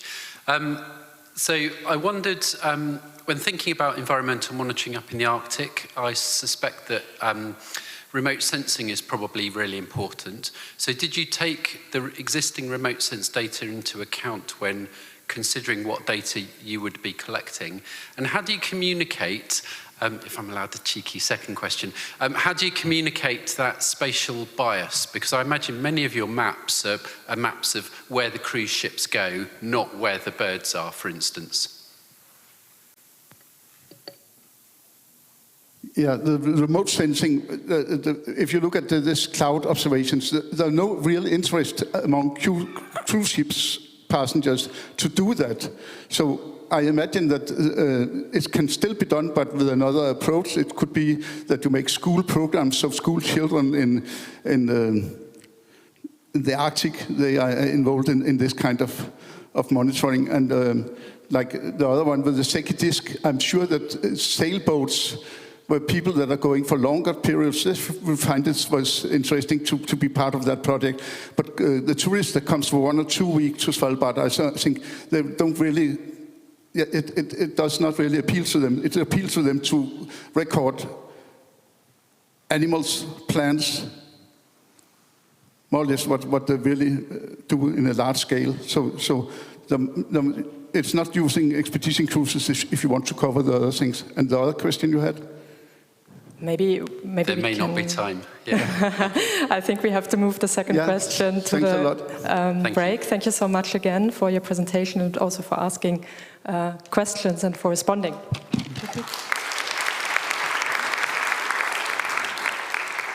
So our second speaker is Maria Salgado. Please join us. And she will speak about citizen science. Implementing citizen science in the flood early warning. Hello, my name is Maria Now. I'm a PhD student at the National University of Colombia in civil engineering. And I'm here today to talk about my research project that is implementing citizen science in the flood early warning system of urban maintenance catchment. I'm really passionate about one science that is called hydrology, but my interest is not hydrology alone, is hydrology with impact, or also called social hydrology. And for instance, how human societies cope with flooding. So here is the outline. I divided in 3 main blocks: the background, the research project, and the progress. So let's jump into it. So the part 1 is the background. I'm going to explain some key concepts and the case study. So some key concepts. What is a flood early warning system, right? So flood is a type of hazard of hydrometeorological nature due to rains or the increase of the level of the water bodies. Early means that the system gives enough time in advance to decide to activate or not a protocol. A warning, by the way, is the system generates alerts when a particular event is about to take place or is occurring. And finally, the system is the whole set of capabilities to produce and disseminate warning information. So there are 3 main types of early warning systems based on the operation mechanism. So first is a community-based early warning system, which the main actor is the community. Second, an institutional early warning system, which usually operates under the leadership of public or a private institution, and they have a little bit more technology involved. And an integrated early warning system is the combination of the community-based early warning system and the institutional early warning system. So based on the community practices and the knowledge and the organization with the institutional instruments and procedures. So it's a combination. Well, now the case study, the Manizales Stream Basin. Well, the Manizales Stream Basin is located in Colombia, in the department of Caldas, and in the municipality of Manizales, my hometown. Here at the bottom right corner, we can see the Manizales Stream Basin and its hydrometeorological and warning stations. Also, the urban area that is located in the basin. It has very particular condition. It's a mountain stream basin because upstream has steep slopes and bedrock. It has an area of 27 square kilometers. an elevation, a wide range of elevation from 3,000 to almost 2,000 meters above sea level. The land on the strand is almost 13 kilometers. It has a nice climate because it's a tropical mountain climate that is located in the Andean region. Sorry. It is typical of torrential rains, yeah? And it has a really strong influence of the intertropical confluence zone and the cold phase of the end zone. The population is approximately 24,000 people in there, and there are two vulnerable urban sediments that are, is it work? Sorry, here. So Verdun and Malteria, they are very vulnerable and poor communities. Upstream of the river, there is a mining zone. Okay, why this basin? Well, the Manizales stream basin, in this basin, there is a high probability of flash flood, torrential floods, and landslides due to the characteristics of a mountain stream and the local rainfall conditions. So, for instance, high intensity and short duration rainfall. Talking about the social aspect, a community-based early warning system based on the upstream observations of rainfall and stream level is in place. So the warnings, flood warnings, are given from the mining zone upstream. Economically speaking, this basin is very important in the Department of Caldas because it's producing 80% of the GDP. So the flood events can really affect the infrastructure and the water intakes of the water treatment plants of the companies. Additionally, flood events can affect the traffic circulation of the main highways. And finally, institutionally speaking, well, historical floods have affected these communities and companies in the past, and the City Hall of Manizales decided to design and install an automated flood early warning system. In this case, automated is the same that institutional early warning system. So there is a need for integrate this community-based early warning system and the automated flood early warning system, which is crucial because they are working separately and including the improvement of both systems. Well, now my research project. So it is divided in three main objectives. That's how I thought about it. First, identify and analyze which are the improvement opportunities based on participatory procedures of both early warning systems. Second, integrate the community-based early warning system and the automated flood early warning system through a methodology based on citizen science concepts and assess the performance of this integrated early warning system. And finally, climate change, it is important, so we introduce it there. Understand the influence of the climate change on the integrated early warning system, including knowledge dialogues with all actors on mitigation and adaptation to climate change for the integrated early warning system. Here is how we thought the methodology. So based on the main goal, which is citizen participation in the early warning system in mountainous regions, because due to the flash floods, we have to act quickly. And these are the main three components. So we want to introduce workshops, interviews, and socialization to build a SWOT matrix and the improvements opportunities.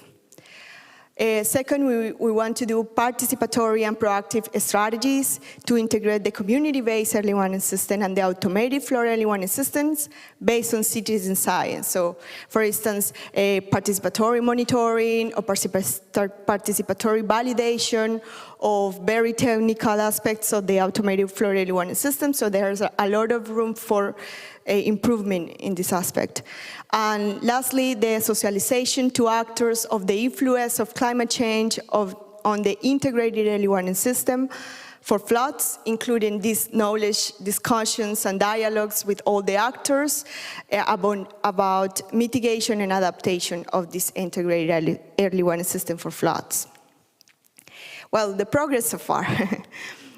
Here I have three key updates for the progress. First, we have we have performed an analysis of the flood prediction system of the institutional or the automated flood early warning system and possible improvements. So here the flood prediction systems is based on rainfall thresholds. And it was done by modeling, and all the experts work on that rainfall threshold, but now we need to validate them on the field. And that's a really good opportunity to introduce citizen science there. The key update too is that we have conducted 36 interviews with the main actors of the automated flood early warning system and the community-based early warning system in the case study area. And last key update, we have designed one strategy of community workshops established and supported by the government, which is a very good thing so far that they want to support us, by the municipal unit for this disaster risk management and also the local communities. Here, the key findings here, we're showing some of the interviewed actors from both early warning systems. As we can see, private companies are the main actors in the area. Also, we have these vulnerable communities, but we wanted to have like a whole look or a scope of what is happening there. So this is how it is working so far there. So the warnings, as I said, are given from the mining zone upstream based on the stream water level and the rainfall duration intensity. These flood alerts on the community-based early warning systems are based on the observations of the person located upstream of the basin. So it depends on the person, how they see how much rain is falling, but it's just observation. Two main WhatsApp groups are established by companies and communities that issue warnings based on the upstream information. But just 39% of the interviewers are in these WhatsApp groups. So there are actors that are missing in these WhatsApp groups, so they don't get the information. The companies that are based on this basin rely on the community base of a community-based early warning system instead of the automated flood early warning system. So they have more, they believe more in the community and not in the institutional early warning system. There is a need for new data sources to validate in the field the estimated rainfall thresholds of the automated flood early warning system. So there is a very good room there for introduce citizen science. And the main challenge is improve the data availability and quality. Here, this is the last slide, so I'm showing you here the strategy of the community workshops we have designed. It's made of 4 main workshops that we wanted to work with these communities to understand the experiences of the flood and flash floods events in this basin. We want to also do this workshop about social cartography on floods, so understand where the water level it was in place at the moment of the flood, or also where are the good sites for community monitoring, etc. And the third workshop is about the construction of the SWOT matrix. So to understand how we can improve the community-based early warning system. And finally, we want to socialize the results with the people and with the different actors of both early warning systems, and understand if we're going in a good direction, and get the feedback, of course, because that's very important. And well, basically the main goal of this strategy is to collect information about experiences and the dynamics of the community-based early warning system, and to understand how we can improve it and how we can do better. All of this, and also create these improvement opportunities that are proposed through a participatory process. Thank you very much for your time.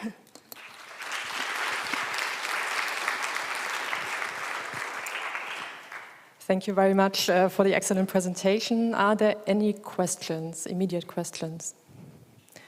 If not, I would start. I found your example pretty interesting because you did not only mention citizen science, but you also mentioned a lot of community work. You talked about participatory approaches. This reminded me a little bit of this concept of transdisciplinarity. So my question is a bit conceptual. Where does citizen science in your case start and where does it end? So the idea is to implement citizen science, like a participatory monitoring, mostly in the second objective. So the idea is to include, like, to make the flood warnings more effective, right? So let's say, for instance, the automated flood early warning system work with the hydrometeorological stations, and then they say, for example, the rainfall threshold is about to get passed, so you need to activate the warning, or you need to send a warning of floods. But maybe the institutional early warning system is not working well, or the power is off, or, yeah, and then you need to rely on what community needs to say to you. It is happening, the stream level, the water is growing or is going down, what is happening in the field. So there needs to be a way to understand that both need to work together and integrate in order to make more efficient the warning issues. Thank you very much. Do we have another question? Yes? Hello, thank you for your presentation. I am just really curious to know why the people who set up these automated early warning systems trust the community systems better.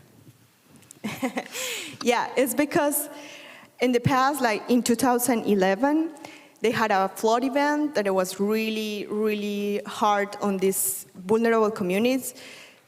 They lost like 50 houses and there were like 124 people affected.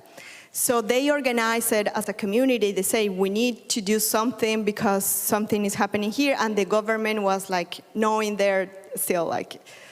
And they decided to arrange, like as a community, to build a WhatsApp group and then to buy a warning station. And they operate it. So they've been there for 15 years. And the automated flood early warning systems is just in place since 2018. So that's why they rely more in the community-based early warning system than the one that is automated, because they don't know the system yet, how it's working. It is missing the socialization from the automated early warning system to be more there. So the government, what it wants to do now, and the idea of supporting me is because they want to get close to the community and show what they're doing and how we can construct like this integration or build this integration between these both systems. I think we already collect a lot of aspects or factors that may trigger the politicians to actually pick up the data. Yeah. We had some already in the first talk, and now we have some more. Are there more questions to our speaker? Then I would say we close here and continue with the third one. Applause again. Thank you. And then we have our third speaker today, Linda Mederake is already joining us, and she asked, evaluating environmental policies with citizen science data. So we will get an answer now.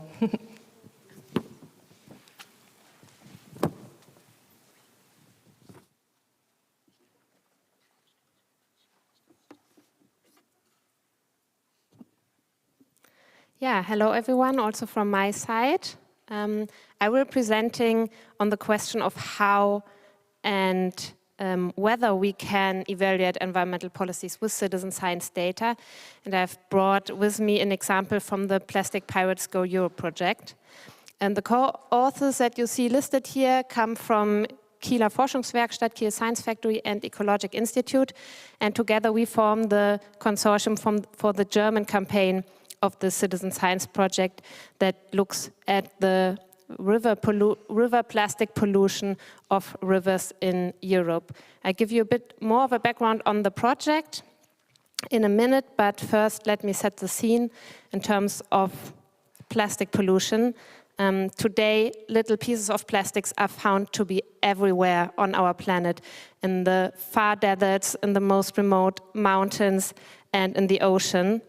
And we have heard about the concept of planetary boundaries this morning in the keynote speech.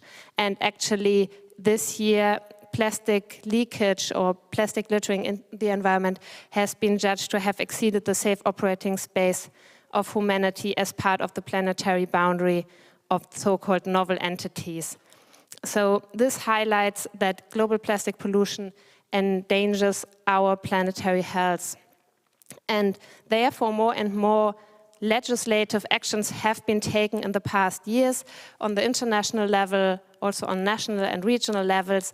And one of the policies that has been adopted quite recently is the EU Single-Use Plastics Directive that you might have heard of. And this is a policy that we try to evaluate based on citizen science data. And we have several data sources for this endeavor.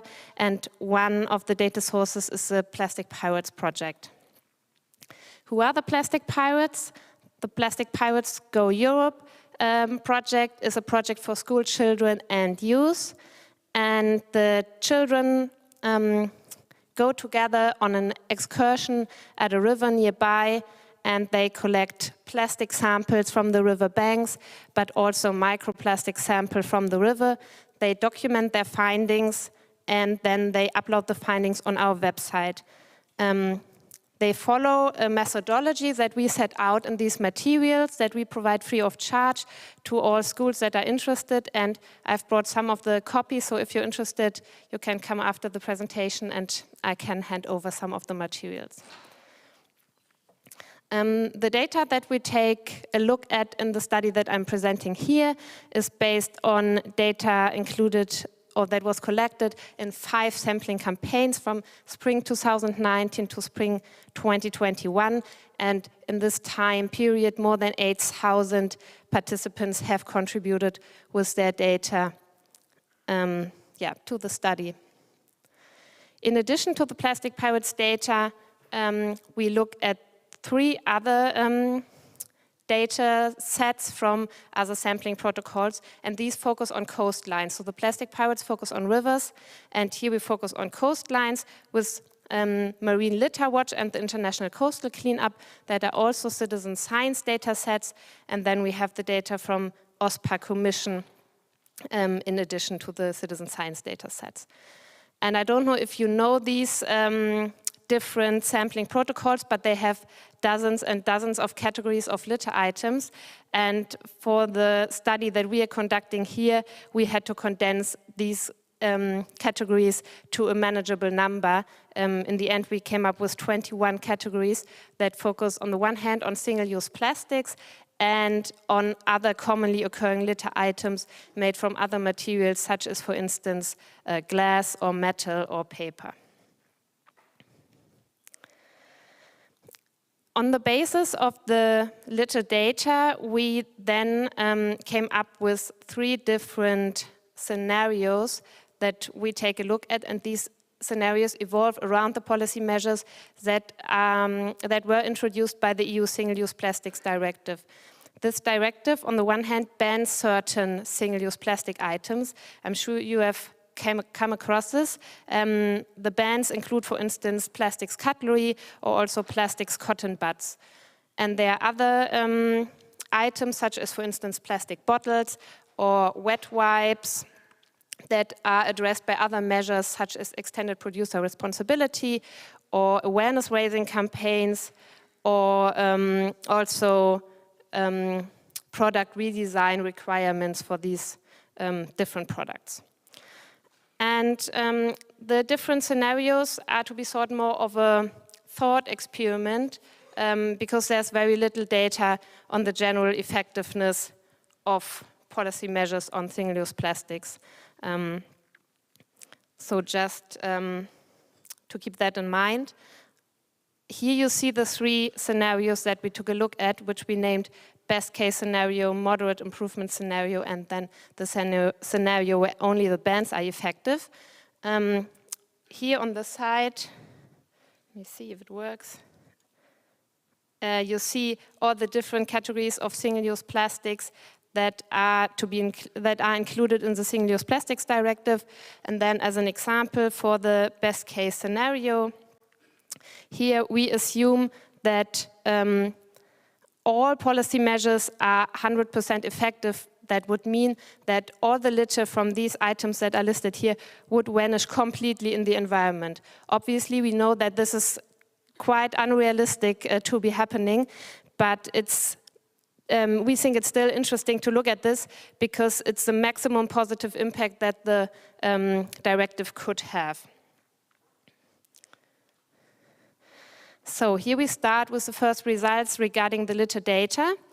And you see that plastics cover a large share of the of the whole litter items to be found on the riversides in Germany and also the coastlines in Germany and then the coastlines in the European Union.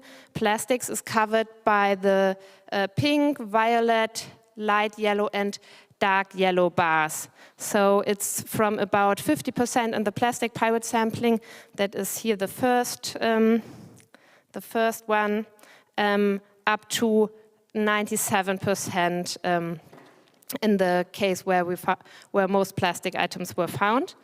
And overall, we see that single-use plastics are quite a large part of the plastics that were found. So here we would include the cigarette butts also as single-use plastics. So, but there's quite a variety or variation between the different protocols. In terms of the citizen science sampling, so the International Coastal Cleanup, the Marine Litter Watch and the Plastic Pirates, we see that the composition is a bit different, but in general the picture looks quite similar, whereas for OSPAR the picture looks really different, and we believe that could be because for the OSPAR protocol coastlines are chosen that have access to the open sea, and there are no buildings at these sites. And for the citizen science spots that are where it is sampled, obviously we have different places. It's the places where people can access easily a beach or easily the riverside. Last point, if we only look at Germany and compare the difference between the riverside, so the plastic pirates data, and the coastlines, then we see that at the riversides much more metal, glass and paper was found in contrast to the coastlines. And here you see the results of our scenario analysis. The graph number A here shows a hypothetical best case scenario, and we see that in this case riparian and coastal environments could be much cleaner, let's say, if the measures of the directive would be 100% effective. In terms of the total litter, that would be 40% or more of the litter that could be avoided, and with regards to plastics waste, it would be 50 to about 80%. And still in the moderate improvement scenario, we still see substantial reductions in total litter quantities and also in terms of plastic litter quantities. For total litter, it would be about 11 to 20%. So here, and then about 15 to 25 for the plastics litter. If you look at the only ban scenario, so here the graph number C, we see that in this case we really see only a marginal reduction of litter and plastics litter quantities, so 3 to 6% at the coastlines in Europe and only 1 to 2% for the sampling sites in Germany.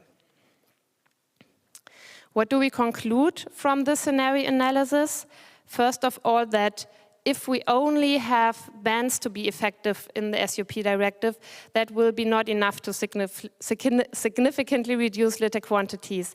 That was shown by the only ban scenario. Therefore, we need other measures to be effective as well. Then, as a second point, we see some items, such as the cigarette butts, that occur in very large quantities.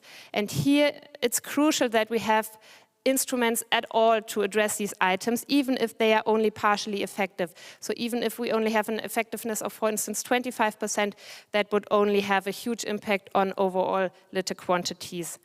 And at the third point, it's really gonna change the picture, let's say, how EU member states implement measures, for instance, with regards to clean-up activities, because as this is a directive of the EU, the member states have leeway of how they introduce this in their states, and this will have a strong impact on whether the measures are effective or not so effective. In addition, I would like to emphasize with regard to citizen science that citizen science for our study plays a crucial role to evaluate the large-scale policy instrument SUP directive or single-use plastics directive. So only with the help of the citizen scientists we could cover such a large scale in terms of both time period but also geographical area. And as an outlook, when we look at the policy, we see that the current provisions alone are not sufficient to solve the litter problem. This is because the scope of the directive is quite narrow. It only focuses on certain single-use plastic items, and there's also still the risk that single-use plastic items are substituted by other single-use items made from materials such as paper or glass. And therefore, we recommend that the EU should align its policies more effectively with the so-called waste hierarchy that you see here on the right-hand side. And it should truly prioritize waste reduction and reuse options in new legislative measures. And this is the end of my presentation, and I thank you and wait for your questions.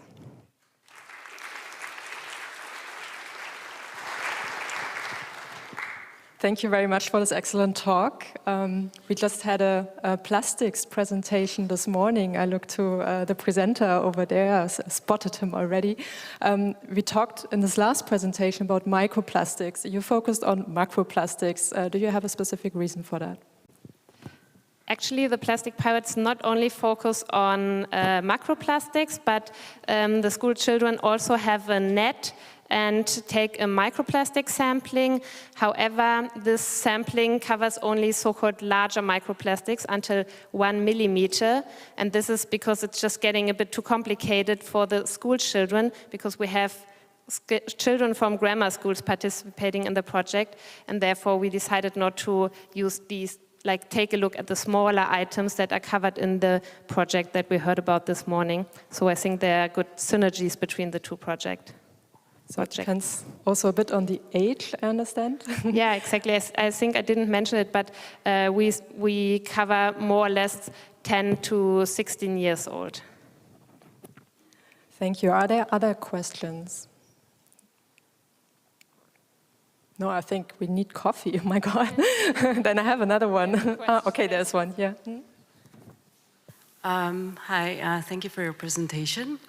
So my question is, since these are children who are engaged in this project, in your experience, have they said something about how the grown-ups are sort of making a mess and they are sort of caring about the environment and doing something for it? How is their attitude towards this?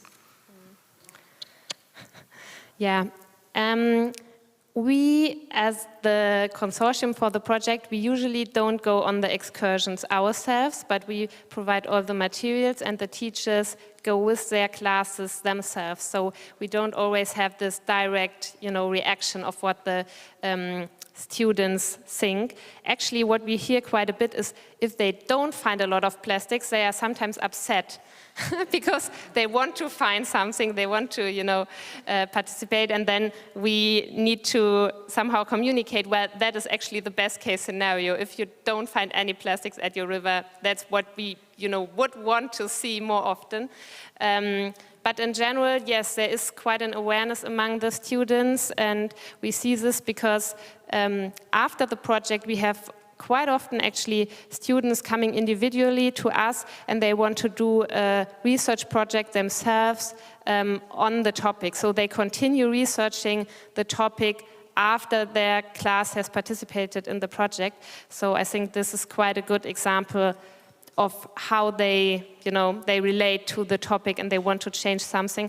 And in the materials for the teachers, we also have a whole section that kind of continues to work on the topic after the excursion, which is called Now It's Your Turn. So what the students, what the school children could do with the knowledge that they have gained to become active and not stay in this passive, oh my God, this is also a horrible feeling. Yeah. I would have another question. We all know that plastic waste and freshwater, marine waters is also a big problem in the Global South specifically. Do you think that you could transfer your approach to other regions? Yeah, actually, there is a project in Chile that has a very similar approach, and that was one of the mother projects or father projects of the plastic pirates. So there are already similar approaches in Global South countries, and I think the general idea is quite easily adjustable for other geographical contexts. I mean, then in the details have to be adjusted, obviously, but it's definitely possible. Perfect. We have another question here. The question is, do you work also with other youth associations which are not really, which are not schools, for instance, scouts, or that's my question actually, because you could extend your scope. Yes, so we have no official cooperation with youth organizations, but apart from school classes, we have youth groups from, for instance, environmental organizations, from scouts, from broader civil society, I would say, that participate in the project. But yeah, this is not official cooperation, as I said. Yes, please. Once more. Hi, I'm Naya Grilla from the University of Athens. And what about teachers? You said you don't implement the project yourself. How do you approach teachers? Is there a training program before they start implementing against students? So we approach teachers mainly via mailing to pretty much every single school in Germany. And we have also an email list of interested teachers that is growing and growing. So that is how we approach teachers. And the materials are, presented in a way that teachers can pretty much take them and use them directly with their school classes. But there's also an online webinar format every half year where interested teachers can learn a bit more in detail how to implement the plastic pirates. But I think we have maybe 100 teachers participating in the webinar, but much more teachers that get the materials from us, like around 400 maybe over 6 months, and more teachers using the material than that have participated in the webinars. So I think I haven't developed the materials, but I think my colleagues have done quite a good job to make it very easy for the teachers. And we also have a hotline for teachers, so if they have questions regarding the materials and how to conduct the sampling, they can just call us or send us an email, and that's also crucial that it's very easy for them to reach us and that we respond to any questions that they have.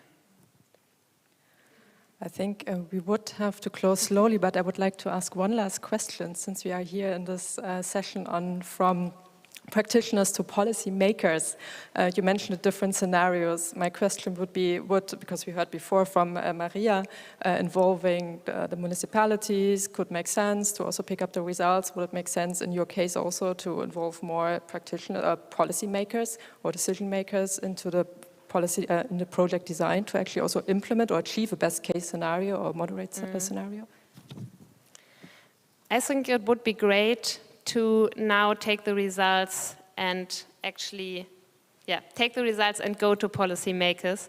And I think this step hasn't been done so yet. But I mean, this is based on a manuscript that also hasn't been published yet. So I think when the step of publication of this data is done, then we can take maybe the next step and discuss this, for instance, with the European Commission, because the plastic pilots are now also partially funded by the EU Commission, so they are also interested in receiving data from the project. So I hope they are also interested in, then taking up the data and translating it into political decisions. Okay, perfect. Thank you so much, and a big applause again.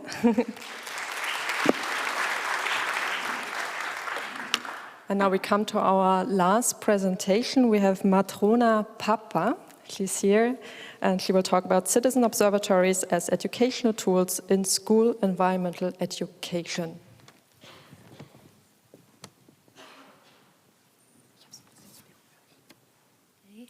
Thank you very much. Hello, I'm Matrona Papa, and I'm here on behalf of the Environmental Education Lab, a research unit based at the Department of Educational Studies of the National Kapodistrian University of Athens in Greece, the NKUA. We are here to present part of the work we are conducting under the Cause for Cloud project. Very briefly, it's a 3-year Horizon 2020 project coordinated by the Spanish Research Council with 15 partners and designed to promote citizen science by developing 12 different technological services to improve citizen observatories. 9 well-known European citizen observatories participate. 4 of them are about focusing on biodiversity, and the rest on environmental quality issues and topics. The NKUA participates with Environmental Education Lab and a team of 5 senior and junior researchers. What is our role? Our role is to promote, set up, implement, and evaluate citizen science activities that make use of those observatories through integration into school-based environmental education for sustainability practices. The COs we used in our project are PlantNet for plant species identification and recording, and Odor Collect for the monitoring of odor pollution and the olfactory identity of place. Well, our case study. Today I will share with you 2 educational activities that were part of a school-based environmental education project. They were aimed to engage primary school students from the Greek island of Chios in the northeastern Aegean Sea. And they were part of an educational scenario focusing on the ecological value of a local wetland and the nurturing of the student's sense of place and belonging to the place, to that place. So, 64 primary school students from grade B to grade E, aged 8 to 11 years old, participated, forming 4 groups from students from several classes, and participated as both learners and co-researchers. 4 field trips were organized and carried out in the wetland during April and May 2022. Well, a few words about the main pedagogical approach that led that leads our efforts. Well, it's a long post-humanist and new materialist line of thought, highlighting in that way the agency of the more than human world and the emergence of complex relationships between human and more than human actors. And within this frame, children are thought of as integral parts of interdependent socio-ecological networks or else assemblances. One fundamental principle in this approach is that we learn in, with, and through the assemblances of bodies of different types, of all types, material bodies, discursive, technological bodies. And by realizing that we are in and we are part of these assemblies, that we belong to the assemblances, we appreciate the role and the value of each other and the importance of our coexistence and coevolution with the rest of the world around us. And we emphasize on the embodied dimension of learning by paying attention to our interactions and sensory experience with the world. Aligned with those lines of thought, all types of technologies are considered, become an important non-human actor in collaborative work with agency, in collaborative work with the children in the assemblances. The two activities that I'm going to present to you focused on creating pedagogical encounters based on child wetland technologies, assemblances that emerge in the field, and helping children to identify the affective power and the agency of the more than human world, and the ways in which place and technology together in pedagogical terms are necessary and valuable agents in the creation of emergent learning possibilities and opportunities for the children. In our first activity, my own private 1 square meter, we asked children to select their own private 1 square meter. It can be 2 or 3 square meters, and to take their time, to delve into how they connect into the assemblance, to attune with the elements around them, to observe biodiversity, to take pictures of plants and flowers, and to use the Planetary Health. And then to share thoughts, ideas, and feelings about that embodied experience they had. Here is an example of a child flora technology assemblance in April. Here are some plants and flowers of our wetland that we want to share with you. And here is another child flora technology assemblance in May, when children realize that there are different kinds of flowers and plants in each month. They're not the same. And moving on now to our second activity, centering around the walk, the environmental odors trail. Here, children are invited to get into sensory walks along the shoreline of the wetland. The walks are conducted in pairs. One child is blindfolded, and the other seeing and leading the way. The blindfolded child identifies and describes odors, the odors they encounter, while the other child, based on the characteristics requested by the odor collect platform, records the data in real time. Then together they try to identify the origin, the cause of the odors, and they take photos of the spots, and then they switch roles. So enabling geolocation, they record their observations as they experience them in real time, and thus they contribute to the creation of a collaborative map on the International Odor Observatory platform, sharing their experience and their case with the rest of the world. So, what is our goal by the design of this, by this pedagogical design? First is to explore possible synergies between environmental education for sustainability, and citizen science, synergies that can be innovative, inspiring, and with a learning potential. And to introduce fresh and challenging theoretical and methodological perspectives. In our case, through the lens of posthumanism and new materialism, for viewing what is being taken place, what has produced, what is being going on within the people, place, technologies, assemblances, in order to make room for different agents in building children's experiences. Well, through this perspective, we see learning environments as relational encounters.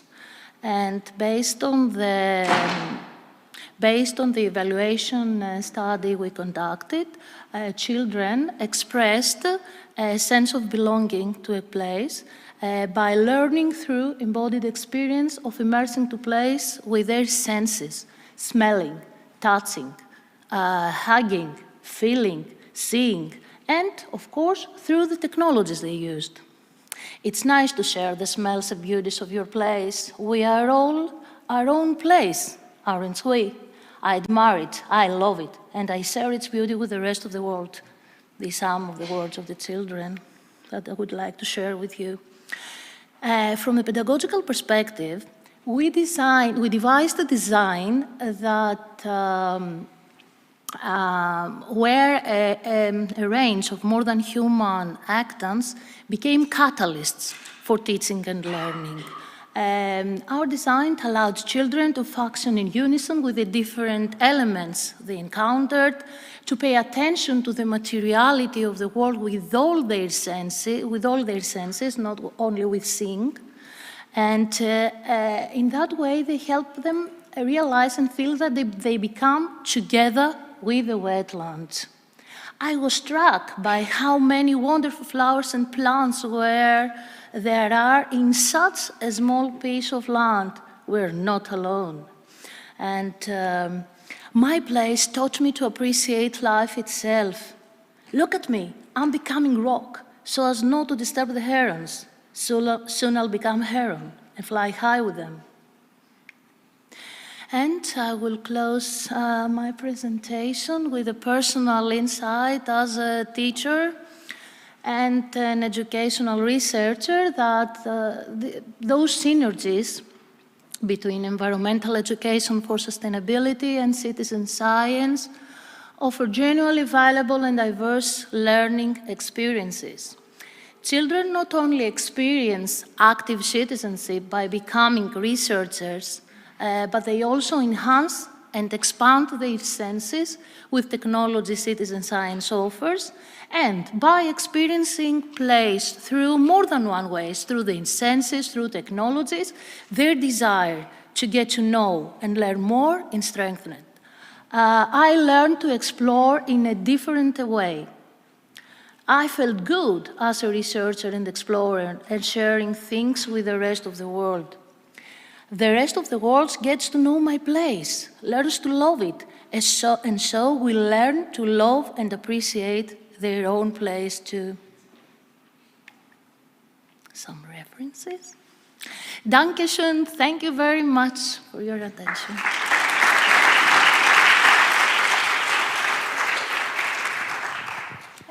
Thank you so much. This also reminds me a presentation we had this morning in the motivation, learning, evaluation and impact session, where we also discussed different types of learning. So I think this would also fit. We may discuss also later on. But before, do you have questions?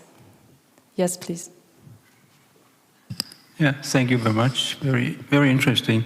And especially to Michael Jørgensen from Denmark, especially to see your, let's say, STS approach, where you include the interaction between the surroundings, the children, and maybe also the technologies. Could you say something about the equipment and will that equipment help them sensing something different from others? Okay, the equipment we used were smart devices, smartphones and tablets. If I understand well the question. Exactly. This is how I understood. Okay. further questions? And yes. we collected the data, but it wasn't easy to process all the data in the field. So we continued at school. We took pictures, and then we identified them on the PlantNet platform. But with the other collect, we did that in real time. We used the data we had on our smartphones, because there wasn't any network. Yes, one more press. No. That's all. Just to ask you, are you going to be able to repeat the exercise with the children? Will they be able to continue to do it again in the coming school year? Yes, of course. This is our aim. Our aim from the beginning was to introduce and integrate citizen science and citizen observatories into school-based practices, and not only in environmental education projects. I hope in other projects too, in biology, in physics, and in every other. I did that from my part, from my role in school, and I hope my colleagues will embrace the idea that I had, and I'm open to collaborations with all of them, and I hope that the children want that very much. They ask again and again, Mrs., are we going to do that next year? Of course. I say, of course. Do you want it? Of course we do. But why do they want it? Yes. But why? Why are they so interested in the project? It was something new for them, because they realized that they could use a smartphone or a tablet in a different way. They told me that, but we didn't have the time for me to present all the findings that I had. They realized that the tablet is not just for playing games, but they do something. They felt good as researchers, because they really liked it, they really enjoyed their new role, let's say. Yes, they contribute to their local community. Yes, please. Thank you for the presentation. I was just very curious, since the project is about also the place sense of belonging, and being Chios, the island it is, and located where it is. I was just wondering how diverse was the cultural background of the children. As far as I saw, all the names were Greek or Greek sounding, and the cultural background, were there refugee children involved, and how did that differ in how they related to the place? I'm not sure that I understand the question about the children. Yes, all the children were from the island of Chios. Yes, so were they all ethnically Greek, or was it a variety? Have been refugee children involved, and how is their sense of place, because of living less time on the island, different from children who have maybe been born there, or has this not been explored at all? All the children were born there. Yes, we didn't have children from other cultures. That would be very interesting. If we had children from other countries, if the children we had in our team were just 1 or 2 years in Chios. That would be very interesting, but we didn't have children from. So we have already a follow-up project idea. Thank you for that. But that's a great idea. That's a great idea to expand our plans. Yes. I would have another small question. I don't know if I missed it, but this morning we also discussed a lot the issues we face when we want to work with children. We need an okay very often from the parents, also from the teachers in general. Did you have any issues in that regard? No, because this was a part of a school-based environmental education project. We do environmental education projects in Greek schools every year. We don't have any problem with that, with the organization of a... And of course we have the consent of the parents for... But yes, exactly. So you don't have to ask beforehand again if you can do it, because you are the teacher, basically, so you can do what you want. Yes. No, every year, at the beginning of the school year, we asked the parents to give us a letter of consent in order to, for us to be free or to allow their children to take part in school-based activities. We don't have, thankfully, we don't have that problem in Greece. Perfect. One last question.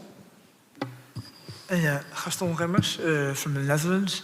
I was wondering, you introduced the pedagogical background of your project as post-humanism informed. Now, I understand that you talk about this in this audience, but when you talk about with the children or with the parents to have their consent to do this, how would you motivate the fact that you take this approach? What language would you use? How would you phrase post-humanism in simple words? Words. In the recent years, there is a growing interest in research about posthumanism and new materialism. The main principle, let's say, the fundamental principle of this approach, of these lines of thought, is that they try to challenge a lot of ontological, epistemological, and ethical dimensions of the dominant anthropocentric paradigm. They challenge the supremacy, the superiority of the human being, that we are above all. And they try to highlight, to address, and to put forth the agency of all other entities, not only the human entities and materialities of the world. And we embrace a post-human ethics to, let's say, to give value to everyone here. We are not the lords of the world, we humans. There are so many other entities and materialities around us, and we are just one part of that assemblance. This exactly is an assemblance. It's a set of bodies of all types affect and be affected by each other constantly. I think these are very nice closing words for the session. Thank you very much again. We are just a part of our world. Yes, we are just one part of our world. We are not our world.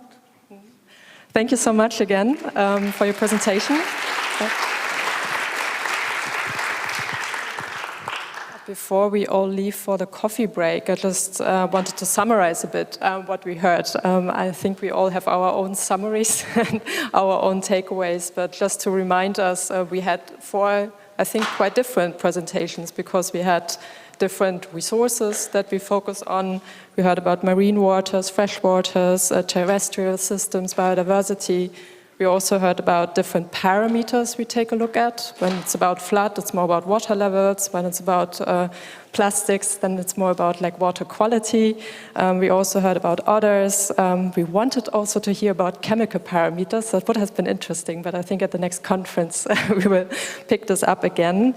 What we also learned, we had very different tools. We had many different ways how we approach these monitoring activities, but what I felt in the session, the new technologies are pretty on vogue, specifically in the projects that we have here. But when it comes to the questions that we have, again, we have many different questions, but one overarching question may be how we come from the practitioners' activities to actually to political change, policy change. And just to remind us that we have a couple of ideas here in the session. We heard about good communication in the very first presentation. We heard about a very early involvement of politicians, of policymakers in the project design. We heard about problem pressure. So when there's a strong pressure to address a certain problem, then maybe policymakers would also pick up the results. We heard about very good research. So maybe sometimes you want to wait first and see what type of research comes out of it, have a good high impact publication, and then policymaker will rather listen to us. And in the very last presentation, we did not talk about policymakers, but at least we talked about active citizenship, public engagement that may come up out of these citizen science projects. And I think this is also a nice causal effect that we may have between the project itself and the policy change. With this, I really like to close and thank you again for listening with one small remark. I see Sophie nodding. First of all, I have to thank Sophie. I almost forgot. She's sitting here in front and really takes care that we all take not enough time, including myself.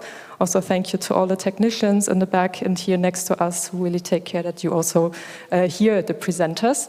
And last point, many of us, including myself, have brought some drinks into this room. I didn't bring food, but we were reminded that we shouldn't drink or eat inside because this building here is very old and we should really take care that nothing happens to the building. So take a coffee now outside and then you are happy again and can come back. Thank you.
Hello and welcome everybody to this session.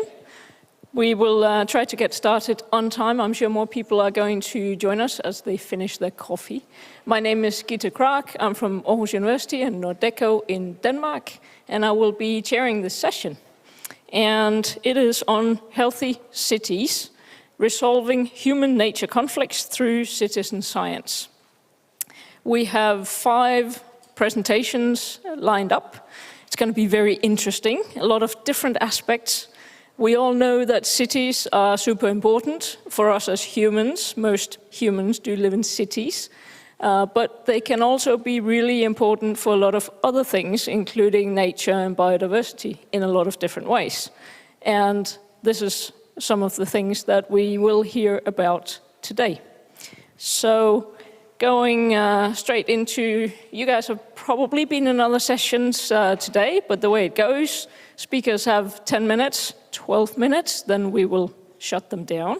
And there will be a little bit of time for questions and answers. So please think about questions that you would like to pose to our presenters as they speak. And first up, if we have another slide, maybe, is Mohammed Garesifat, talking about City Measure, citizen science for smart and healthy European cities. Please welcome Mohammed.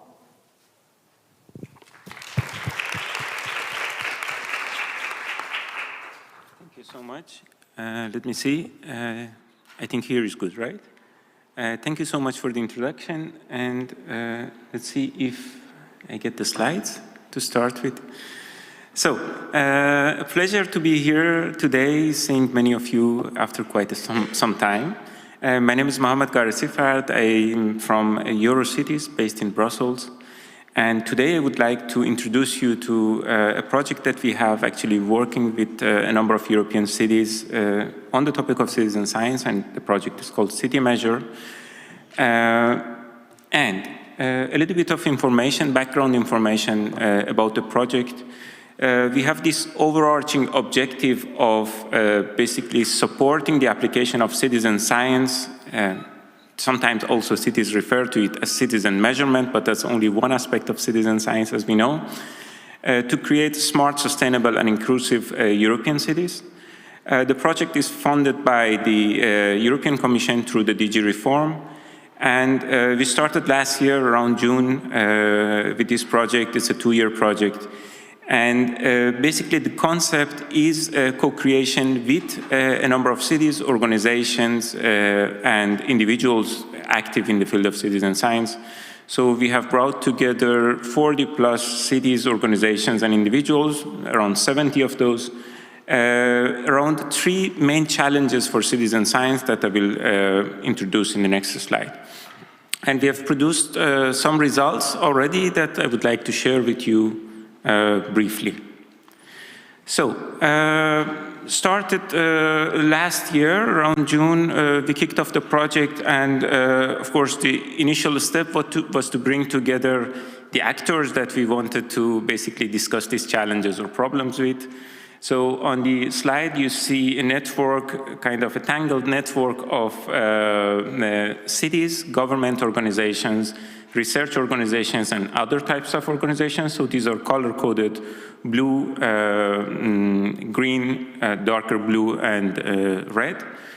And the topics that we have covered are the topics of digital inclusion. So imagine with increased digitizations, how to make sure that basically we don't leave people behind, we don't create new forms of exclusion.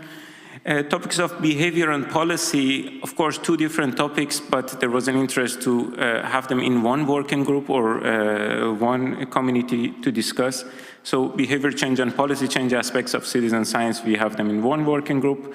And then we have the issue of comparability of data results, outputs from citizen science initiatives in one working group. To bring together basically the efforts of the different working groups, we also have a strategy and oversight, which kind of acts as a glue to bring together the exchanges of these working groups. We have a set of visions for each working group on the digital, and these are basically co-created by the members of the working group. So they had discussions on what to focus on, because these topics are very diverse, and basically it's impossible to cover every aspect of digital inclusion. So what to focus on, here we'll focus on the issue of competencies for digital inclusion.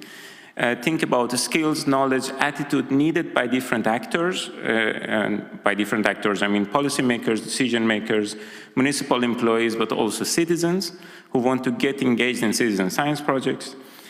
On the behavior and policy change, basically, here the scope is a little bit more broad. We're focusing on issues like trust, new cultures of collaboration, sharing responsibilities, and how basically different actors can work together to bring out these nice outcomes of citizen science projects, behavior change, policy change. For the working group comparability, again, a huge topic. It's difficult to cover.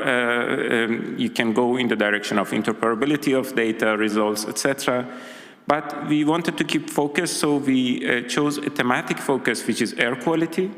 And here we try to create an inventory of citizen science projects on the topic of air quality to basically enable that learning from each other, what types of methods are used, what type of devices are used, how you engage citizens, and what perhaps platforms or types of interfaces do you use for presenting the results, etc. So cities and organizations that are involved in this can learn from each other. So far, we have produced a preliminary version of these three results or outputs. By the funding call, we call them instruments, but these are not really devices or technical instruments. The one on the top, it's called City Air. So this is the inventory of air quality monitoring initiatives that I mentioned. We are now in the process of collecting, adding initiatives on the topic of air quality. So if you have one or if you're engaged in one, please get in touch. We can present the initiative there, and it gives, of course, the exposure for your project, but also people can learn from you and that exchange can happen. We also have two sets of guidelines on the two topics of behavior change and policy change. These build on a number of resources that we reviewed together as in these two groups. 59 resources inform the behavior and policy guidelines, and 39 inform the digital inclusion one. And by resources, I mean, of course, scientific publications, but also project reports, deliverables, other types of documents. And we dive into challenges, applications on the two areas. For the behavior and policy, we came up with a set of recommendations that are directed either to cities or citizen science initiatives. For the issue of competencies, we had a step in between, so we broke open the clusters of skills, knowledge, and attitude based on the literature, based on the knowledge of the crowd that we had, to basically enable projects to also look into this more systematically. And we have 32 specific recommendations as well there. The idea is, towards the end of this year, we work towards a more digital and less text-based version of these guidelines that is easily accessible for everybody. So at the moment, they are in PDF versions, a bit boring, but then we are going to make them more attractive, searchable, etc., towards the end of the year. So all of these are captured in a place that we call it the knowledge center of City Measure. So there you can access the public deliverables, but also these instruments, guidelines. And we're going to add also trainings on perhaps how to add, for example, your initiative to the City Air tool that we've developed. And now, of course, having these produced and not tested was not the idea. So we have also some pilots. So these are cities or initiatives who wanted to work with these guidelines, who wanted to work with these tools. We have the city of Bobigny in France, and they're running an air quality monitoring campaign. And they wanted to use basically the recommendations from our guidelines to inform how to design those campaigns, how to basically communicate about those campaigns, how to evaluate them. We have another one on air quality. It's a famous topic across cities. And that's the case of Sensor to School in Prague. So they are working with students on a DIY type of citizen science project. Students, they build these sensors of air quality monitoring with the help of the teacher, and then they use them. Basically, we're testing the digital inclusion guidelines here to look into the skills or knowledge that the students gain through the process of basically building these sensors, using them, and so on. With the city of Roselara, they have a project focused on urban flooding, smart waterland, and we are helping them develop their communication strategy and the monitoring and evaluation plan using the help of the guidelines. And with Barcelona, a little bit of a different approach. There we have the Citizen Science Office of the city of Barcelona engaged, and they want to basically show different projects what these guidelines are, what these tools are, how they can use it. So we are organizing some sort of training on these guidelines with the city of Barcelona. The training is planned for November this year. And of course, if you want to know more, there is the project website, citymeasure.eu, and there's a QR code here that you can scan, and it takes you directly to the 3 products or the 3 outcomes that I just explained. And if you have any questions, just approach me.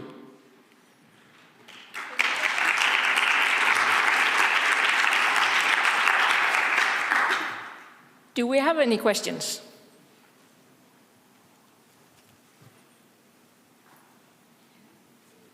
Yes. Yes, I have a question. Thank you for your presentation. I'm Anne Land from Leiden University in the Netherlands.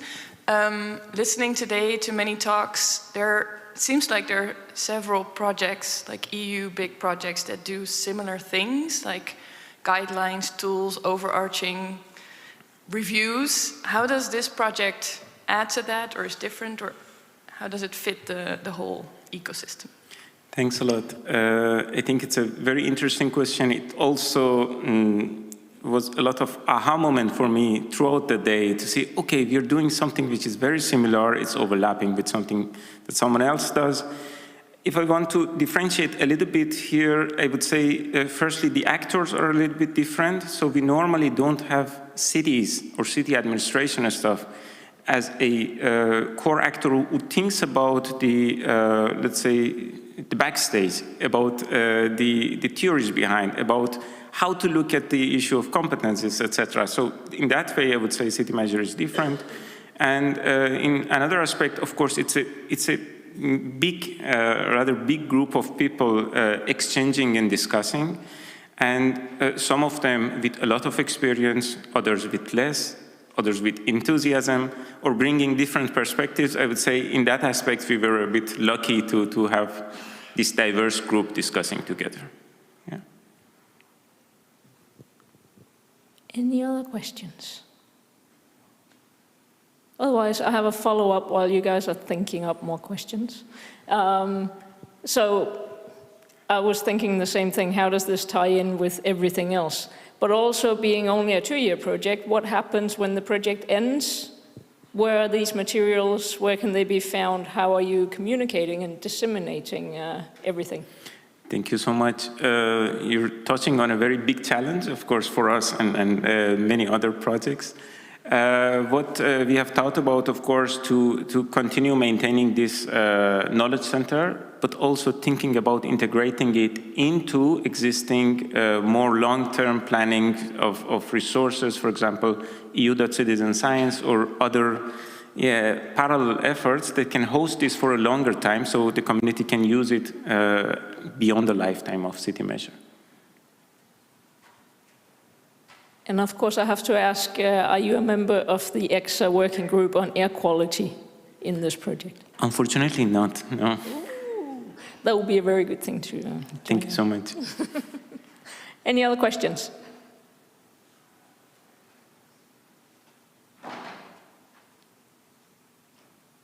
So I will keep asking questions then.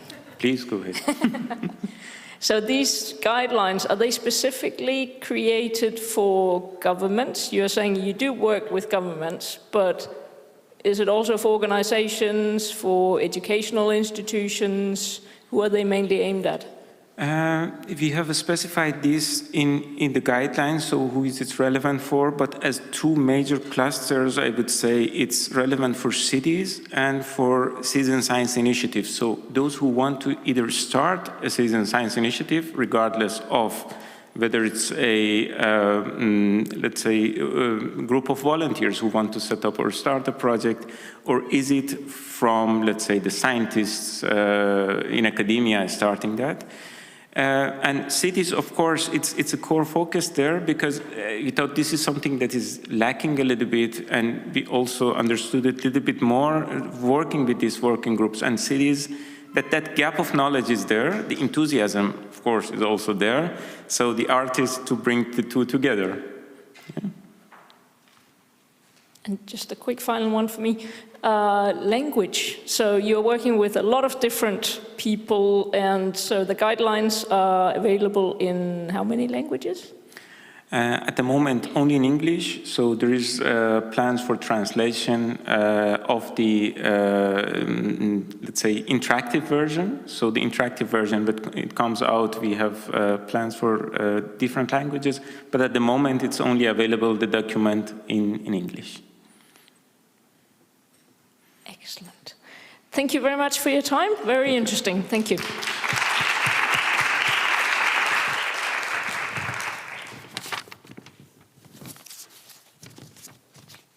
And I am missing a speaker, I think. Emmanuel? Ah, she is here. Okay, sorry about that. We've had a change of, well, slight change in the program. Another speaker was not able to make it to the session. He is unfortunately off sick. So Valentin couldn't make it, but luckily we have Emmanuel Gonzalez, who will be presenting a little bit, and then we do have a recorded presentation from Valentin on a citizen science experiment on public lighting policies, a helpful step toward a dark infrastructure at a local level. Please. A big program. Hello, everybody. I am Emmanuel, and I'm introduce the presentation of Valentin. Valentin Baumstark is the twin researcher, and he works on this experimentation.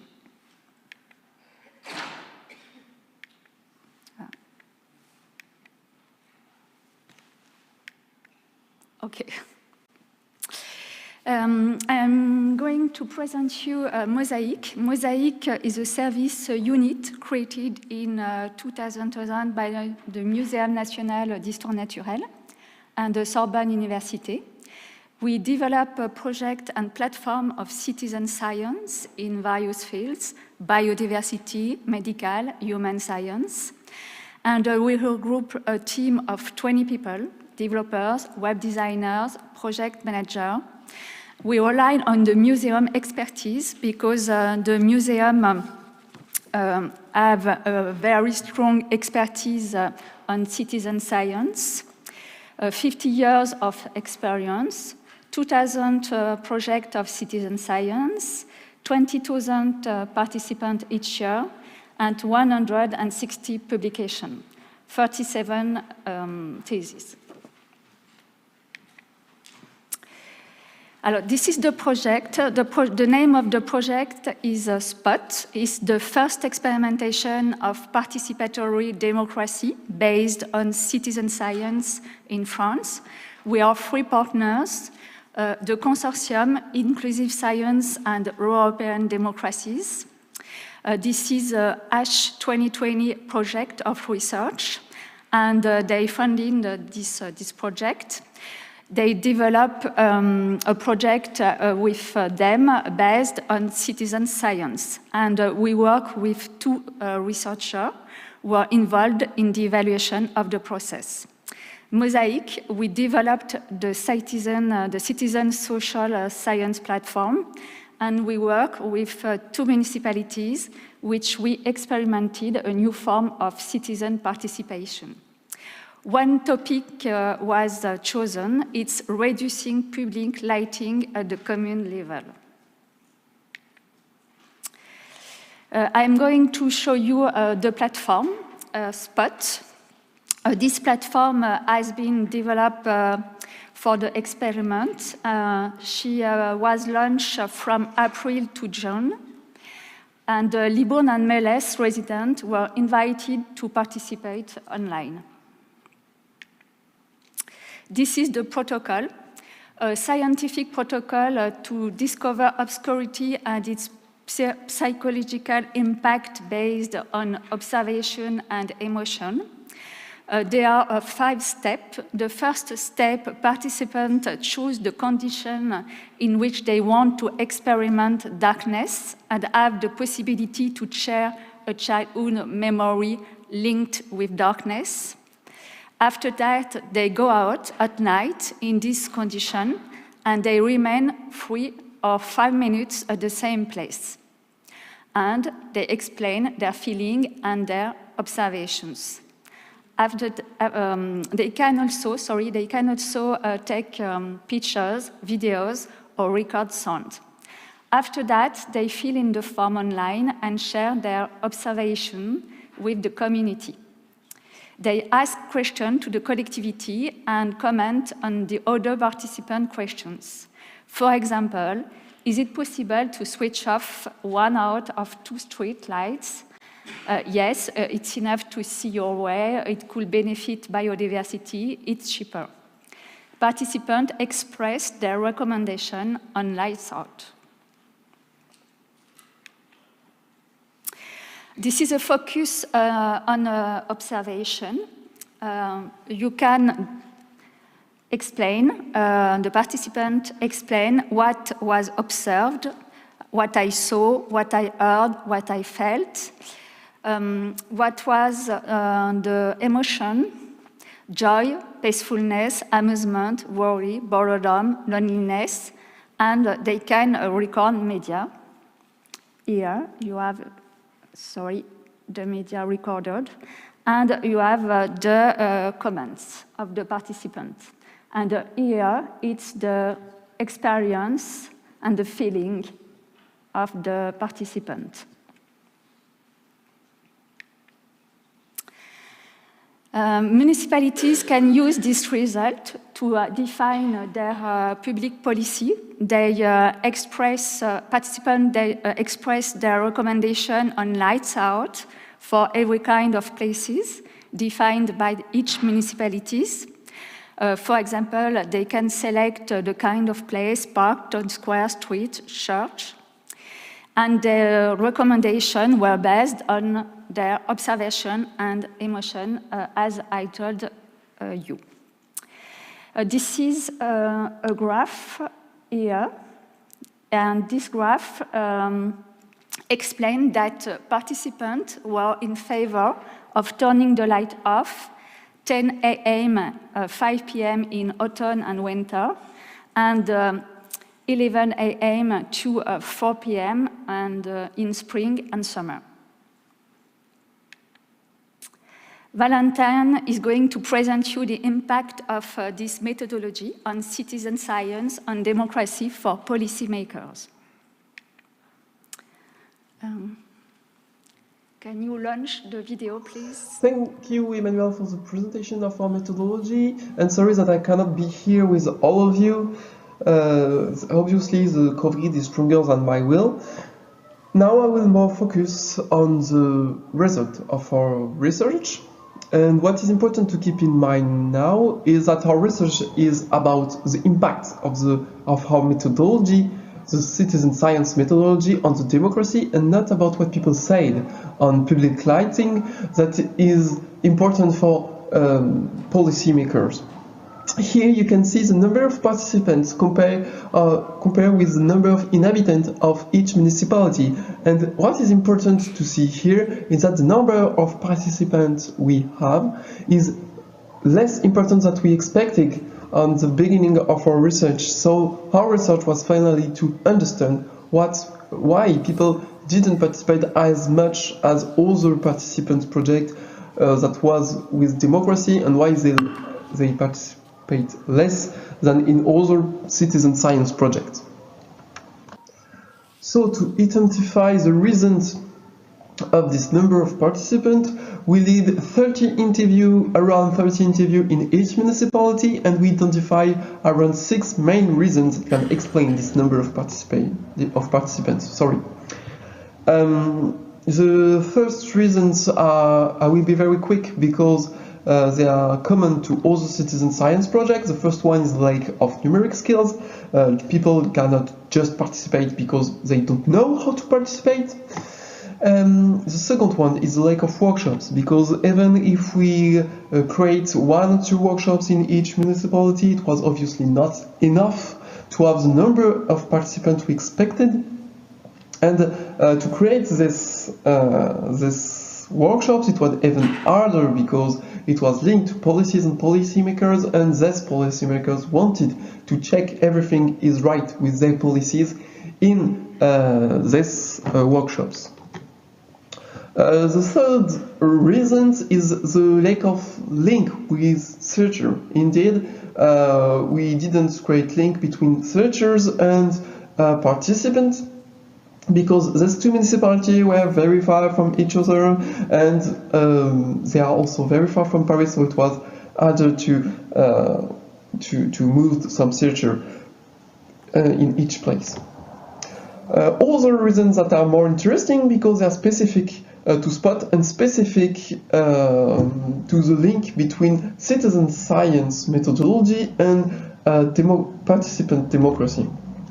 The first reasons here is about the scale we had on the spot project. Indeed, other Mosaic projects, other citizen science projects led by Mosaic are on a national scale. So it means that there is a huge number of potential participants, but proportionally, when we compare the number of potential participants to the number of participants we had on the national territory and on our municipality during the sports project, we have more participants in spot proportionally. The second reason is that in our interview, people just doesn't trust in policymakers. Here, people think that even if they participate to this kind of online platform, this participation won't change the mind of policymakers. Finally, they think that their point of view will just justify policies that people already choose before they participate. It doesn't mean that this is true. It's just what people think and why people doesn't participate. Finally, the last reason, not the least, is the subjectivity of our study.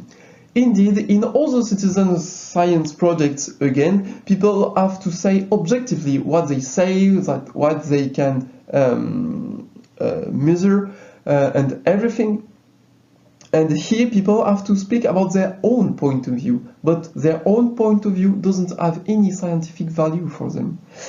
And it means that because it doesn't have scientific value, it's not worth it to participate to this kind of project because it's not scientific. Finally, it's just politic. Now the question is how to face this number of participants at scale of municipality. How to have participants and to make this participation valuable when we want to create link between citizen science methodology and democracy. We can follow 3 different tracks. The first one is to empower population, to make them trust in their own point of view, to make them trust that our subjectivity has a scientific value. The second point is to make its participation valuable. So it means make them feel that their participation is not one in 1,000 of participation, and it means that do less quantitative data and more qualitative ones. And finally, the last tracks we can follow is to constrict the issue with participants. Indeed, if people constrict the issue and participate to the methodology, people will obviously trust more on this methodology and will more interest on the topic. Thank you for your listening. I will now let Emmanuel do the conclusion of this presentation. If you have any question about the result of our research, you can ask me you can mail me on the address on the screen. And if you have questions on the methodology, you can just ask it to Emmanuel. Thank you for your attention and sorry to cannot be here with you.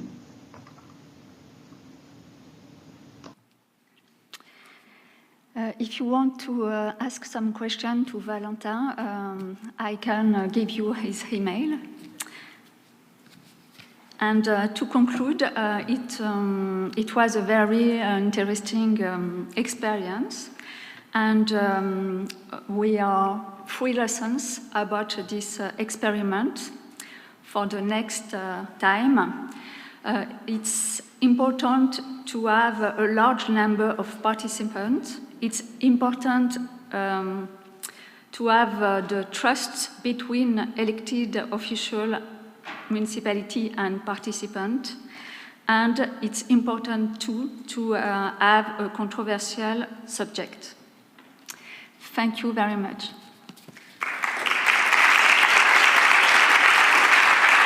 Thank you very much. So this time around, as you heard, there's no one to answer your questions right now, but you can email any questions, and I will send an email as well for this presentation. But I think there were some really important lessons learned that we have heard in other presentations and other workshops today. Inclusion, look at who is actually supposed to be participating in your projects. It's always a really good thing to consider those and how to actually involve those people. So very good lessons learned. Thank you very much for that. So now moving from air and light in cities and the locals to other things that also has an influence, one of them being tourists, just like many of us here. So wherever we go, we do actually have an impact. So that's also worth considering. And some people have looked more into that. And one of them is Elisa Lopez da Silva. And we might get another, maybe press the, there we go, who will talk to us from Lisbon to the planet. Environmental scales in tourism practices shaping the city. Please welcome Elisa.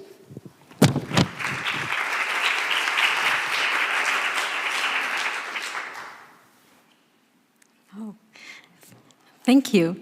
So I'm presenting this paper with Frederic Vidal. I'm Elisa Lopes da Silva, so Frederic Vidal and Susana Fonseca.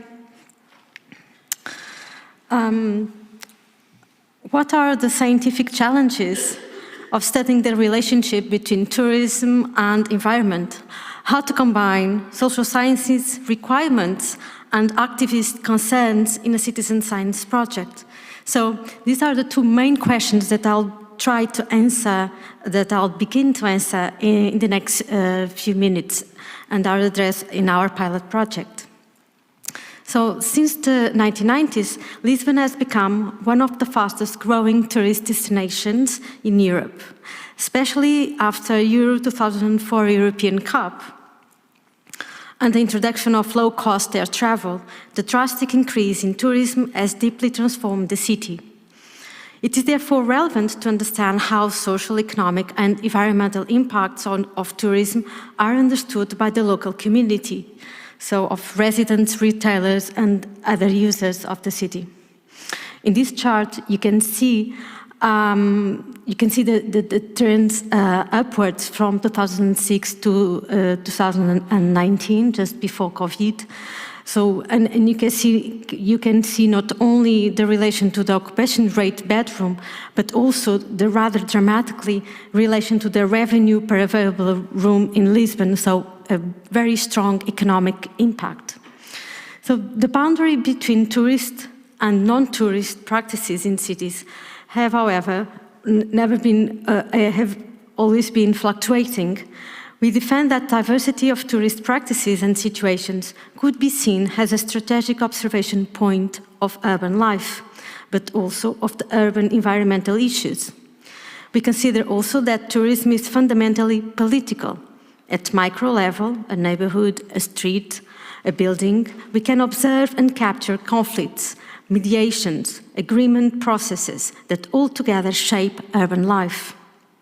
So this paper explores citizen science methods to study the ways of dwelling, mobility and consuming that grew in the Lisbon Touristic Center and its relation to environmental issues at micro and micro level. We have conducted research that aims to reflect on the effects of tourism in the recent transformations in Santo Antonio, a city parish in central Lisbon.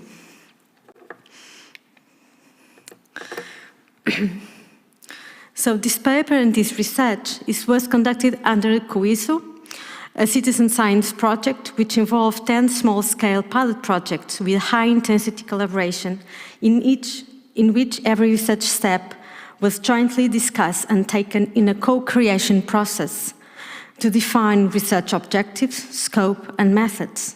So this investigation is a citizen science pilot project which aims to create, reflect, and improve methodologies of modes of participation. In our case, the pilot project resulted from the collaboration of historians from CRIA, a research center network on anthropology based in Lisbon, and members of ZERO, Sustainable Earth System Association, a Portuguese environmentalist NGO, and finally, a visual anthropologist also working within the COISO project with the mission to observe and document the collaborative processes.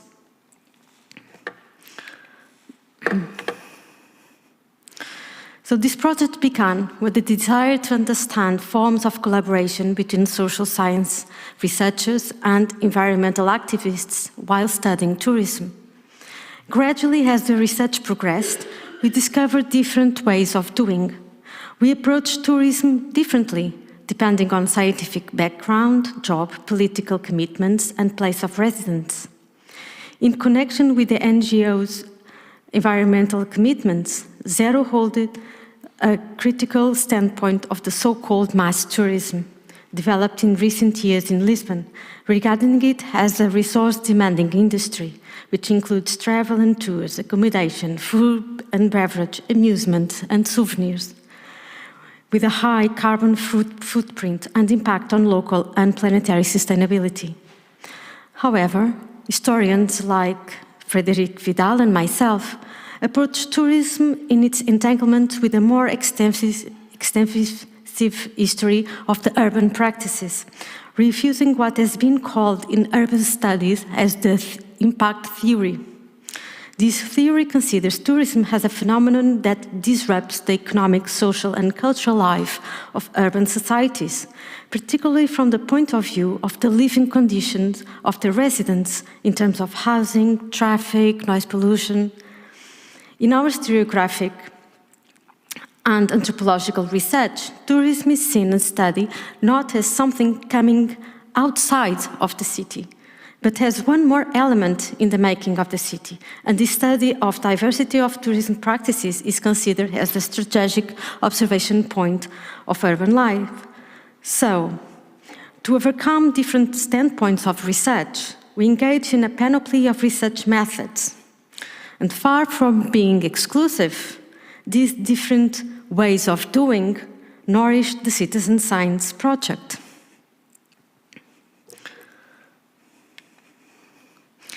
So, I'll explore how these approaches challenged and complemented each other, considering scales of research and scales of political intervention. Taking Lisbon as a case study, considering different scales help to elaborate a more complex knowledge on tourism past practices and future effects and possible ways of intervention. A distinctive factor of the environmentalist view on tourism is to think not only the local level impacts, but also its impact at national and planetary levels, namely in relation to the resources it demands, which depends on the underlying tourism model. From zero point of view, in the Lisbon case, the predominant tourism model is the mass tourism, which implies a strong pressure on the resources and life of the city, threatening to reach its limit. At the local level, the infrastructure needed to accommodate tourists and their consumption, products and services, as well as the waste production, the pollution and congestion, namely local mobility, heating, sewage, more people, more waste, associated with their stay are important issues to take care of. In contrast, still from the zero point of view, a sustainable tourism is based on a small scale, focus on local products, versus the standardization needed to respond to mass tourism, associated with the concept of checklist tourism. I have been there, I've done that. But with a gap with the so-called true place and the local people. Sustainable tourism is also a healthy relationship between travelers and residents, and the promotion, dissemination, or awareness of local culture in a more personal and close way. Through participatory ethnography, like in the fieldwork as we have done in St. Antonio Parish, in small-scale techniques presented opportunities for self-expression, encourage participant engagement, and thus recognize multiple experiences, interests, and discourses and possibilities in urban practices, and namely the ones related with tourist practices. In our project, the interviews we conducted allowed us to highlight much more flexible uses of the terms tourists, foreigners, visitors, residents, depending on individual experiences and situations. It allowed us to map multiple entanglements between different city dwellers, long-time residents, local traders, recent foreigner residents, small-time tourists, students, and so on. As you can see, one good example is the views of Elizabeth Lima, who works at the grocery store Sabores do Lima, at the street of São José. The views of Elizabeth Lima on how tourists are included in her daily life. Views that contrast with observations made by our colleague and environmentalist Susana Fonseca on recent mass tourism. So the environmentalist views on tourism considers, and first and foremost, its impact on sustainability. Consider its local consequences, but also its planetary effects, like I was saying. And while most of zero lobbyist activity is directed to national government and European institutions, its members express their concerns, first and foremost, with the acute transformations regarding housing crisis and the unique, so-called unique identity of the neighborhood brought by visitors, coming from the outside of the neighborhood. What small-scale ethnographic research allowed was to recognize a continuous changing neighborhood throughout time, considering its spatial entanglements in local, national, international scales.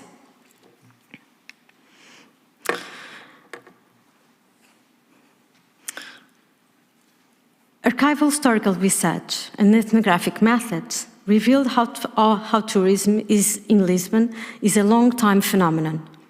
Looking at touristic practices in the long term in St. Antonio local parish, we could see how tensions, conflicts, and opportunities have been for long negotiated and entangled by different dwellers making the city center. These present and past interests, sensitivities, and experiences, as gathered by historians, were step by step discussed and confronted with zero activism as a future-oriented activity. Environmentalists lobbied by zero members considered the impacts of tourism, especially so-called mass tourism, on sustainability of present and future generations. but increasingly acknowledge the long history of different dwellers which helped to make the city. And thus, Zero is now, we hope, better equipped to prescribe sustainable tourism for the future, including a diversity of past experiences and interests. Thank you.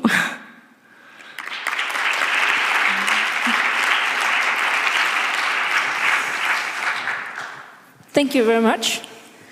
That was very interesting, as I'm sure we are all or have all been tourists at some point and probably live in a place where tourists do go as well. Do we have any questions from the audience? Yes, hello? Yeah. Yeah, so my question is, so why would you say that sustainable tourism is important? Like, why, like, because how would you say, is there a way for like to have like a lot, because you get a lot of economical growth and you know it's really good for economy and stuff like that, is it possible to have like sustainability and economical growth for tourism together, or do you have to limit one either way? Do you understand the question? Yes, I think I have. Okay. Well, it's not. I would answer from the Zero point of view. So, because I think what you're aiming at is, if I understood it well, is what is the concept of sustainable tourism? So to combine sustainability and economy together in a way. What they would say is to limit tourism. How to limit is the question, I would say. So in the Zero case in Lisbon or in Portugal, for example, when they say mass tourism, what are they thinking about? They are thinking about the flights that are coming to Lisbon and the new airport. They think about cruises, and are the two main issues about where they're lobbying. So you're saying, so my question was more, is there a way for mass tourism to be, like, to have a sustainable way of, you know, having tourism, but not to limit it, so it will still grow the economy? Is there a way to get the people or to design a system in such a way that that you wouldn't have to limit economic growth from, you know, tourism? You wouldn't have to limit new tourists coming in the country, and you would still have the growth of the tourism that it provides. Is there such a way, or? So a follow-up answer will probably be about the conception of growth. What is growth? What is economic growth for an environmentalist? For example, economic growth from the point of view of sustainability will have to include future generations. We'll have to include the impacts of planetary level on future generations. So it's not growth, it's what kind of growth it is. So it can be for all, and not just in the so it has to be long time growth. So I think probably the answer is that yes, to redefine growth in relation to sustainability, and not just with the present conception of economic growth.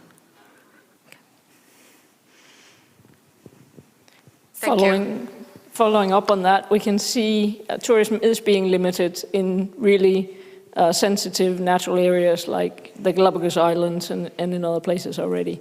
Also in culturally important places like Venice, tourism is being limited. So we can see it more and more. So the whole, the more growth, the better is probably not ideal for a lot of different reasons. That's a different discussion, sorry. Any other questions? Yes. Thank you. I think I do understand, say, the sustainability problem there and the different feelings that may be in seeing your city invaded, say, by tourists that change their life totally. On the other hand, there are people who make their living of this. So I tend to guess that there is a kind of equilibrium that may or may not be close to where you are now, but this is a problem. What I didn't understand quite well is the side of citizen science in the idea.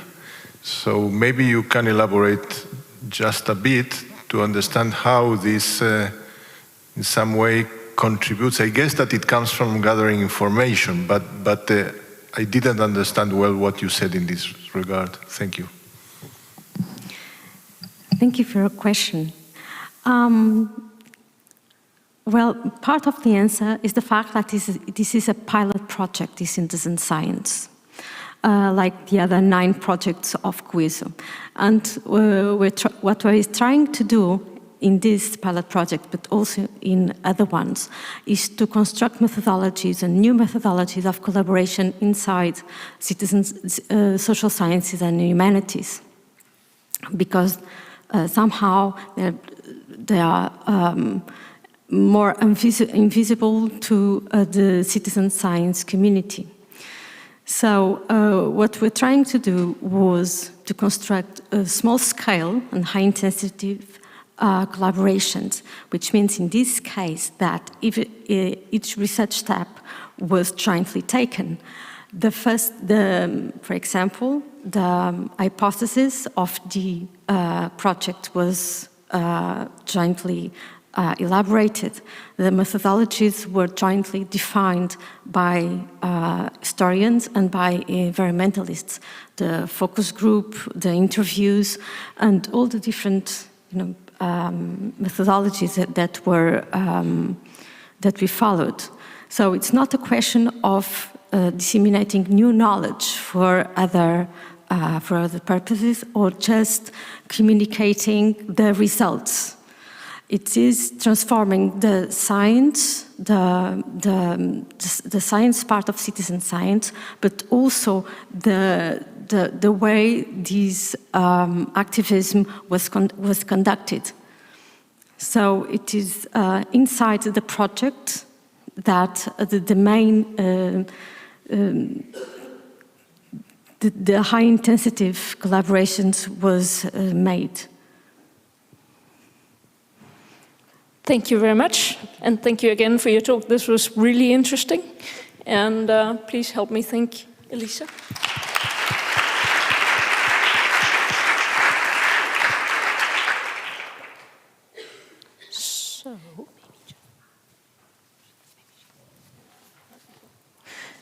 Right, so now moving from kind of the environmental factors in cities like air and lighting and so on, to the more biodiversity aspects of cities, because people living in cities, at least some people living in cities, are lucky enough to have gardens.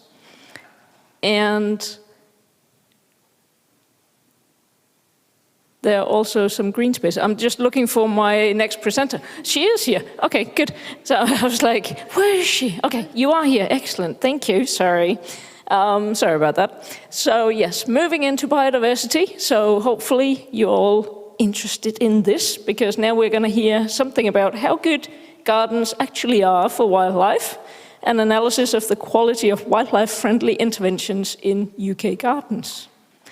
Please welcome Claire.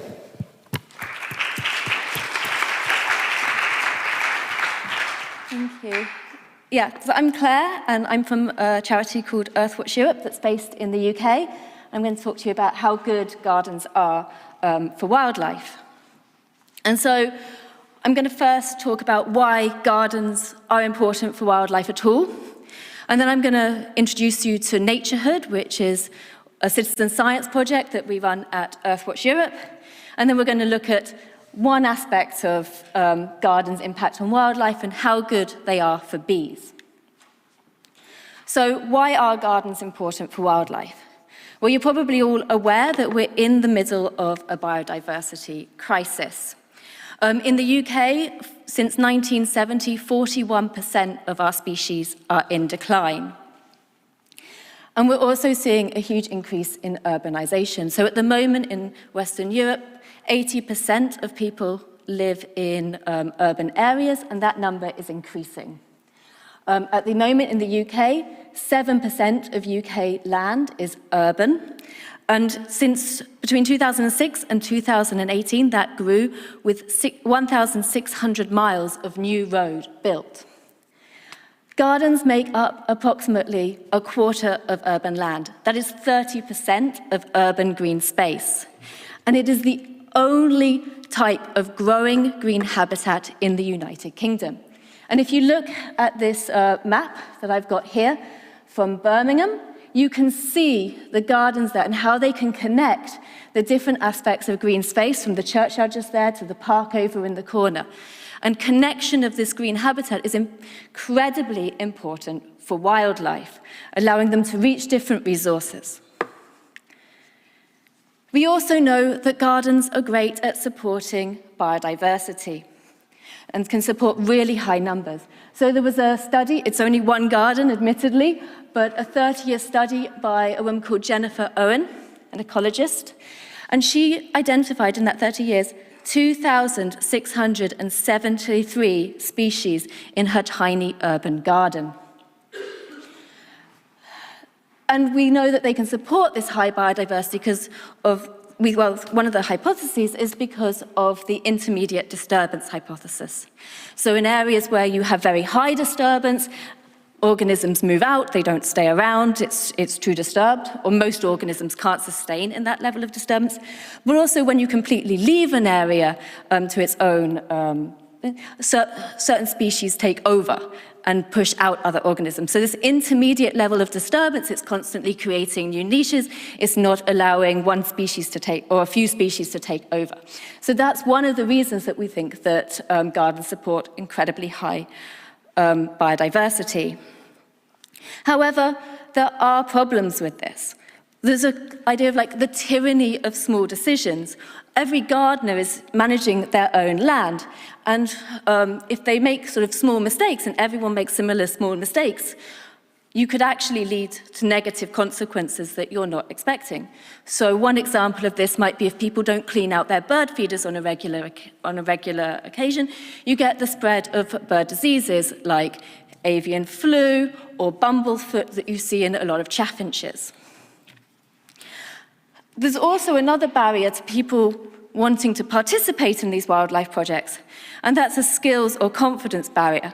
But we know in the UK that people are incredibly supportive of biodiversity, with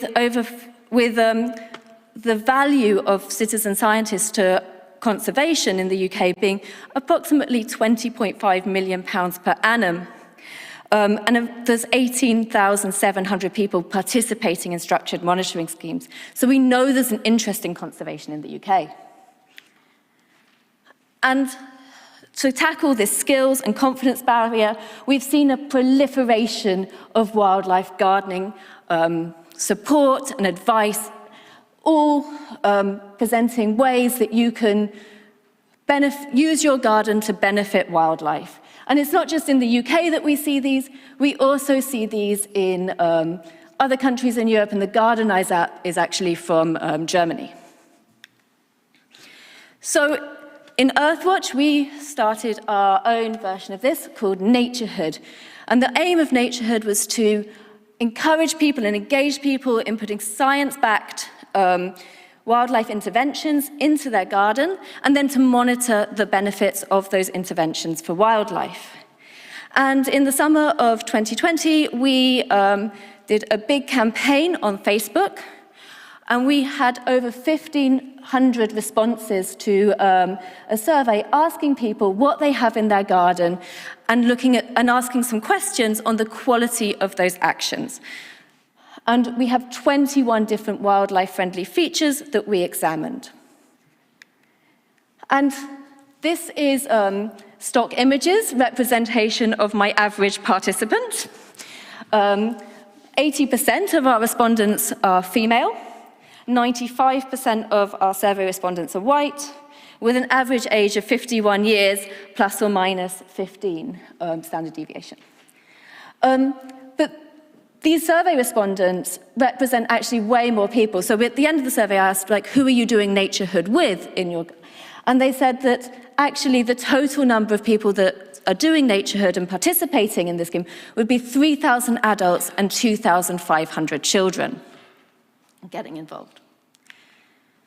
And so what features do we see that gardens have that support wildlife?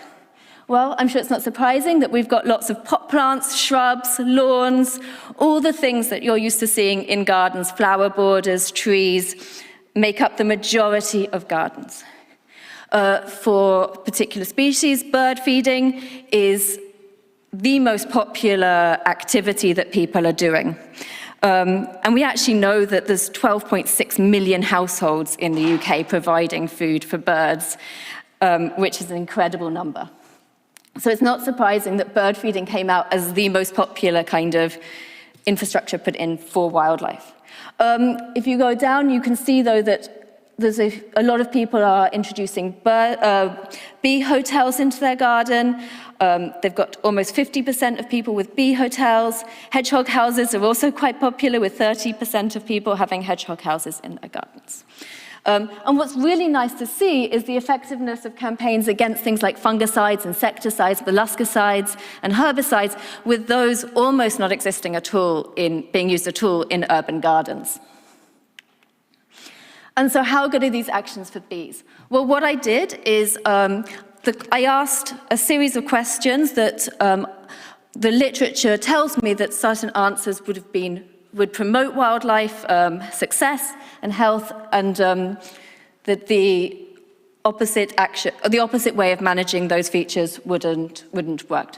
So if I take, for example, the bee hotel up here, I asked about the materials that were used to build the bee hotel, the tubes that are used. I asked about the size of those tubes, the duration that they've had the bee hotel in their garden for, and the direction of the bee hotel faces in. And then I ranked the questions, I ranked those answers to the questions, and I've used that to create these heat maps. So one is the highest rank, one is the best that you can do for wildlife, and then those questions, as you go down the rankings, it gets worse for the wildlife. And so what you can see from this is that for bees, things like the bee hotels are being done actually pretty well. The major problem here is that people don't know much about sort of the size of the holes that they should be, the size of the tubes that they should be using for bees. And this really affects the survival of larvae. So bees don't use holes that are more than about 10 millimeters and they need to be 10 centimeters long. So here it's really the length that people either don't know about or that they're too short. But otherwise, they're doing pretty well. We're seeing that lawns are really poorly managed for pollinators. People in the UK really like their short-cut grass lawns with very few flowers in them. But when people are trying to manage for meadows, they're doing a really good job, not mowing too frequently. They're starting to have meadows for a really long time, and they're really creating and having a nice diversity of flora in their meadows. And so this gives us an idea of where we could start shaping how we could start changing some of this wildlife advice and adding to this wildlife advice to really impact biodiversity more positively and really shape those. So what are our next steps? Well, we need to expand the analysis that we're doing, and we want to look at it not just for bees, but for hedgehogs, for birds, and really drill more into the quality of those actions. We want to look, and then for building out what changes in information to gardeners would lead to the biggest benefits for wildlife. We want to look at our people generalists or specialists in their wildlife gardening. Do they really only focus on hedgehogs or birds, or actually are they really providing resources for everyone, for all of the organisms in their garden? And if they are, does whether or not a gardener is a generalist or a specialist affect the quality of the resources that they provide to wildlife? So if you're a specialist, you know that much more that all of your actions are top-notch for wildlife, and a generalist less so, and how does that affect it? And I'd like to say thanks to all of my colleagues at Earthwatch, particularly Tristan Pett, Daniel Hayhow, and Victor Bumer for their help in shaping the surveys, and our funders, the National Lottery Heritage Fund and NERC. Thanks.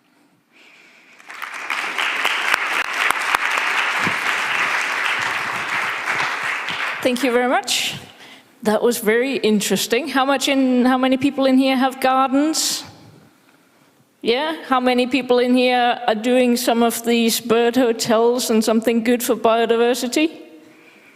Okay, the rest of you come have a chat to Claire and work out what you need to be doing, okay? Check out the Naturehood website. So, any questions for Claire? Yes. Is that through? Hey, that was Ace, Claire. It was really interesting to see it from a scientific level like that, because we often work with kind of those lists that you had there, and it's quite great to see there actually being analysis to do with that stuff. When it came to the audience, how did you actually pick which gardens? Was it like a general social media campaign, or how did you get the audience that took part? So it was a social media campaign run on Facebook, and I believe our comms team focused on people who had some sort of interest in, they targeted it towards people, who had some sort of green interest. And the pictures were really cute organisms. So people who really liked cute organisms clicked on them and then followed through. And then a subset of those completed the surveys. We actually had 30,000 people like the campaign originally, yeah. And then a subset of those made accounts and a subset of those filled in the surveys.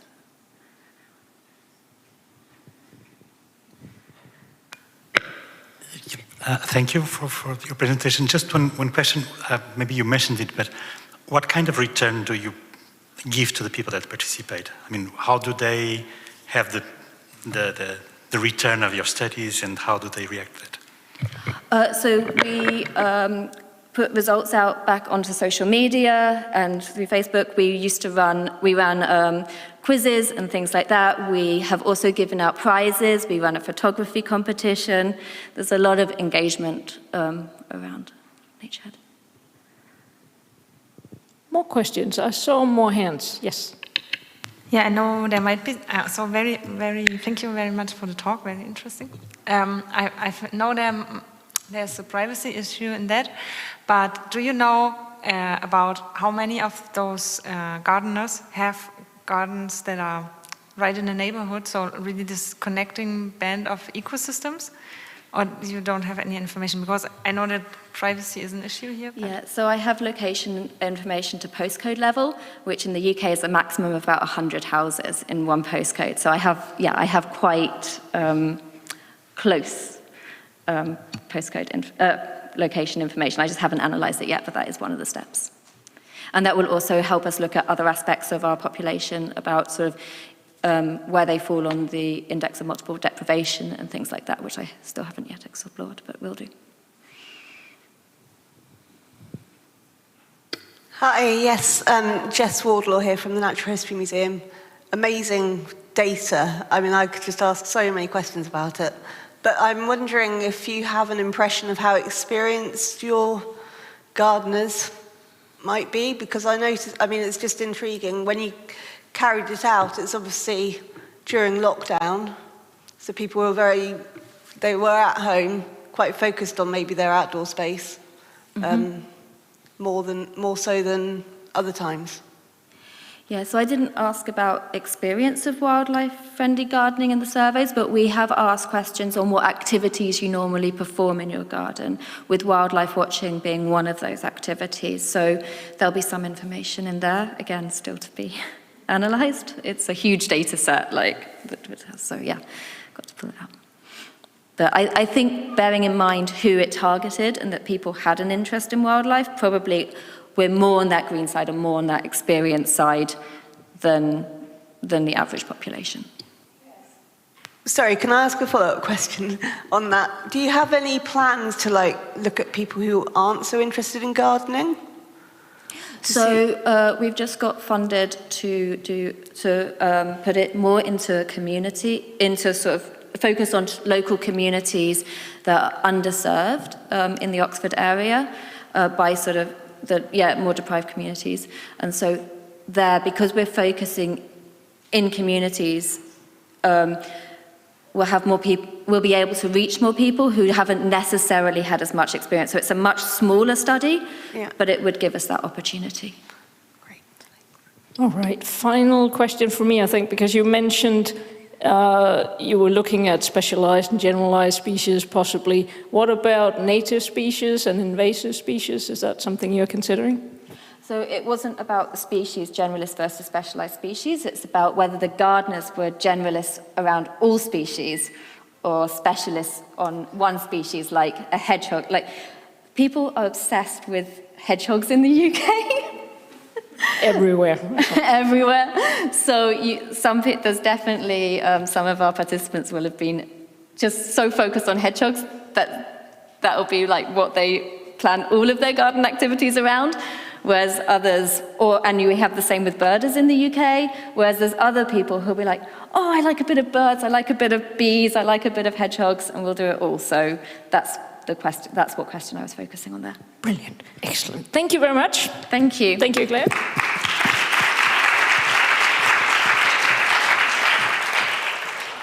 So from a bit of general biodiversity, and the more the better, we come to a more specific focus on weeds, probably something that most gardeners really don't like, but they can still be very interesting. So please welcome our next speaker, Nienke Beets, who will talk about what's that weed on the street. Yes. Thank you for that introduction. So I'm Nienke Beets, and I work at the Botanical Garden in Leiden and the Science Communication and Society group of Leiden University. And I run a citizen science project called Stoepplantjes, which translates to pavement plants, but what's that weed on the street makes a nice title. And kind of connecting with the last talk, I want to activate you with some engagement. On your left, yes, you see a dove's foot geranium, and on your right you see a red squirrel. I used to have a hedgehog here, but my colleagues convinced me that a red squirrel would be better. And now I want to ask you, which one of these would you like to encounter in your environment more? Please raise your hands for the dove's foot geranium. That's a fair bit of people. And please raise your hands who would prefer the red squirrel. So that's a bit more for the red squirrel. Usually when I give this talk for a public audience, the majority is also for the red squirrel.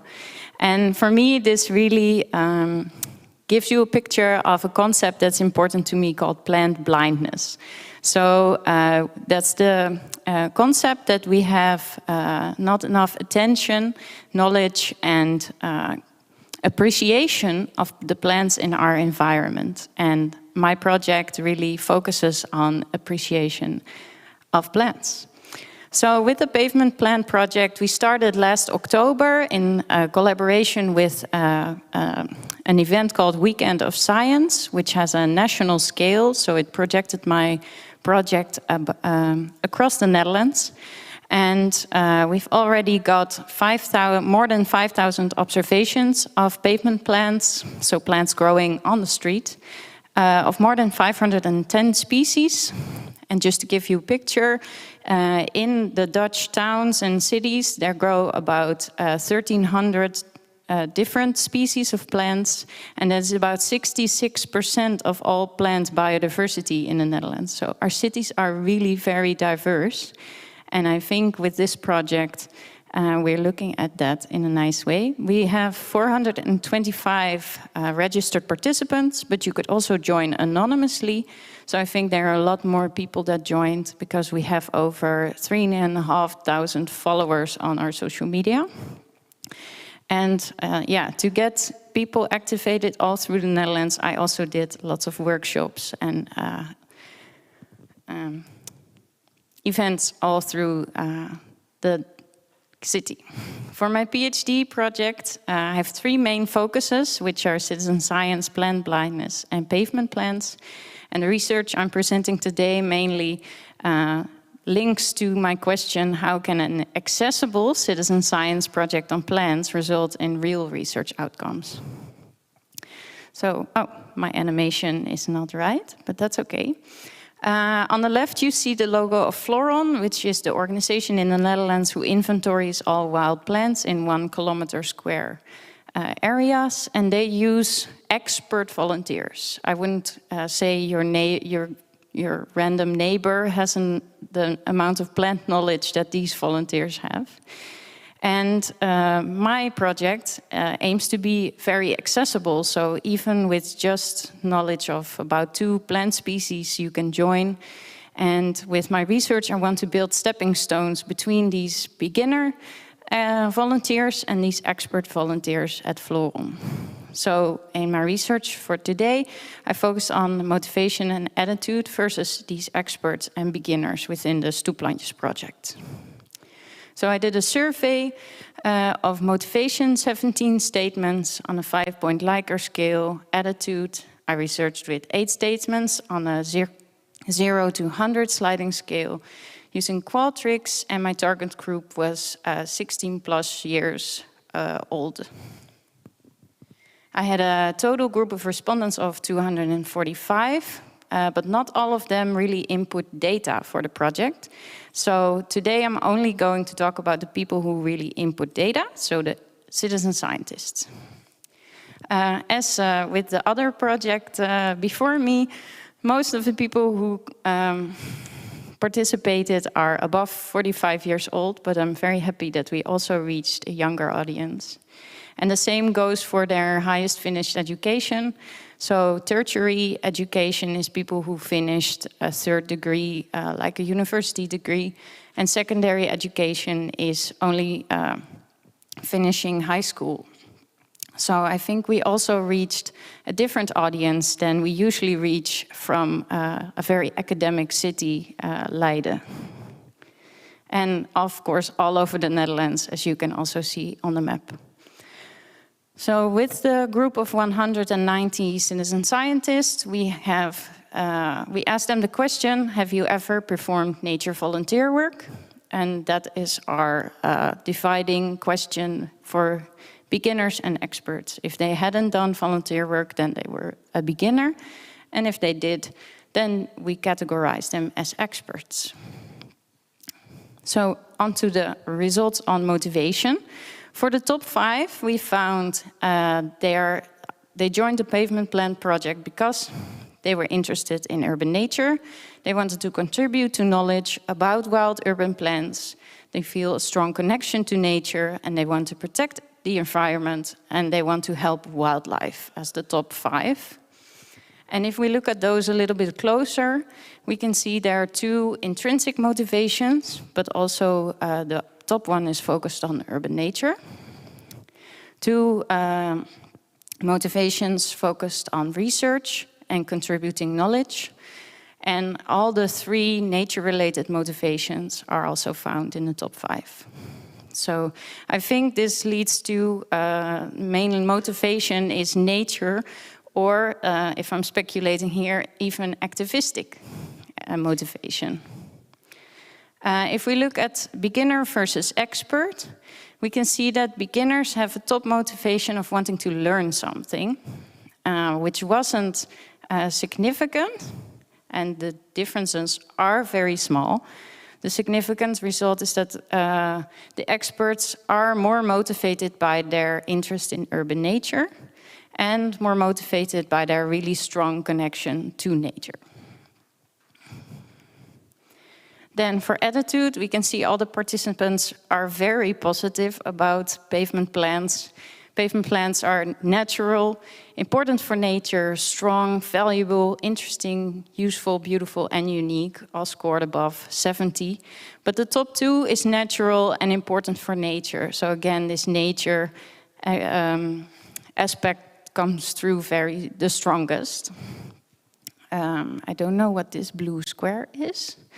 And if you look past the blue square, you can see in the beginner versus expert figure that all the scores are really close together. So the differences really are minimal, and there were no significant differences between the two groups. So for my conclusions, I got the yellow card. I think we reached a pretty diverse group of participants. Of course, that always can be better, and I will try my best. I think the motivation is mostly focused on nature, and I also get emails about people that see municipal workers weeding on the street and they want to do something about it. So, and my colleague works, for instance, on a plastic project, which is also activistic in nature. So I'm fascinated by that aspect. Beginners are really focused on, or their first motivation is learning. So I think I can mold the project towards that to facilitate that. And for experts, they really have an interest in urban nature and their strong connection to nature. So I think for the future, it would be good to foster these things in beginners so they can become the experts. And for experts to really be able to show their interest and show their connection to the whole group of participants to also inspire them to become experts. Overall, the attitude is very positive, so that just makes me very happy. Comparable project measuring attitude about bees still showed that bees are pretty scary and dangerous, according to the participants. So it's nice that pavement plants are not scary or dangerous or seen as negative. So I really would like to hear more about other citizen science projects about plants. And for my future research, I'd like to do a qualitative study with focus groups more in specific places in the Netherlands where there's a lot of interest, do co-creation sessions with public, municipality and researchers. So really this public pavement plant research can inform policy in the future. And then I'm also interested to see what the effect of citizen science can be on plant blindness with a pre and post survey. Tomorrow there's an interactive session about citizen science in botanical gardens. So I want to invite everybody to join us there. Thank you.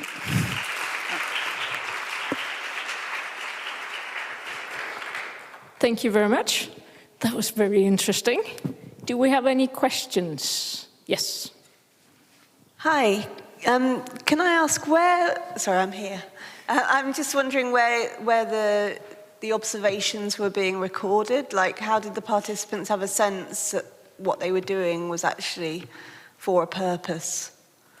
Yeah, so with the organization I mentioned before, Floron, we built a website where the citizens input data. So if they want their name and their email, but their location and the plant species they find, they have to put in. And they can see a map which shows immediately the data they put in. And they can click their data and see the list they input in the database. But I would really like to make the whole database open so they can also play around with the data and everyone else's data. Yeah, that's what I was sort of wondering, who was actually using the data once they'd inputted it. Yeah, for now it's just me and maybe one or two researchers I'm sharing it with. But I would really like to maybe host also workshops to be able to really talk to the people using the citizens using the data and see what their questions are.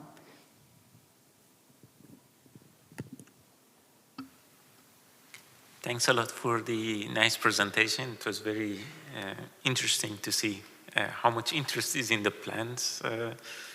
My question is about the motivations and the design of the project. So to what extent do you think the motivations that you have identified, this list, is actually linked to the design of the project. So you have a website, you have a specific activities as compared to the topic itself, so observing plants on the street. So if you had a different project design, do you think you would have identified different motivations?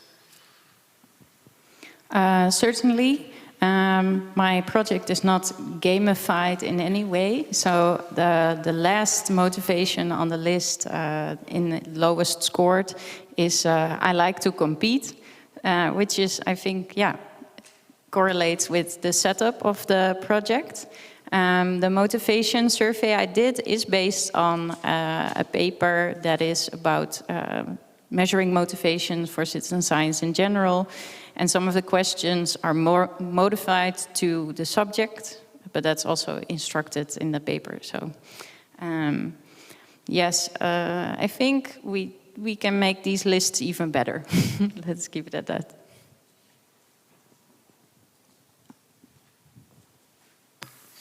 Thank you very much for a really nice talk. Now, in the UK at least, writing with chalk on pavements technically is illegal. In the grand scheme of things, I think there are worse crimes. But I just wondered what you thought, if you had any reflections on the ethics of that.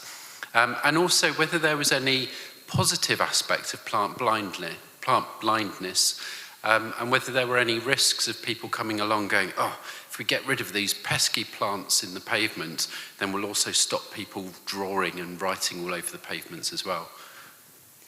I think your last question, the negative aspects, I haven't heard anybody complain about the botanical chalking. We also do as an activity for this project. I do get questions like, how do I get this weed out of my garden? And then I try to answer as nicely as possible. Yes, I really don't remember why, but chalking is illegal in England. But in the Netherlands, it's seen as very charming. If people pass botanical chalking on the street, I see them being interested and smiling. So for our country, it's not the same.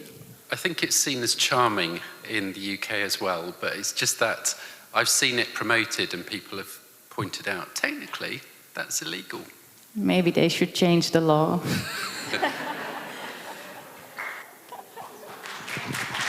Thank you.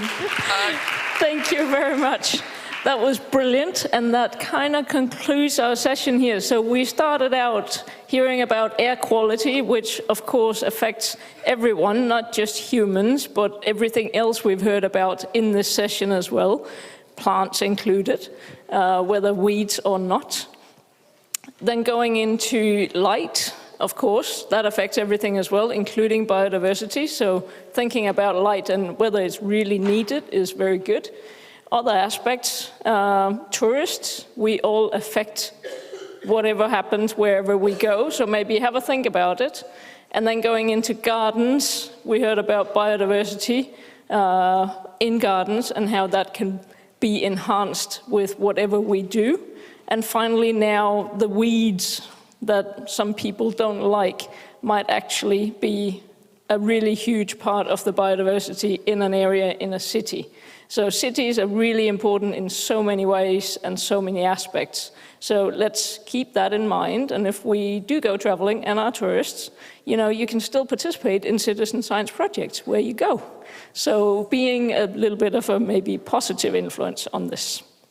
And that will conclude our session. So I would like to thank Sophie very much for your strict timekeeping.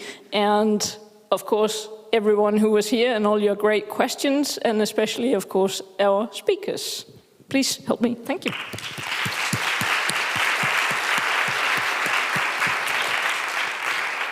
So now there is basically a 5-minute break, and I can see Silke is already here, ready to take over for the closing 10-minute chat. But that starts 10:02. So you do have 2 minutes.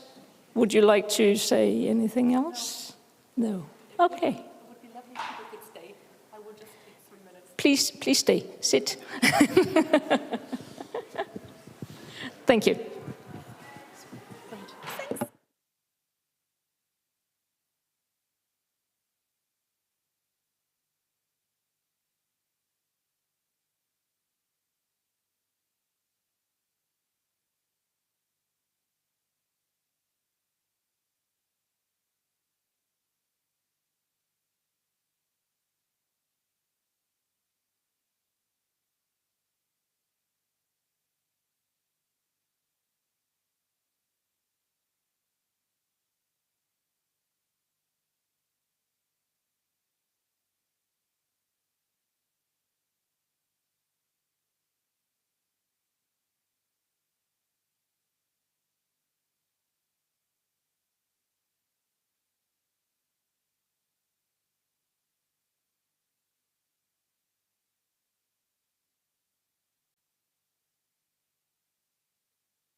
So I just wanted to share some closing words with all of you. So thanks again to our brilliant chairs and all the session helpers that supported the moderation and also the timekeeping at the sessions. So well done, and thanks so much for your time and personal investment. I just wanted to say some few reminders to you. I wrote an email about this, but twice is better sometimes. So we were reminded by the Langbeck-Virchow that there's no food allowed here in the Audimax and no food allowed anywhere else on the premise, just in the designated catering areas. So please keep that in mind so that we don't get the feedback from the Langbeck-Virchow. And they are really strict about this because apparently this is like some historical lecture hall that they are really, they really care about this room. Second one, we would like to kindly remind you to bring all your presentations until 9:15 tomorrow morning to the registration desk. All presentations that are not at the presentation desk, registration desk until 9:15, please take them with you to your rooms and contact the room support to get your presentation onto the computer. Then tomorrow we are also going to have our poster sessions. If you're not sure in which poster session your poster is to be found, first of all, and secondly, in which poster session your poster pitch could take place, if you would like to do a poster pitch, please come to the registration and ask us, but I'm also trying to explain it. It's rather easy, actually. We sent around lists. There are A sessions and B sessions. All A sessions are in the morning, all B sessions are in the afternoon. So every poster has with an A, please put it up until, wait, I don't have the times, until 9 tomorrow morning in the designated poster room. And then after your A, you have either a 1 or a 2, and depending whether it's a 1 or a 2, you're either in session A1 or session A2. And it's exactly the same for the B sessions. So your posters get to hang either all morning or all afternoon, and you get to do a poster pitch in either a A1 or A2, respective a B1 and B2 session. Okay. There is an email again, read it, take your time, and I hope you get it. And if you have any questions, come to the registration. Tonight, there is our pub quiz that was kindly organized by Daniel Dörler and Julia Lorenz, who put a lot of time into tackling out the questions. So we really hope that people are going to come. There are still places left on the list. You might just show up. We are going to meet at 7 at the Tipperary. It's a Berlin Irish pub. You can Google it. So we are hoping to see many of you there at 7. And I think that was all that. Oh, no, wait, one last point. There are many people on the waiting list for the excursions. So whoever knows that he or she does not want to take part in one of the excursions that he or she signed up for, please cross out your name so that other people can fill in your place. That would be really kind. And with this, I really hope you had a wonderful and really exciting day today here in Berlin at the Langbeck-Virchow, and hope the same will hold true tomorrow. And we will see you here at 8:45 for our welcoming words. We will have a bit more exciting announcement, not only logistics, but really cool announcements. So please be there on time to hear about those. And then we are going to have a really super interesting talk by Peter Elias, who will give us some insights onto citizen science in the Global South. And I hope to see many of you there. And now have a lovely evening. Thank you.